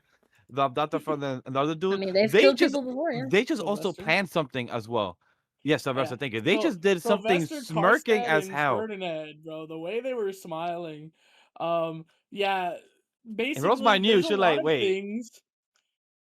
There's a lot of things Mine doesn't know and doesn't understand about noble society. Traditionally, when you introduce yourself, we saw it this episode, you pray for a blessing for the person you're meeting, and it's a single person blessing, right? When you get your medal like this, you're supposed to bless the priest. She turned around and said, "I give the blessings to the priest and everybody Everyone. else." And Everyone's like, shocked. She's like, what? everyone's No way like, you "There's can't." no way. I'm counting the people in here. There's no fucking way." And she did it, and you notice Right. after she did that, Ferdinand, Karstad, and Sylvester all had They'll that smirk. smile, They'll and she smirk. said, "Oh shit, what did I do?" Because clearly they didn't tell her on purpose, because they had that smirk like, yes. They planned this Well, shit. now They it planned this reveals shit. that she She has did. such mana, so yeah. Right. I mean, it makes reveals sense. her mana, gives Sylvester a reason to adopt her, and then also, like Mine said, Project Saint. That's Yeah. how we give her an amount of untouchability. We make her a goddamn saint. Is so you Yeah. know having they're like she's the saint of Ehrenfest, right? Which is interesting. Wonder what's gonna happen from that, but that's what they called her. We saw highlighted in the crowd certain people which Yeah. may or may not, which surely will come back later, but why the hell are they highlighting them? Who knows? There was a couple of moments you're watching the series and you go spot the main character. I don't know, maybe the girl with pink hair, maybe the one that has the subtitle under his name saying who he is. You know, it's like let's play spot the main characters. Yeah. So you know, I By the love way, this chat, series so much. it's gonna be hilarious for the next 23 weeks and next 11 weeks just to see how Graham just beats around the bushes, just to not spoil himself or Telling you, like he's spoil clever. us. So it's gonna be very interesting how, because for anybody fans, please just tune in how Graham speaks, and you could just see how he just keeps catching himself and keeps trying to pivot, going back and forth. I just want to say that to the audience. It's fun. Get used to that. Yeah. Well, the thing is, I've read. So if anyone doesn't know, I've read ReZero, which is coming out. I've read the arc. I've read Slime. I've read Ascendance of a Bookworm. I've read what else? There's something else, surely, right? Angel Wistoria Next Door, as well. but that's like Wistoria. yeah. Angel Next Door. There's a lot. I've read too much of this season. I've read Ace of Diamond. I was about to say that. Yeah. Ace of Diamond Then as again, well. me and Nate have read Ace of Diamond. Yeah. I don't count it. I don't count it. Well, you can count it because that one, I'm it's still me watching. and him hot potatoing the spoilers at each other. It's great. We just toss it back to each other. Like, who Well, do you hey. think is gonna win this match? But talking about passing the hot potato out here, do we have any more thoughts about Ascendance of Bookworm or any ISEKAI? If not, we can move on for our top ranking of this season. No, it was a good start for season 4. Mhm. But yeah, like I said, I'm gonna have to get used to some things, man. Oh no. With that being said, let's get to use of some things of this spring season, because we're gonna give you guys maybe our top 3, top 2, top 1, top 5, top 8. You know, sometimes it changes. The segment, no matter what, is gonna be called top 10 of said week or said season. However, for this, Vash will go first, and it will say, for my top week of my entertainment for this week, I will not be saying critical acclaim or which one's the best or story-wise. This would just be which one I was entertained by the most. Next week, I'll give you guys more critical aspect. But for week 1, Slime, Bookworm, Daemons of a Shadow Realm, Akane-banashi, I really enjoy. Number 5, an observation log in My Fiancée Who Calls Herself Villainess. And honorable mention, the strongest job is apparently not a hero or a sage, but an appraiser professional. Those are All my right. honorable mention and top 5. Who wants to go next? Was there number 3, number 2, number 1, number 5? Who knows? How about you go, buddy?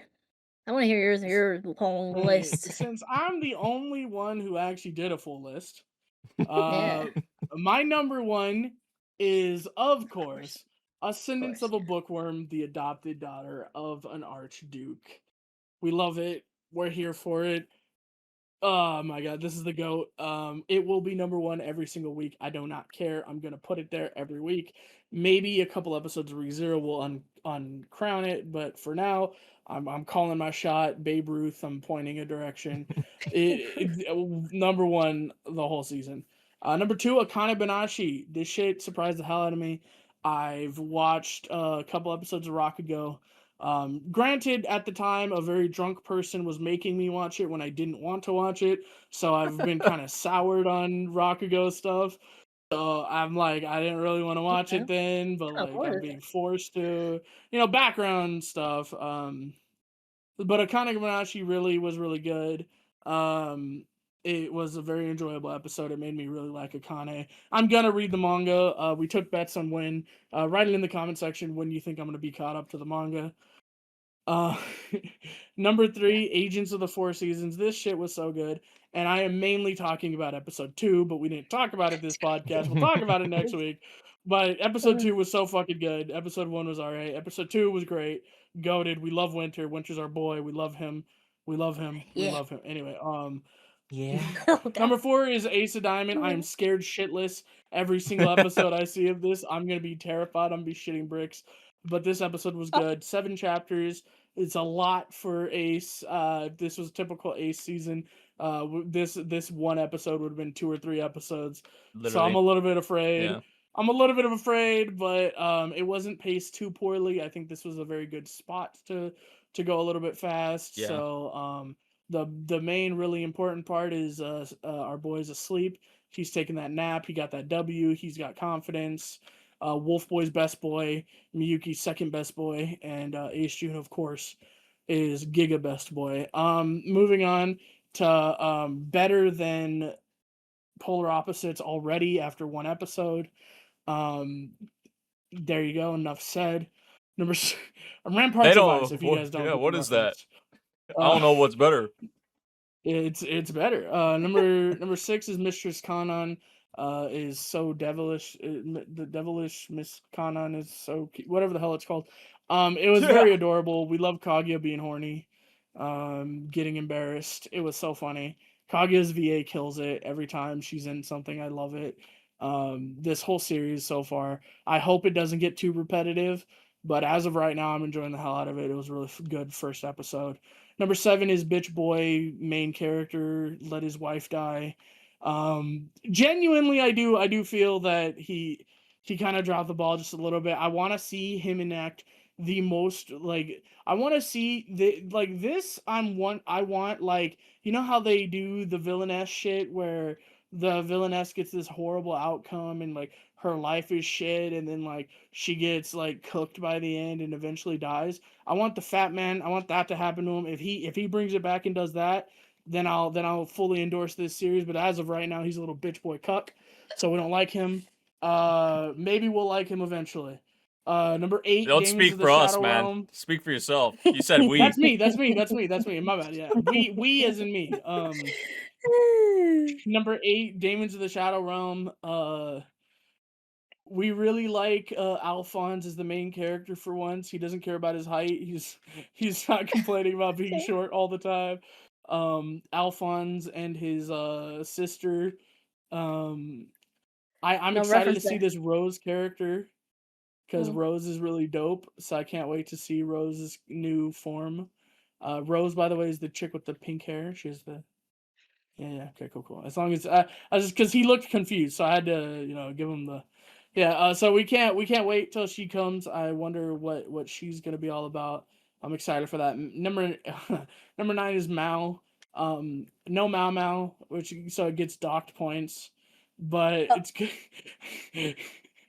This episode 1 was so cute. I'm excited to see if she has any more supernatural powers or she's just super fast and whatnot. Jumps really high. Who knows? I'm really curious to see if she's a spirit and stuff like that.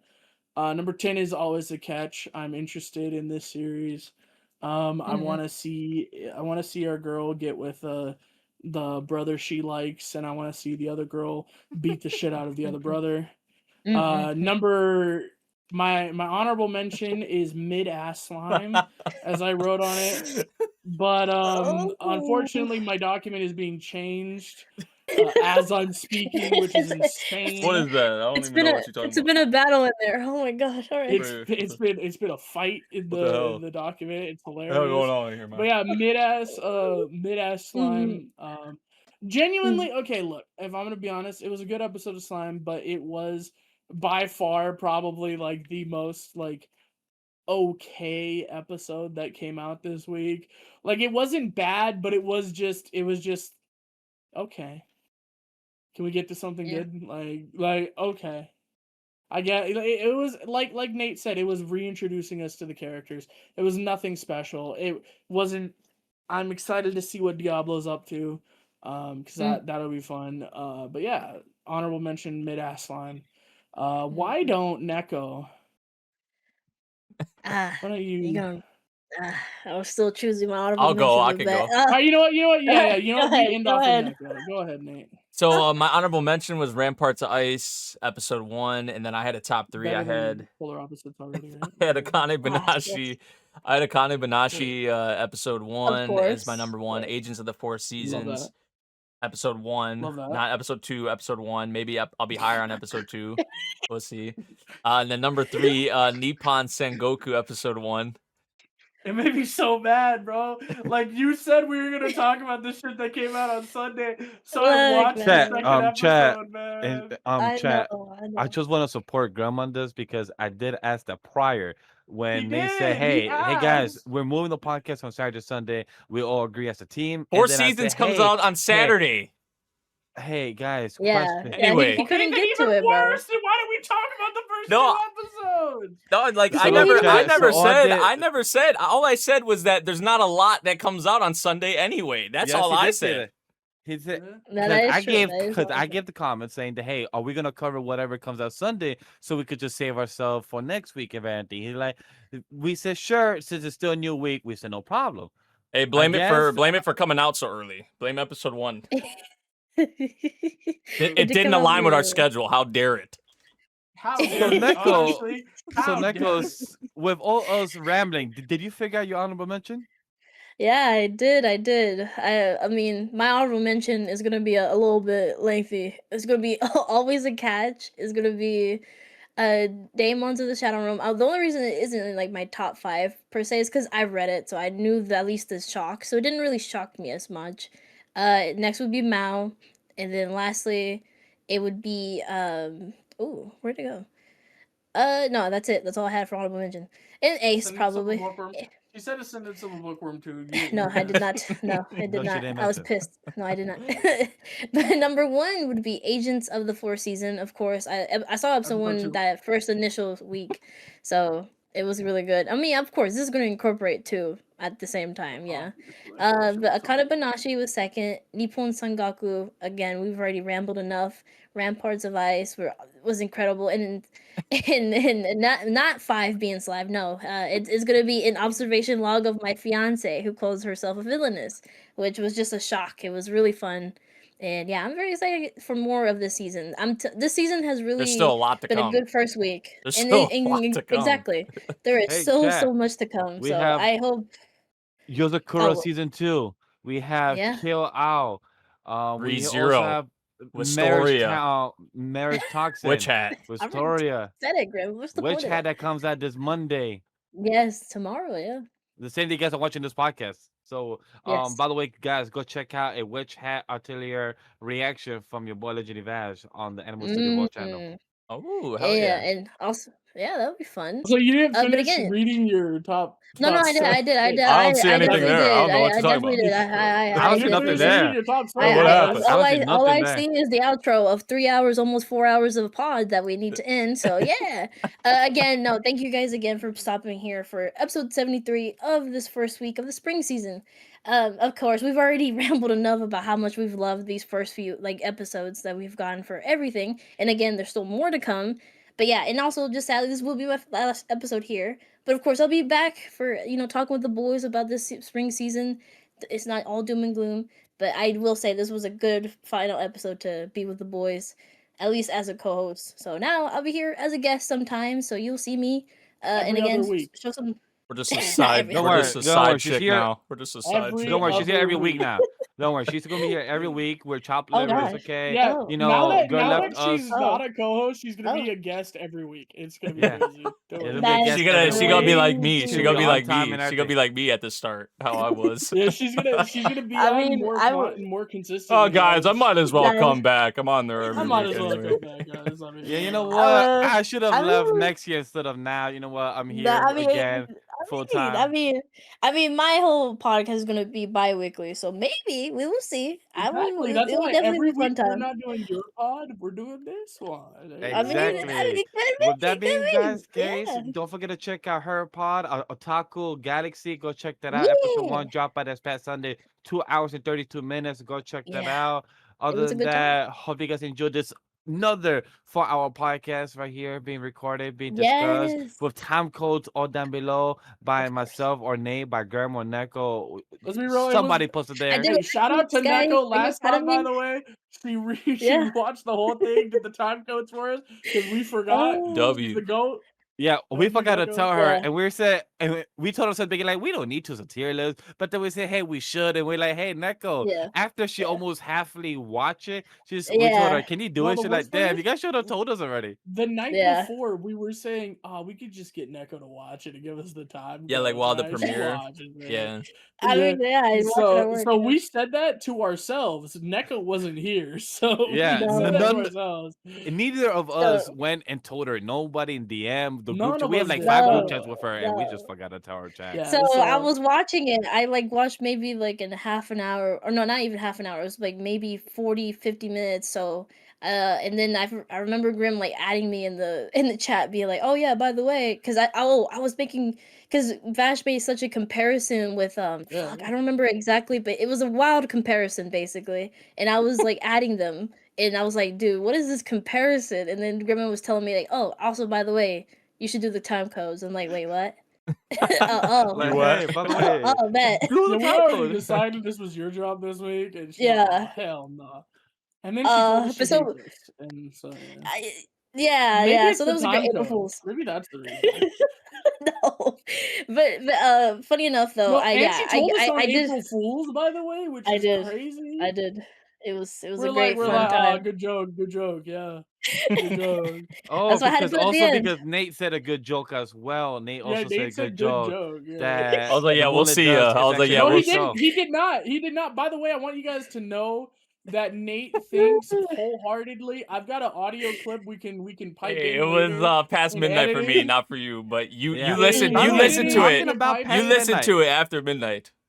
By the I way, did time from not, past midnight. No, In I the next saw 5 it. It seconds. was- Happy birthday to Manga Grandma's what? It's his birthday. Yes. Happy on birthday, the Graham. whole world global. Oh, On the whole world shit. global. Happy What? birthday to Mega Graham. Oh, That he God, chose to happy spend birthday. time with us on his birthday, and by ending the Yes. show and starting his birthday with us as the celebration Yes. of week Oh, one And yeah. with celebration. Bookworm, the Bookworm Which is podcast. I know. Hell yeah. Bookworm podcast. Yeah, we're renaming the podcast to the Bookworm podcast. It's my birthday present. This one's title is gonna This was be dedicated. the Bookworm podcast, episode 73. What's up, bookwormers? What's up, Oh. Bookwormers? Other than that, chat, we see you next week for episode 74. With You would Neko love being that, back as but our not as Weebsters. our guest.